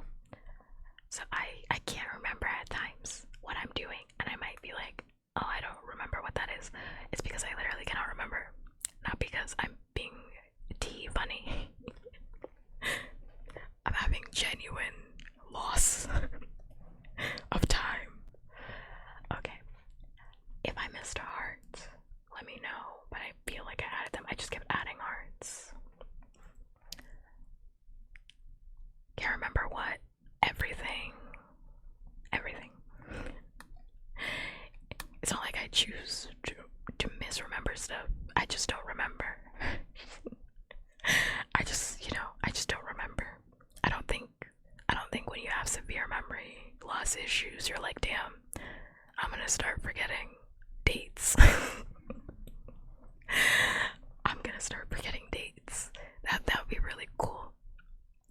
You're just a little guy, just vibing. I am. My voice cracked. My voice cracked. Okay. But yeah, I forgot where we were going with that. I already forgot. Something about the Snow White. Something about Snow White. I should go back to reading. I was reading before. Where did I stop? Okay. Yeah, but I very much appreciate the read. But if anybody needs to head out, once again, you have my full express permission. You didn't need it, but you have it. Because sometimes people get like really weird and uncomfortable with raids where they're like, oh, everybody needs to stay. Everybody needs to stay and hang out. And it's like, actually, you don't. You can just go to sleep. I know you. Do you know me? What do you know me from? I walked with you once upon a dream. I didn't even pick up on it. Is that from Snow White? Again, I've seen that movie like twice. I'm one of those people. I appreciate it. Also, thank you so much for the follows and Zenexen. hope I'm saying it right. Senexin. Yeah, I hope I'm saying it right. Was it I have no fucking clue. I don't fucking know. I'm like a Disney fan. I'm a Disney fan. I'm not like a Disney adult, you know. That was Maleficent. Sleeping Beauty. That's what it was. That's what it was. Oh, okay. I'm gonna add a heart before I forget. We're getting off topic. You're not a Disney nerd. There's nothing wrong with being a Disney nerd. I actually find Disney adults to be really cute, to be completely honest. I really like watching Disney adult videos. Like Disney adults going to like water parks, theme parks around the world. I think that they are so adorable. I was falling asleep yesterday to one of them and he was explaining the Tokyo Disney parks and I was like, oh my god, I wish I was this happy. Like they were so fucking happy about Disney, like, and I got happy too. Like when someone is just happy and someone's like just passionate about something, it's just really adorable. You know, it doesn't matter what it is. I'm gonna get some food and eat, but I appreciate you letting me rate you. Oh my god, I appreciate you just rating. Thank you. I really do. I really, really do. Sorry. I have nails and I just play with them sometimes. But I really do appreciate it. But get some food, go to sleep. Disney adult videos. Yeah. Not one of those ones. Not one of those ones. I'm not watching those. I'm talking about a Disney adult. But if I forget dates, you forget figs and raisins. All disgusting. All disgusting. You're not supposed to touch that one. That's for memes. It's for memes. It's not for you. It's for memes. If there was a bratty Cthulhu redeem, you wouldn't want somebody to touch it. It's for memes. It's just for memes. He knows what it does. It's just for memes. That's what the redeem does. That's what the meme. That's what the meme does. Okay. Oh, I don't mind sharing. That wasn't what I was saying. that wasn't what I was saying. Not one bit.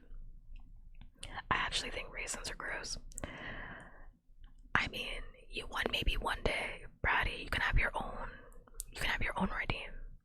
And then, you know, other people will be tempted to touch your redeem too. Maybe, you know, maybe one day you can have your own redeem. But it takes a lot. It takes a lot to get your own redeem in this community. It does. It takes a lot. You know, it takes quite a bit. You have to grovel and beg and whine and cry at my feet and worship me, and I just don't think we're there yet. Alright.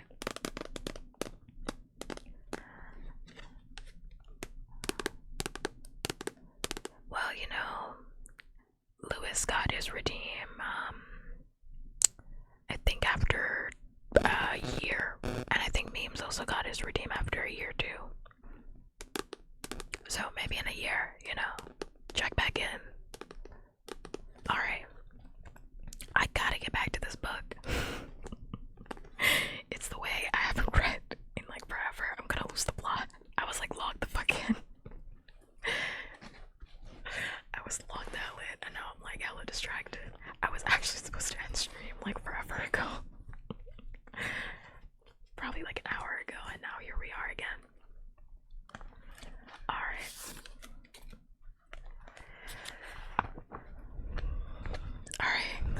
Colonial. Wait, I can't. Colonial. What the fuck? Colonial. Did you just Colonel? What did you just call me? Did you just call me Colonel Sanders? You just call me what that fucking guy on the chicken is called? Ain't that what he's called? Colonel.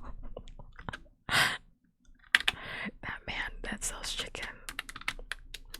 That is literally what it is. You just call me this fucking chicken salesman. I I hate it here. I don't know how they write it. You had it right the first time. You were absolutely correct. You were absolutely correct. You had it right the first time. Anyway, it's a military rank. I know, but it just hurts being on the same level as a chicken salesman. I mean, one of the best chicken salesmen. You gotta give it to the man with 11 herbs and spices. But it still hurts. You know, it still hurts. Whoa. Alright. Let's get back to me reading this book that I've been holding in my hands and sweating onto. The best one there is. You know, that chicken's not even that good. That chicken, alright. We can't talk about food right now because I'm literally gonna we're gonna be here all day. Alright, back to it. Right now, for those that are unaware, we are in Not That Good, and it's not that good. Have you ever tried Twice Fried Korean fried chicken? That's fucking good chicken. That's good chicken. To the cheesa. I have never even eaten the cheesa in my entire life.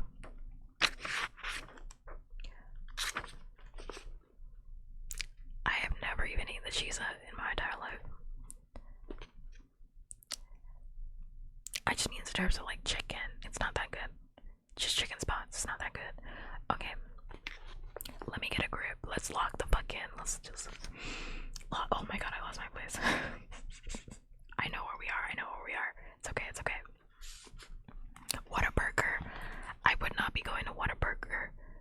I mean, I've never eaten a Whataburger, so I guess I don't know how good that chicken is. But I think there are just some other chicken places I would go first. Let's just not get into that. You're distracting me. I'm supposed to be reading a book. That's just me dying, sorry. I'll try not to do that. For those that are unaware of what I am doing, I'm trying to read The Hunger Games. We're on book 1.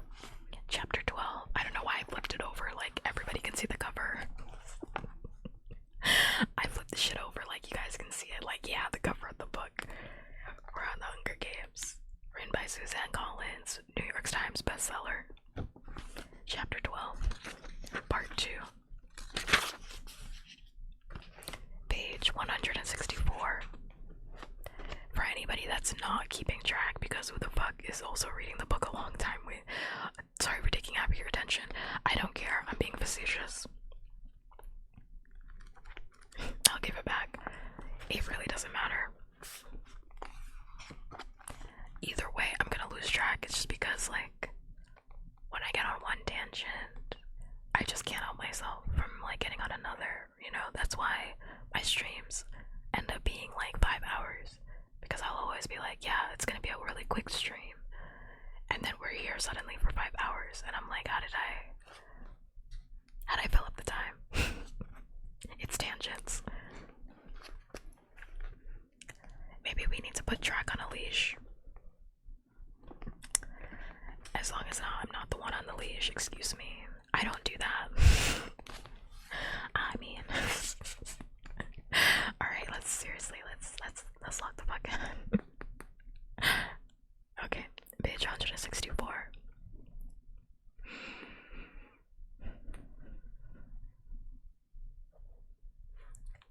I'm about to take off when I think of my stairs. Maybe it's imprudent to check them with the others so close, but I have to. Brady, you're taking me out. Taking me out. JK, you say JK, but that's literally like one of the tiers in my stream.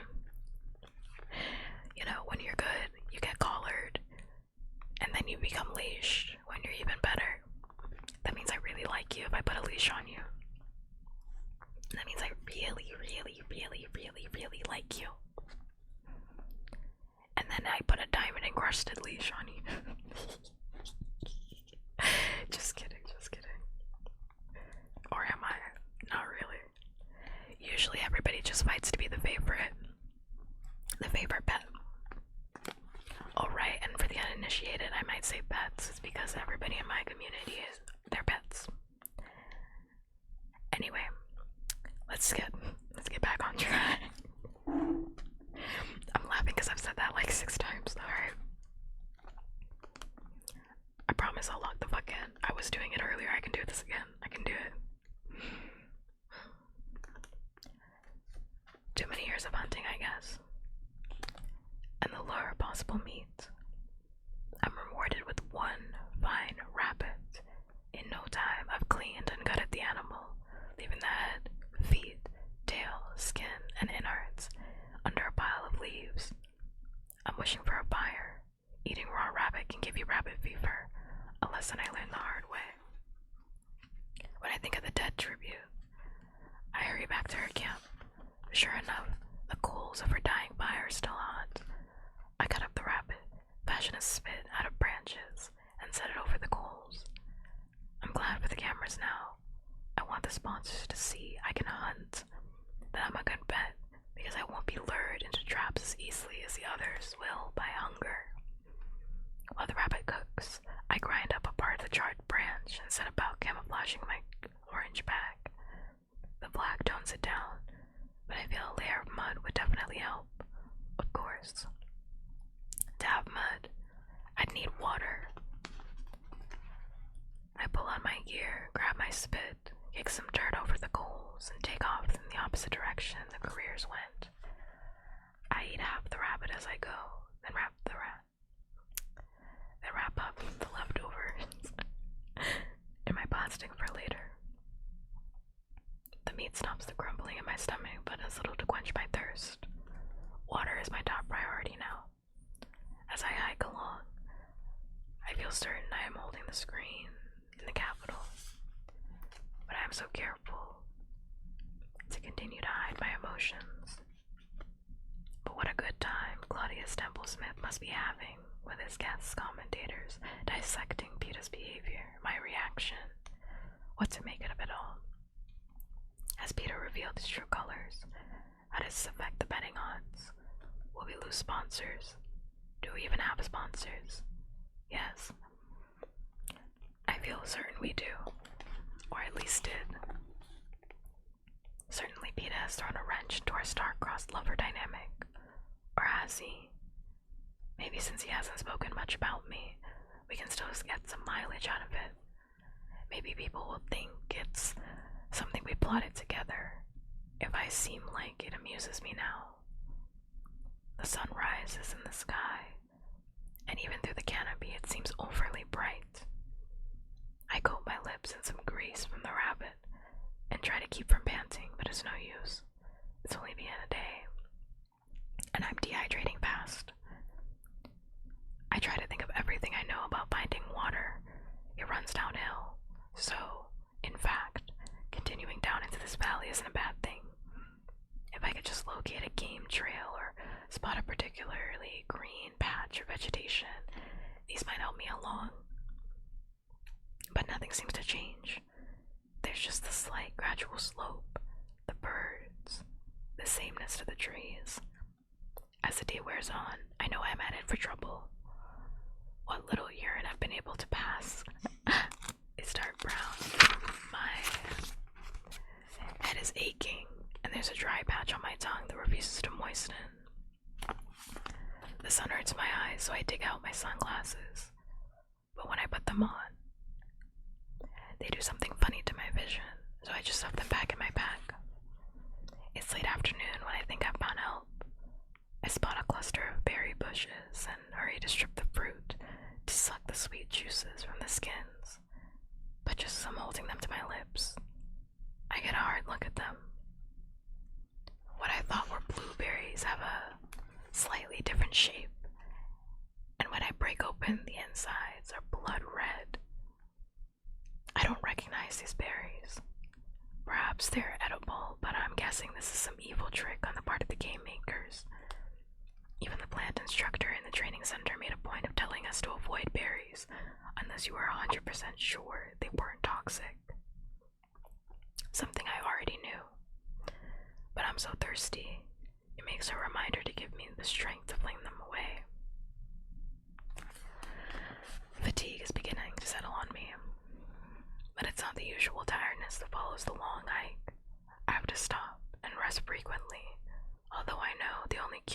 ails me requires continued searching.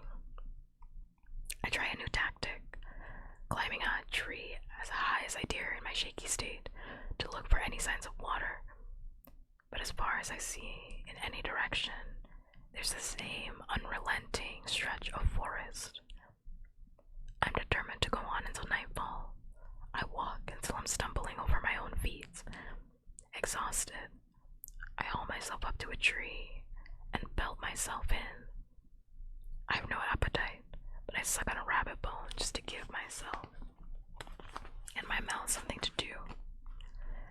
Night falls, the anthem plays, and high in the sky I see a picture of the girl who was apparently from District 8, the one Peter went back to finish off. My fears the career back is minor compared to my burning thirst. Besides, they were heading away from me, and by now, they too will have to rest. With the scarcity of water, they may even have to return to the lake for refills. Maybe that is the only course for me as well. Morning brings distress. My head throbs with every beat of my heart. Simple movements send stabs of pain through my joints. I fall, rather than jump from the tree. It takes several minutes for me to assemble my gear. Something inside me. I know this is wrong. I should be acting with more caution, moving with more urgency, but my mind seems foggy and forming a plan is hard. I lean back against the trunk of my tree, one finger gingerly stroking the sandpaper surface of my tongue, and assess the options. Okay. I'm laughing because I'm suddenly thirsty. I'm laughing because I'm like, the way she's talking about it, I'm like, I'm getting thirsty. I'm getting thirsty listening to her. Like, damn, I'm getting thirsty for real. How can I get water? Return to the lake. No good. I'd never make it. Hope for rain. There's not a cloud in the sky. Keep looking. Yes. This is my only chance. But then, another thought hits me, and the surge of anger that follows brings me to my senses. Hey Mitch, he could send me water. Press a button and have it delivered to me in a silver parachute in minutes. I know I must have sponsors, at least one or two who could afford a pint of liquid for me. Yes, it's pricey, but these people, they're made of money, and they'll be betting on me as well. Perhaps Amish doesn't realize how deep my need is. I say in a voice as loud as I dare. Water. I wait, hopefully, for a parachute to descend from the sky, but nothing is forthcoming.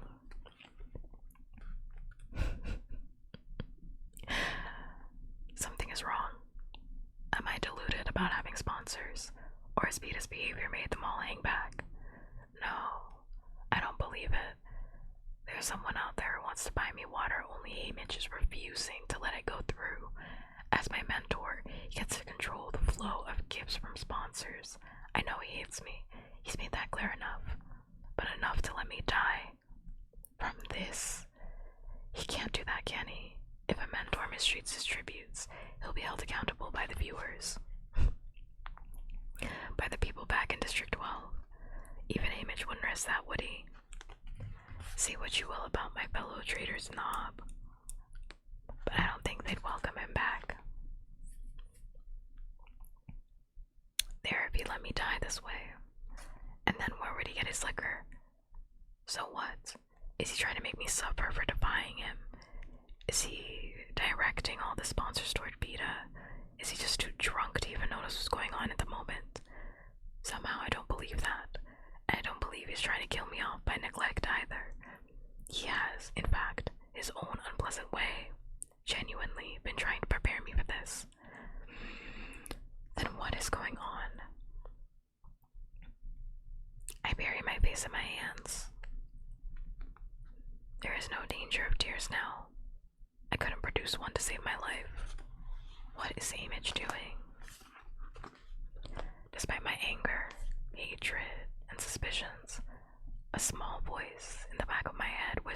answer. Maybe he's sending you a message. It says, a message. Saying what? Then I know. There's only one good reason Hamish could be withholding water from me. Because he knows I've almost found it. I grit my teeth and pull myself to my feet. My backpack seems to have tripled in weight. I find a broken branch that will do for a walking stick and start off. The sun's beating down, even more searing than the first 2 days. I feel like an old piece of leather, drying and cracking in the heat. Every step is an effort, but I refuse to stop. I refuse to sit down. If I sit, there's a good chance I won't be able to get up again. That I won't even remember my task. What easy prey I am. Any tribute, even tiny Rue could take me right now, merely shove me over and kill me with my own knife, and I've had little strength to resist. But if anyone is in my part of the woods, they ignore me. The truth is, I feel a million miles from another living soul. Not alone, though. No. Surely they've got a camera tracking me now. I think back to the years of watching tributes starve, freeze, bleed, and I dehydrate to death. Unless there's a really good fight going on somewhere, I'm being featured. My thoughts turn to Prim. It's likely she won't be watching me live, but they'll show updates at school during lunch. For her sake, I try to look as least desperate as I can.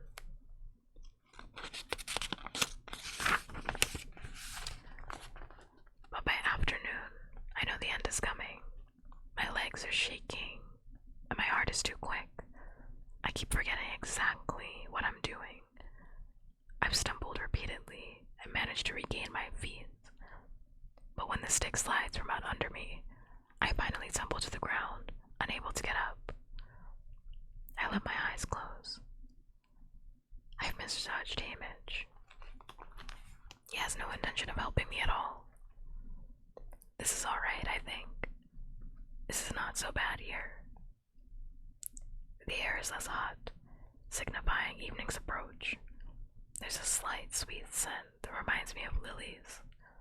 My fingers stroke the smooth ground, gliding easily across the top. This is an okay place to die, I think. My fingertips make small swirling patterns in the cool, slippery earth. I love mud. I think how many times I've tried game with the help of its soft, readable surface, good for bee stings too. Mud. Mud. Mud. My eyes fly open, and I dig my fingers into the earth. It is mud. My nose lifts in the air, and those are lilies, pond lilies. I crawl now through the mud, dragging myself toward the scent.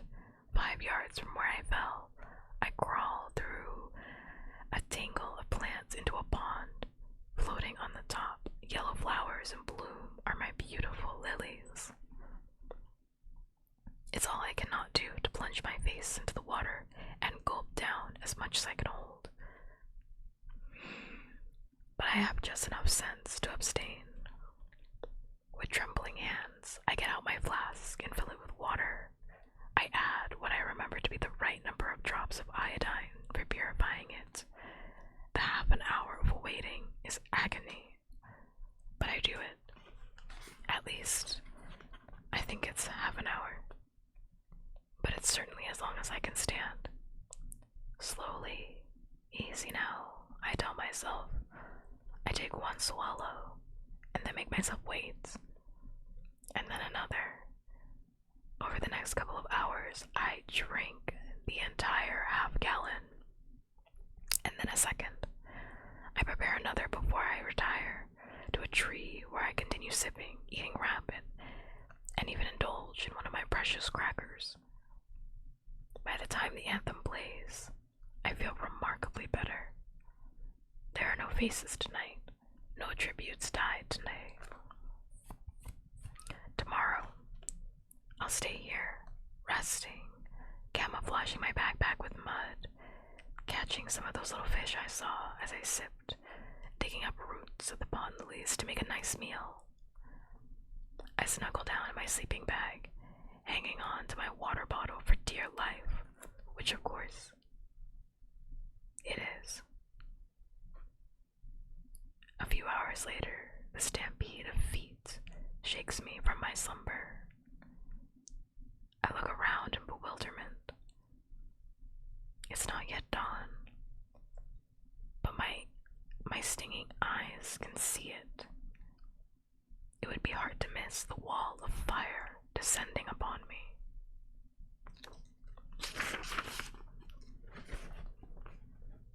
Chapter 13. I have to take a moment.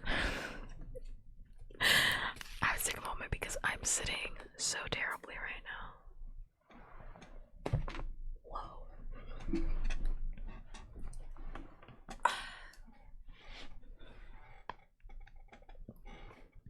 And it's killing me. Alright. I think I have like 2 chapters left in me, and that's it.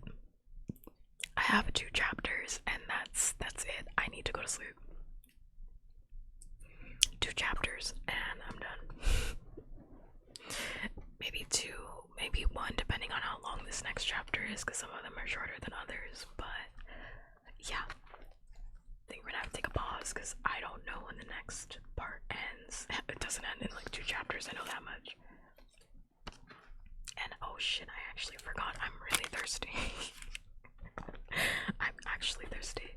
Listening to that monologue about her getting water actually made me really thirsty.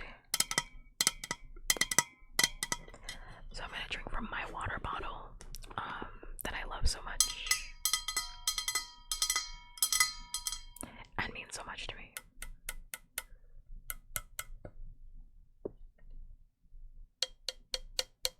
Every single place I touch, it makes a different sound. I love it.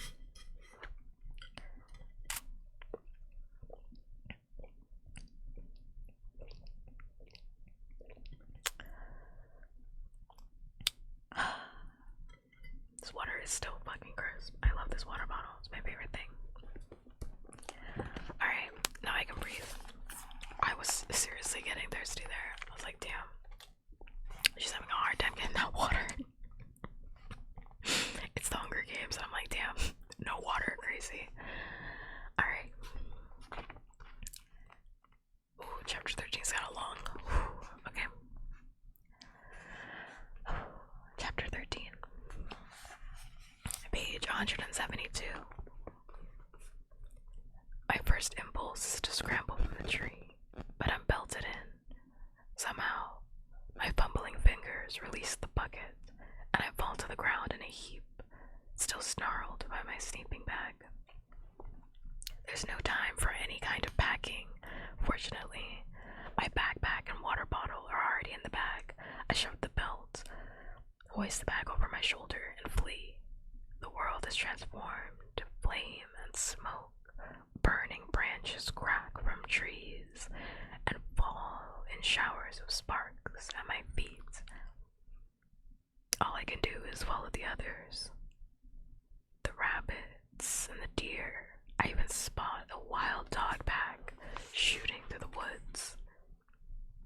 I trust their sense of direction because their instincts are sharper than mine, but they're much faster, flying through the underbrush so gracefully as my boots catch on roots and fallen tree limbs that there's no way I can keep up pace with them. The heat is horrible, but what's worse than the heat is the smoke, which threatens to suffocate me at any moment. I pull the top of my shirt up over my nose, grateful to find it soaked in sweat, as it offers a thin veil of protection. As I run, choking, my bag bagging against my back, my face cut with the branches that materialize from the gray haze without warning, because I know I'm supposed to run. This was no tribute's campfire gone out of control, no accidental occurrence. The flames that bear down on me have an unnatural height. The uniformity that as human made, machine made, game maker made. Things have been too quiet today. No deaths, perhaps no fights at all. The audience in the Capitol will be getting bored, claiming that these games are verging on dullness. This is the one thing the games must not do. It's hard not to follow the game maker's motivation. There's a career pack, and then there's the rest of us, probably spread far and thin across the arena. This fire is designed to flush us out, to drive us together. It may not be the most original device I've ever seen, but it is very, very effective. I hurtle over a burning log, not high enough. The tail end of my jacket catches on fire, and I have to stop to rip it from my body and stamp out the flames. But I don't dare leave the jacket scorched and smoldering as it is. I take the risk of shoving it in my sleeping bag, hoping the lack of air will quell what I haven't extinguished. This is all I have, what I carry on my back, and it's little enough to survive with. In a matter of minutes, my throat and nose are burning. The coughing begins soon after, and my lungs begin to feel as if they are actually being cooked. Discomfort turns to distress until each breath sends searing pain through my chest. I manage to take cover under a stone outcropping just as the vomiting begins, and I lose my meager supper and whatever water has remained in my stomach. Crouching on my hands and knees, I retch until there's nothing left to come up. I know I need to keep moving, but I'm trembling and lightheaded now, gasping for air. I allow myself about a spoonful of water to rinse my mouth and spit, and then take a few swallows from my bottle. You get 1 minute, I tell myself. 1 minute to rest. I take the time to reorder my supplies, wad up the sleeping bag, and messily stuff everything into the backpack. My minute's up. I know it's time to move on with the cloud and smoke. I've clouded my thoughts. The swift-footed animals that were my compass have left me behind. I know I haven't been in this part of the woods before. There are no sizable rocks like the one I'm sheltering against on my earlier travels. Where are the keymakers driving me? Back to the lake, to a whole new terrain filled with new dangers. I had just found hours of peace at the pond when this attack began. Would there be any way I could travel parallel to the fire and work my way back there, to a source of water at least? The wall of fire must have an end and won't burn indefinitely. Not because the game makers couldn't keep it filled, but because, again, that would invite accusations of boredom from the audience. If I could get back behind the fire line, I could avoid meeting up with the careers. I've just decided to try and loop back around, although it will require a few miles of travel away from the inferno, and then a very circuitous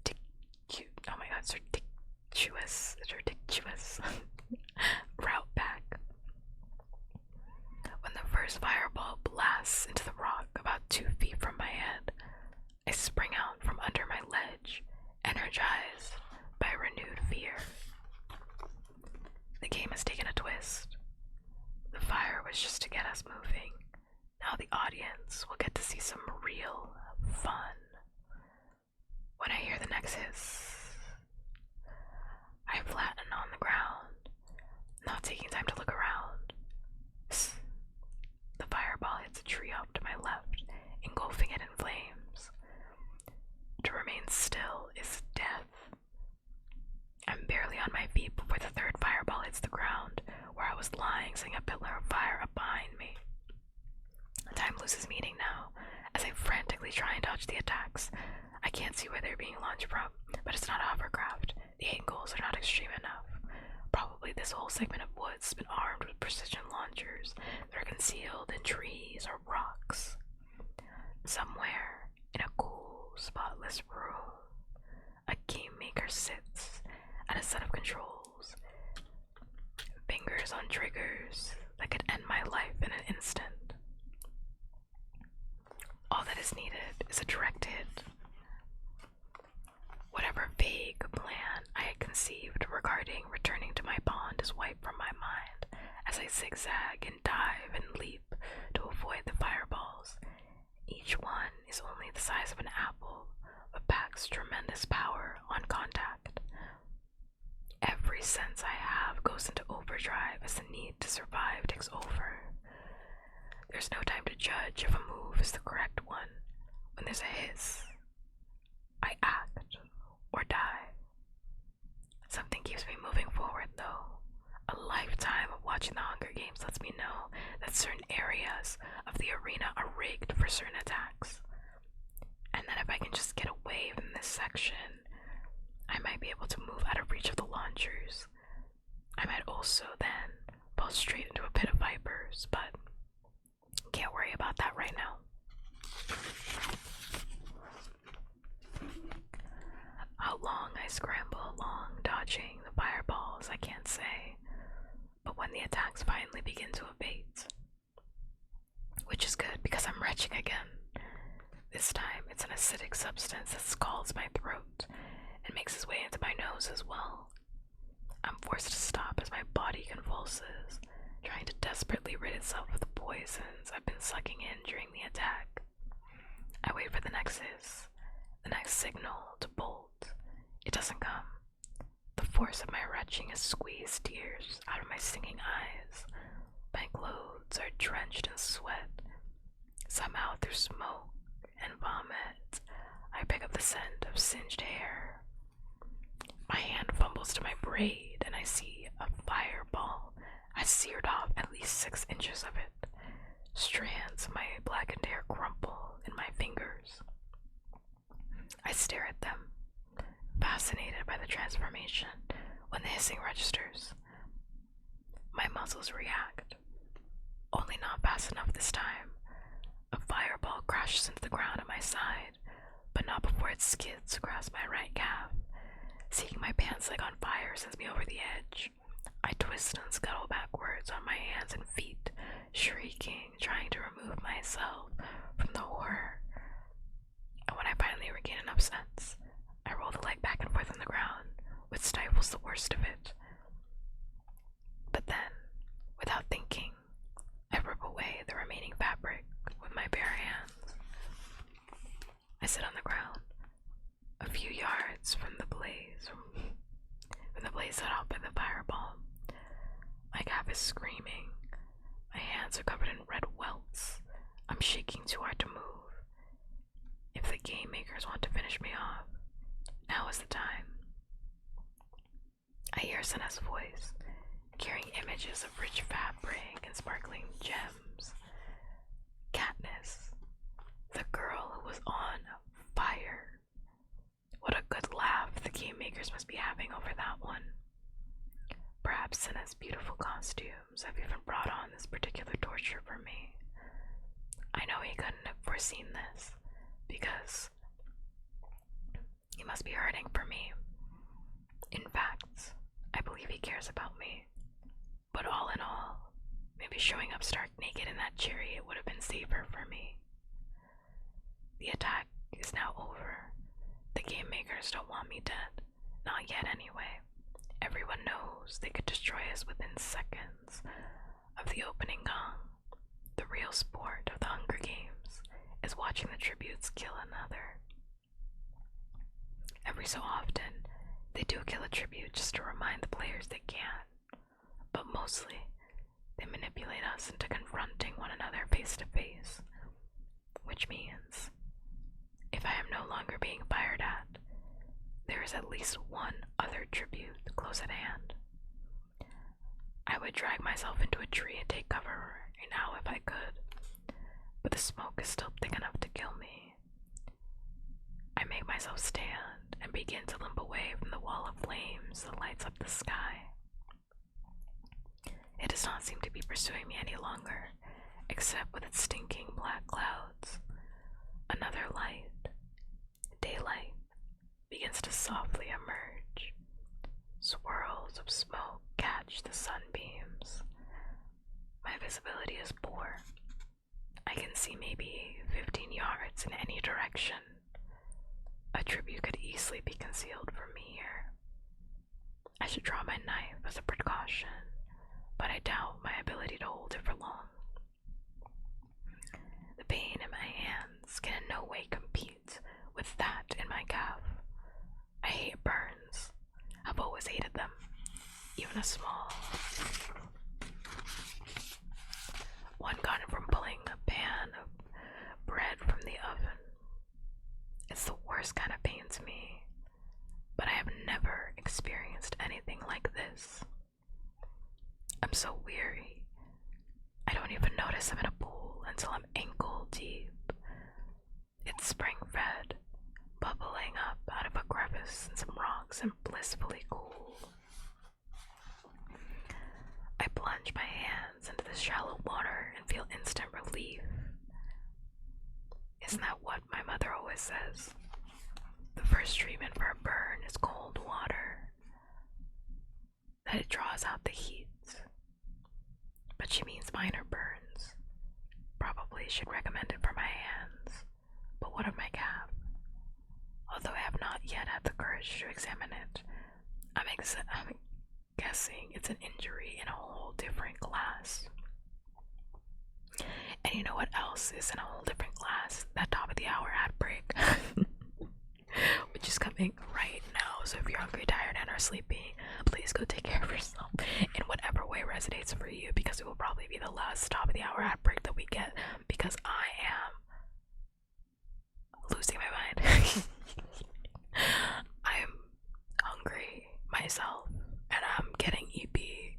Not gonna lie, I am actually drifting myself off to sleep by reading this book. It's a good book. I love this book. We have talked about how much I love this book, and I will keep talking about it every single time I read this book. But I am getting hungry. I was hungry like an hour ago, and now my tummy is probably gonna make a sound. This is like so ironic. I hate this. I'm like reading the Hunger Games. I'm actually fucking hungry. I'm hungry as shit.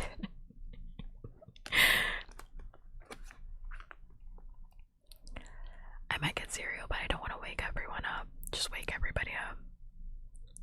In like a week's time, are you really going to be thinking about how you woke everybody up for cereal? No. But if you go to sleep hungry, you're going to be thinking about that for a while, so just wake everybody up. Who cares? But yeah, I'm going to finish. Ooh, the next chapter's kind of good though. Wait, okay. I might have to read that next chapter and cap it. Oh, that would be good, because that will be, yeah, let's read one more chapter after this one. Yeah, because that's a good stopping place. Okay, perfect. Perfect. Alright. I remember very loosely, well, not loosely, I remember in detail, like how everything in this book goes. But I'm just like finding stopping places really hard. Because I'm like, oh, the next chapter's really good. Like, it just gets better. I'm like, oh, the next part's like really good. I don't want to stop. But I will after these next two. Okay. I lie on my stomach at the edge of the pool for a while, dangling my hands in water, examining the little flames on my fingernails that are beginning to chip off. Good. I've had enough fire for a lifetime. I bathe the blood and ash from my face. I try to recall all I know about burns. They're common injuries in the scene where we cook and heat our homes with coal. Then there are the mine incidents. A family once brought in an unconscious man, pleading with my mother to help him. Just eat the cereal. You'll be fine. The district doctor was responsible for treating the miners.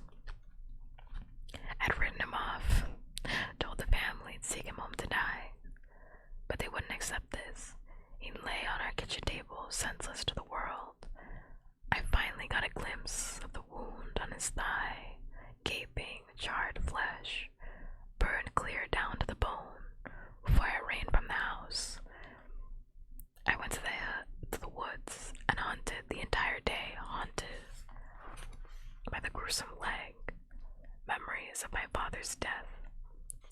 What's funny was Brim, who was scared of her own shadow, stayed and helped. My mothers say healers are born, not made. They did their best, but the man died just like the doctor said he would. My leg is in need of attention, but I still can't look at it. What if it's as bad as the man's and I can see my bone? Then I remember my mother saying that if the burn's severe, the victim might not even feel the pain because the nerves would be destroyed. Encouraged by this, I sit up and swing my leg in front of me. I almost faint at the sight of my calf. The flesh is a brilliant red, covered with blisters. I force myself to take a deep, slow breath, feeling quite certain the cameras are on my face. I can't show weakness at this injury, not if I want help. Pity does not get you aid. Admiration at your refusal to give in does. I cut the remains of my pant leg off at the knee and examined the injury more closely. The burnt area is about the size of my hand. None of the skin is blackened. I think it's not too bad to soak. Gingerly, I stretch out my leg into the pool, propping the heel of my boot on a rock so the leather doesn't get too sodden, and sigh, because this does offer some relief. I know there are herbs. If I could find them, that would speed the healing, but I can't quite call them to mind. Water and time will probably be all I have to work with. Should I be moving on? The smoke is slowly clearing, but still too heavy to be healthy. If I do continue away from the fire, won't I be walking straight into the weapons of the careers? Besides, every time I lift my leg from the water, the pain rebounds so intensely, I have to slide it back in. My hands are slightly less demanding. They can handle small breaks in the pool. So I slowly put my gear back in order. First, I fill my bottle with the pool water, treat it, and when enough time has passed, begin to rehydrate my body. After a time, I force myself to nibble on a cracker, which helps settle my stomach. I roll up my sleeping bag, except for a few black marks. It's relatively unscathed. My jacket's another matter, stinking and scorched, at least a foot of the back beyond repair.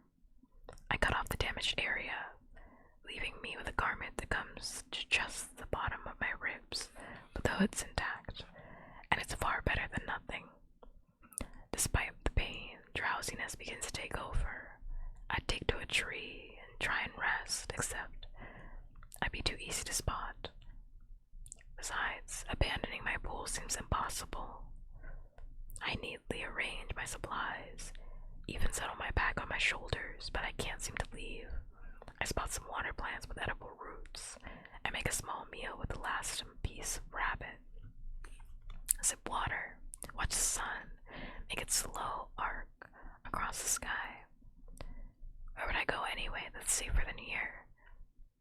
I lean back on my back, overcome by drowsiness. If the careers want me, let them find me, I think before drifting into a stupor. Let them find me. And find me they do. It's not funny, but it's funny to me. It's not funny, it's really not funny, but it's funny to me. Because she's like, yeah, if they find me, fuck it, you know, like whatever. And then the universe was like, okay, bet. Alright.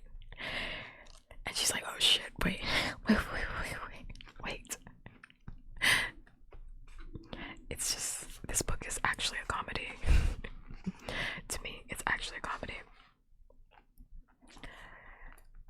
I'm ready to move on because when I hear the feet, I have less than a minute head start.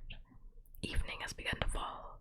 The moment I wake, I'm up and running, splashing across the pool, flying into the underbrush. My leg slows me down, but I sense my pursuers are not as speedy as they were before the fire either. I hear their coughs, their raspy voices calling to one another. Still, they're closing in, just like a wild pack of dogs. And so I do what I've done my whole life in such circumstances. I pick a high tree and begin to climb. The Hungry Games, yeah. If running hurt, climbing is agonizing because it requires not only exertion but direct contact of my hands with the tree bark. I'm fast though, and by the time they've reached the base of my trunk, I'm 20 feet up. For a moment, we stop and survey another. I hope they can hear the pounding of my heart. This could be it, I think. What chances do I have against them? All 6 are there. The 5 careers and PETA. And my only consolation is that they're pretty beat up too. Even so, look at their weapons. Look at their faces, grinning and snarling at me. A short kill above them. It seems pretty hopeless. But then something else triggers. They're bigger and stronger than I am, no doubt. But they're also heavier. There's a reason it's me and not Gale who ventures up to pluck the highest fruit or rob the most remote bird's nest. I must weigh at least 50 or 60 pounds less than the smallest career. Now I smile. How's everything with you? I call down cheerfully. This takes them aback, but I know the crowd will love it. Well enough. This is the boy from District 2, yourself. It's been a bit warm for my taste, I say. I can almost hear the laughter from the Capitol. The air's better up here. Why don't you come on up? I think I will, says the same boy. Here, take this, Cato, says the girl from District 1, and she offers them a silver bow and a sheath of arrows. My bow, my arrows. Just the sight of them makes me so angry I want to scream at myself, at that traitor PETA for distracting me from having them. I try to make eye contact with him now, but he seems to be intentionally avoiding my gaze as he polishes his knife with the edge of his shirt. No, says Cato, pushing away the bow. I'll do better with my sword. I can see the weapon, a short, heavy blade, at his belt. I give Cato time to hoist himself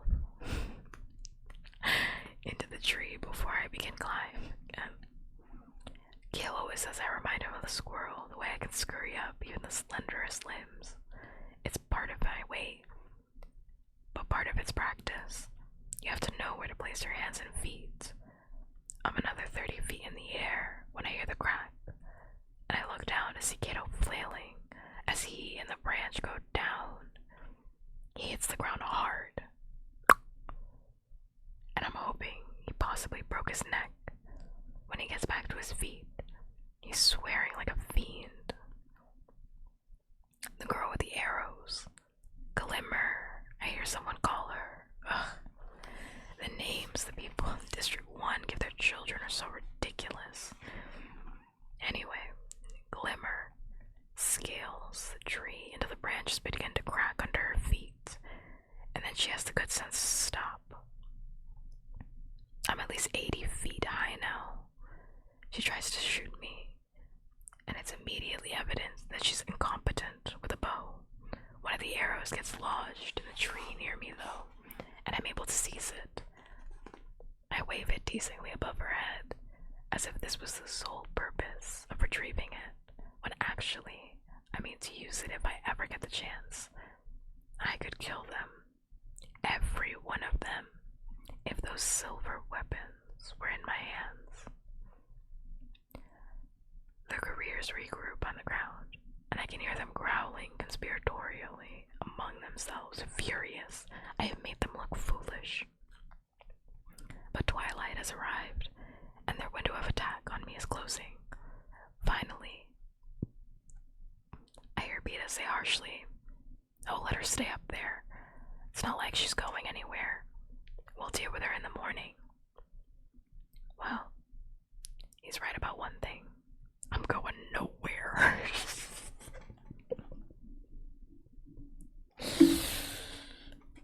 It's not funny, but it's funny to me, okay? It's actually, this is a horror. This entire book is like a tragedy. But it's like, I just find it hilarious, actually. She's like, "Yeah, you're right. Yeah, I'm not going anywhere." So she's like, "I have no fucking plan. Got nothing. I'm fucked. I'm absolutely fucked. Absolutely right." All the relief from the pool water is gone, leaving me to feel the potency of my burns. I scoot down to a fork in the tree and clumsily prepare for bed. I put on my jacket, lay out my sleeping bed, belt myself in, and try to keep from moaning. The heat from the bag's too much for my leg. I got a slash in the fabric and hang my cap out in the open air. Drizzle water on my wounds, my hands. All my bravado is gone. I'm weak from pain and hunger, but I can't even begin to eat. Even if I can last night, what would the morning bring? I stare into the foliage, trying to will myself to rest, but the burns forbid it. Birds are settling down for the night, singing lullabies to their young. Night creatures emerge, an owl hoots. The faint scent of a skunk cuts through the smoke. The eyes of some animal peer at me from a neighboring tree. A possum, maybe. Catching the firelight from the career's torches. Suddenly, I'm up on one elbow. Those are no possum's eyes. I know their glassy reflection too well. In fact, those are not animal eyes at all. In the last dim rays of light, I make her out, watching me silently from between the branches. Rue. How long has she been there? This whole time, probably. Still and unobserved as the action unfolded beneath her. Perhaps she headed up her tree shortly before I did, hearing the pack was so close. For a while, we hold each other's gaze. Then, without even rustling a leaf, our little hand slides into the open and points to something above my head.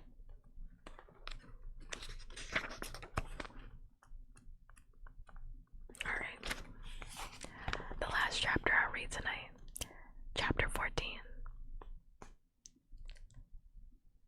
My eyes follow her line of her finger into the foliage above me. At first, I have no idea what she's pointing to. But then, about 15 feet up, I make out the vague shape in the dimming light. But of what?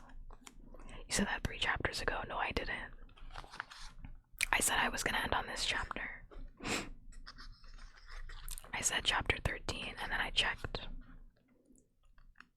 And I said, this is gonna be a good place to stop, because I'm gonna end before chapter 15.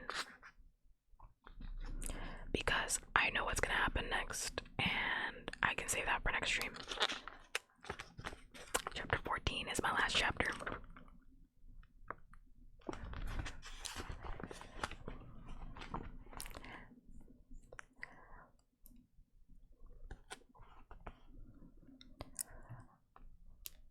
Of what? Some sort of animal. It looks about the size of a raccoon, but it hangs from the bottom of a branch, swaying ever so slightly. There's something else. Among the familiar evening sounds of the woods, my ears register a low hum. Then I know it's a wasp nest. Fear shoots through me, but I have enough sense to keep still. After all, I don't know what kind of wasp lives there. It could be the ordinary leave us alone and we'll leave you alone type. But these are the Hunger Games, and ordinary isn't the norm. More likely, they'll be one of the capital's mutations. Tracker jackers, like the jabberjays, these killer wasps were spawned in a lab and strategically placed like landmines around districts during the war. Larger than regular wasps, they have a distinctive gold body and a sting that raises a lump the size of a plum on contact. Most people can't tolerate more than a few stings. Some die at once. If you live, the hallucinations brought on by the venom have actually driven people to madness. And there's another thing. These wasps will hunt down anyone who disturbs their nests and attempts to kill them.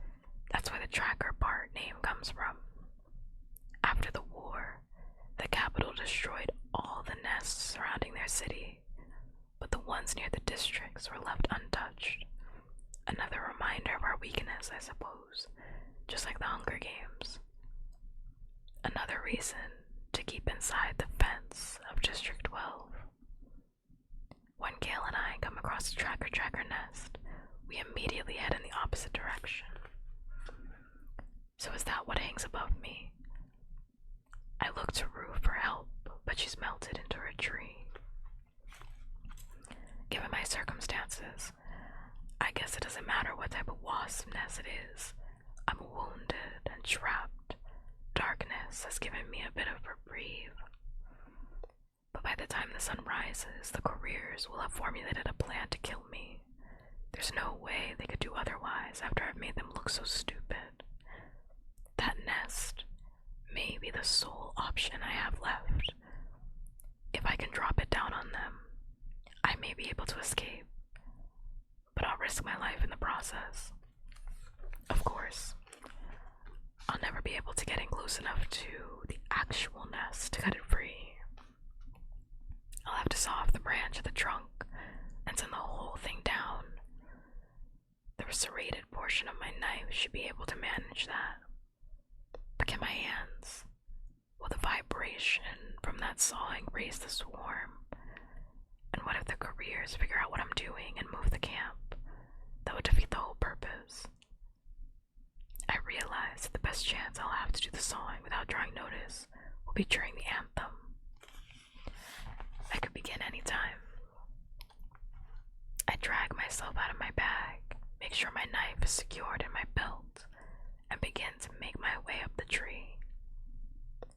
This, in itself, is dangerous, since the branches are becoming precariously thin even for me, but I persevere.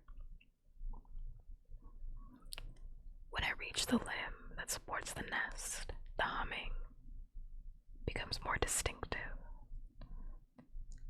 but it's still oddly subdued. If these are tracker jackers, it's the smoke, I think. It's sedated them. This was the one defense the rebels found to battle the wasps. The seal of the capital shines above me, and the anthem blares out. It's now or never. I think, and begin to saw. Blisters on my right hand as I awkwardly drag the knife back and forth. Once I've got a groove, the work requires less effort, but it is almost more than I can handle. I grip my teeth and saw away, occasionally glancing at the sky to register that there were no deaths today. That's alright. The audience will be sated seeing me injured, and dread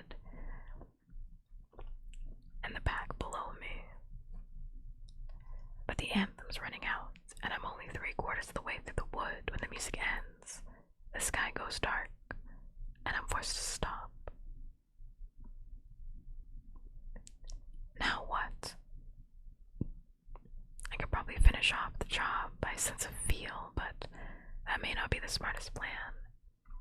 If the wasps are too groggy, if the nest catches on its own way down, if I try to escape, this could all be deadly. This would all be a deadly waste of time. Better, I think, to sneak up here at dawn and send the nest into my enemies. In the faint light of the career's torches, I inch back down to my fork to find the best surprise I've ever had. Sitting on my sleeping bag is a small plastic pot attached to a silver parachute. The first gift from a sponsor. Amish must have had it sent during the anthem. The pot easily fits in the palm of my hand. What can it be? Not food. Surely. I unscrew the lid, and I know by the scent it's medicine. Cautiously, I probe the surface of the ointment. The throbbing in my fingertip vanishes. Oh, Hamish, I whisper.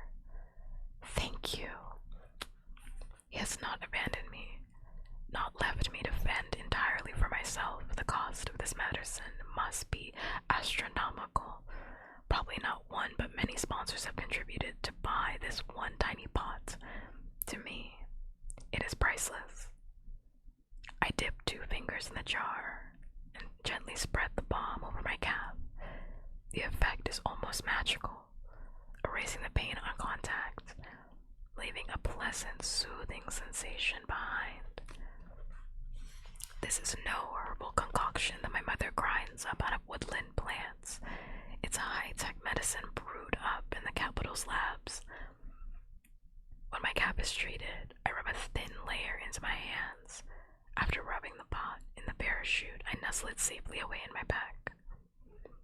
Now that the pain has eased, it's all I can do to reposition myself in my bag before I plunge into sleep. A bird perched just a few feet from me alerts me that a new day is dawning. In the gray morning light, I examine my hands. The medicine has transformed all the angry red patches into soft baby skin. Pink. My leg feels inflamed still, but that burn was far deeper. I apply another coat of medicine and quietly pack up my gear. Whatever happens, I'm gonna have to move and move fast. I also make myself eat a cracker and a strip of beef and a few cups of water. Almost nothing stayed in my stomach yesterday, and I'm starting to feel the effects of hunger. Below me, I can see the career pack and Pete asleep on the ground by her position, leaning up against the trunk of the tree. I'd guess Glimmer was supposed to be on guard, but fatigue overcame her. My eyes squint as they try to penetrate the tree next to me, but I can't make out Rue. Since she tipped me off, it only seems fair to warn her. Besides, if I'm going to die today, it's Rue I want to win, even if it means a little extra food for my family. The idea of Peta being crowned victor is unbearable. I call Rue's name in a hush whisper, and the eyes appear, wide and alert, at once. She points up to the nest again. I hold my knife and make a sawing motion. She nods and disappears. There's a rustling in a nearby tree, and then the same noise a bit farther off. I realize she's leaping from tree to tree. It's all I can do to not laugh out loud. Is this what she showed the game makers? I imagine her flying around, trading equipment never touching the floor. She should have at least gotten a 10. Rosy streaks are breaking through in the east. I can't afford to wait any longer. Compared to the agony of last night's climb, this one is a cinch. At the tree limb that holds the nest, I position the knife in a groove, and I'm about to draw the teeth across the wood when I see something moving there on the nest.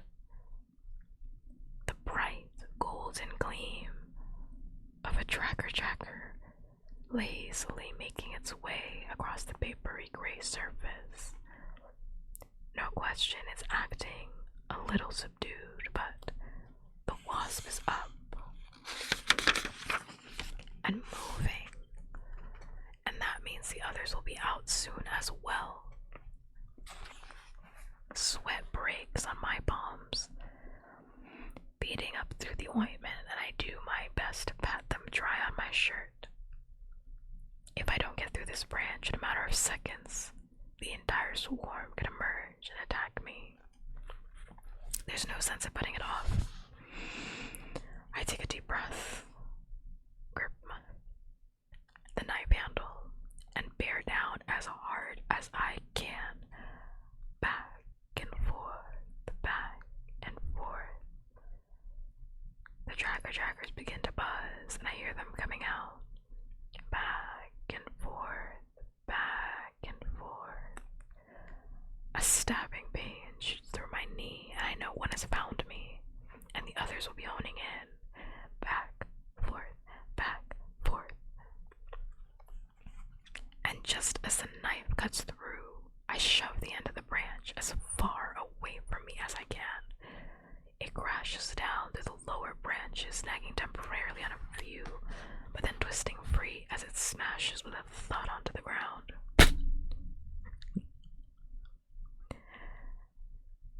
The nest bursts open like an egg, and a furious swarm of trackers takes to the air. I feel a second sting on the cheek, a third on my neck, and their venom almost immediately makes me woozy.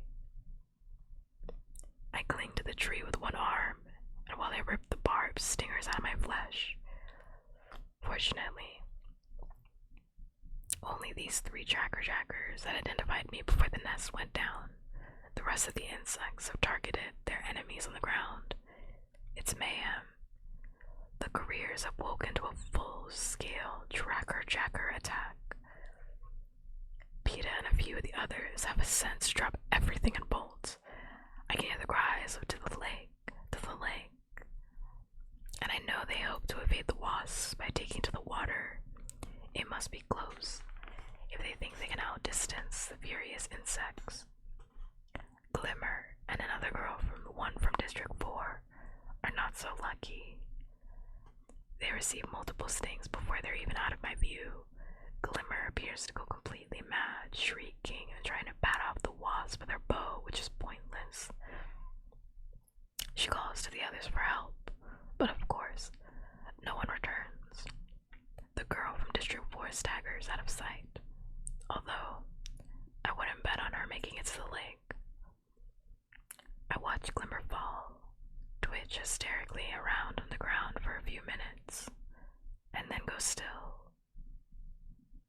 The nest is nothing but an empty shell. The wasps have vanished in pursuit of the others. I don't think they'll return, but I don't want to risk it. I scamper down the tree and hit the ground running in the opposite direction of the lake. The poison from the stingers makes me wobbly, but I find my way back to my own little pool and submerge myself in the water, just in case any wasps are still on my trail. After about 5 minutes, I drag myself onto the rocks. People have not exaggerated the effects of the tracker stings. Actually, the one on my knee is closer to an orange than a plum in size. The foul-smelling green liquid oozes from the places where I pull out the stingers. The swelling, the pain, the ooze, watching Glimmer twitching to the death on the ground. It's a lot to handle before the sun has even cleared the horizon. I don't want to think about what Glimmer must look like now. Her body disfigured, her swollen fingers stiffening around the bow. The bow!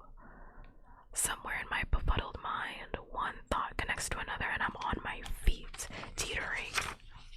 Through the trees back to Glimmer. The bow, the arrows, I must get them. I haven't heard the cannons fire yet, so perhaps Glimmer is in some sort of coma, her heart still struggling against that wasp venom. But once it stops and the cannon signals her death, a hovercraft will move in and retrieve her body, taking the only bow and arrow I've seen out of the games for good. And I refuse to let them slip through my fingers again. I reach Glimmer just as the cannon fires. The tracker jackers have vanished. This girl, so beautifully breathtaking in her golden dress the night of the interviews, is unrecognizable. Her features eradicated, her limbs 3 times their normal size. The stinger lumps have begun to explode, spewing putrid green liquid around her. I have to break several of what used to be her fingers with a stone to free the bow. The sheath of arrows spin behind her back. I try to roll over her body by pulling on one arm, but the flesh disintegrates in my hands, and I fall onto the ground. Is this real? Or have the hallucinations begun? I squeeze my eyes tight and try to breathe through my mouth, ordering myself to not become sick. Breakfast must stay down. It must be days before I can hunt again. A second cannon fires, and I'm guessing the girl from District 4 has just died. I hear the birds fall silent, and then one give warning call, which means a hovercraft is about to appear. Confused, I think it's for Glimmer.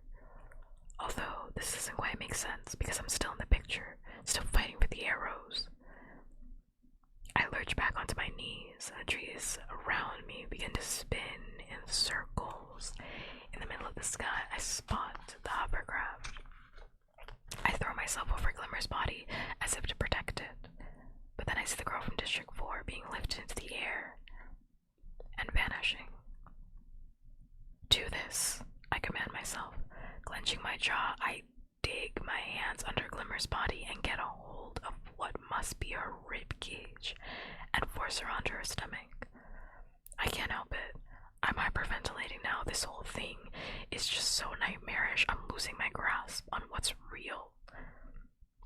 I tug on this silver sheath of arrows, but it's caught on something. Her shoulder blades, something. And finally, yank it free.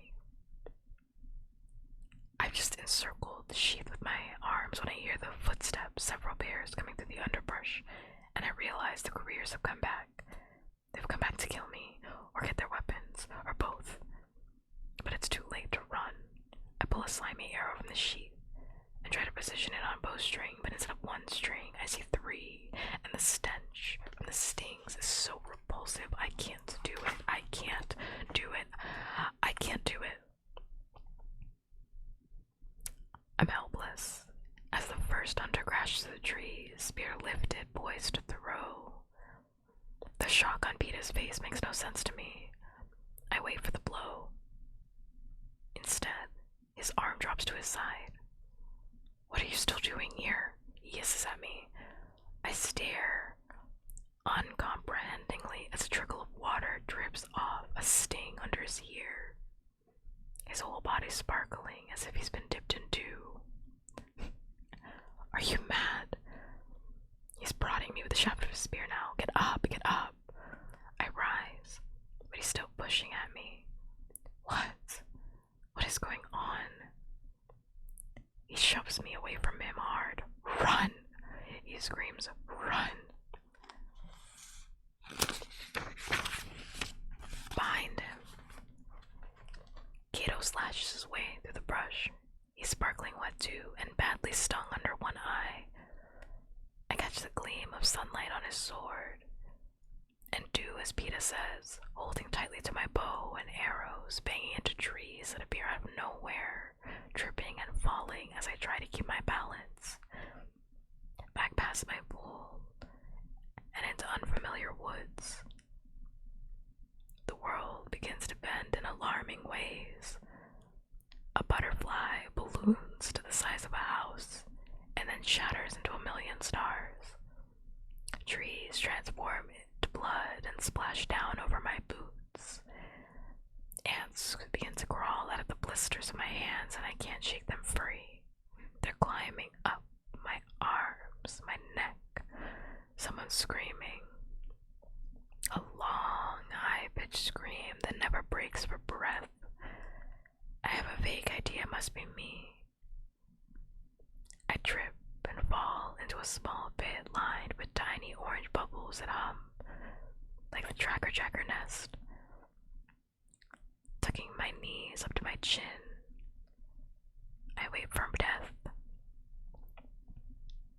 Sick and disoriented, I'm able to form only one thought. Peter Millard just saved my life.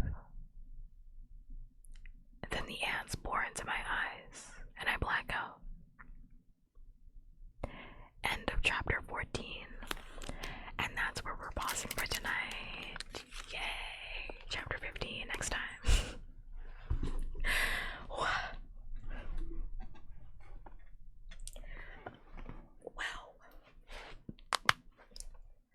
That is a lot. That was a lot. That is a lot. I love the hallucinations, love Katniss, believing that ants literally ate her face. Love that. Love that for her. Love Peeta rescuing Katniss. Love that for him. Peeta once again being one of the best characters of all time. Thank you. Thank you. One of the best characters ever created, ever made. Thank you. Thank you. Wow, that was really loud. I did not mean it for it to be that loud. Sorry if you heard that crash that happened behind me. Jesus. But yeah. I love that. That chapter was so good. I love it. I love Glimmer. I love Glimmer dying to the wasps. I really do. I love it because it's so it's so awful. Like all the deaths are just so awful, right?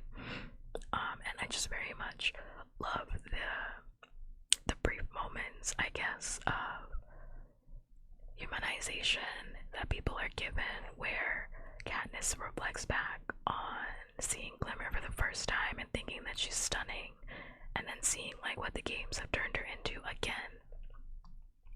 No one is allowed to leave the games as themselves. You leave the games as a product. Glimmer left as a product, another body for somebody to bury. Love that. Love it, love it, love it, love it, love it. This book, could talk about it for 300 hours.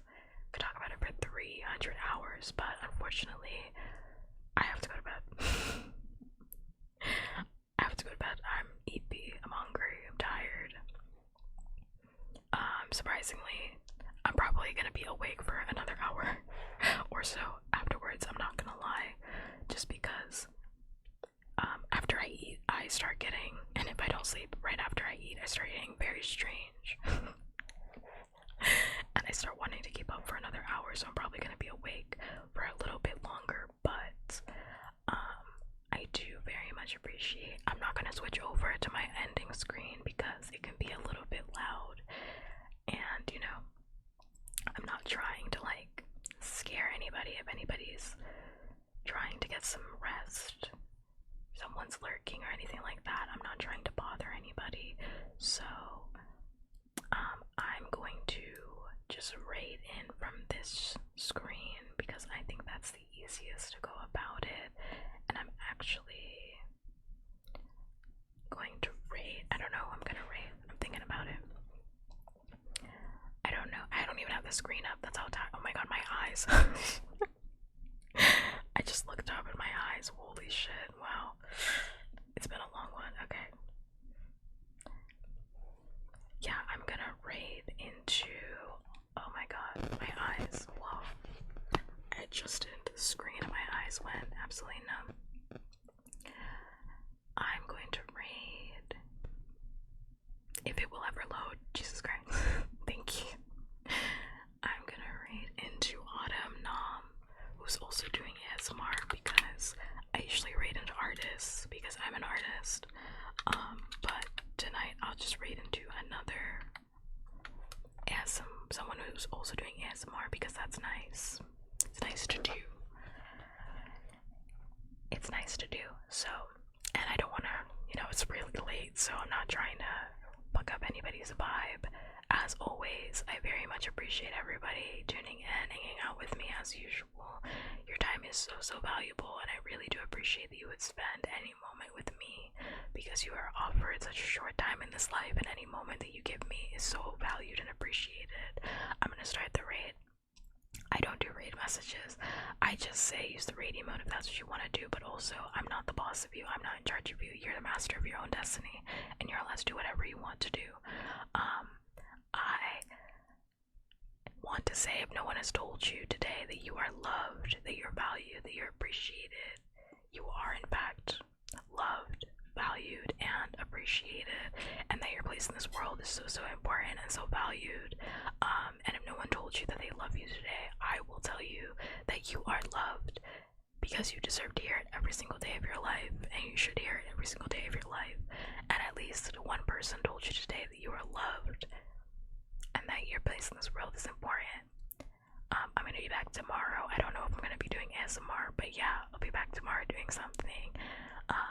And as always, until next time, goodbye. Bye bye bye bye bye. Goodbye. Goodbye. I'm no longer streaming. I am in fact a part of the raid. I'm gone now. I'm not here anymore. I'm actually a part of the raid. Goodbye. I'm no longer streaming. I'm already there. Goodbye. Okay, I'm going.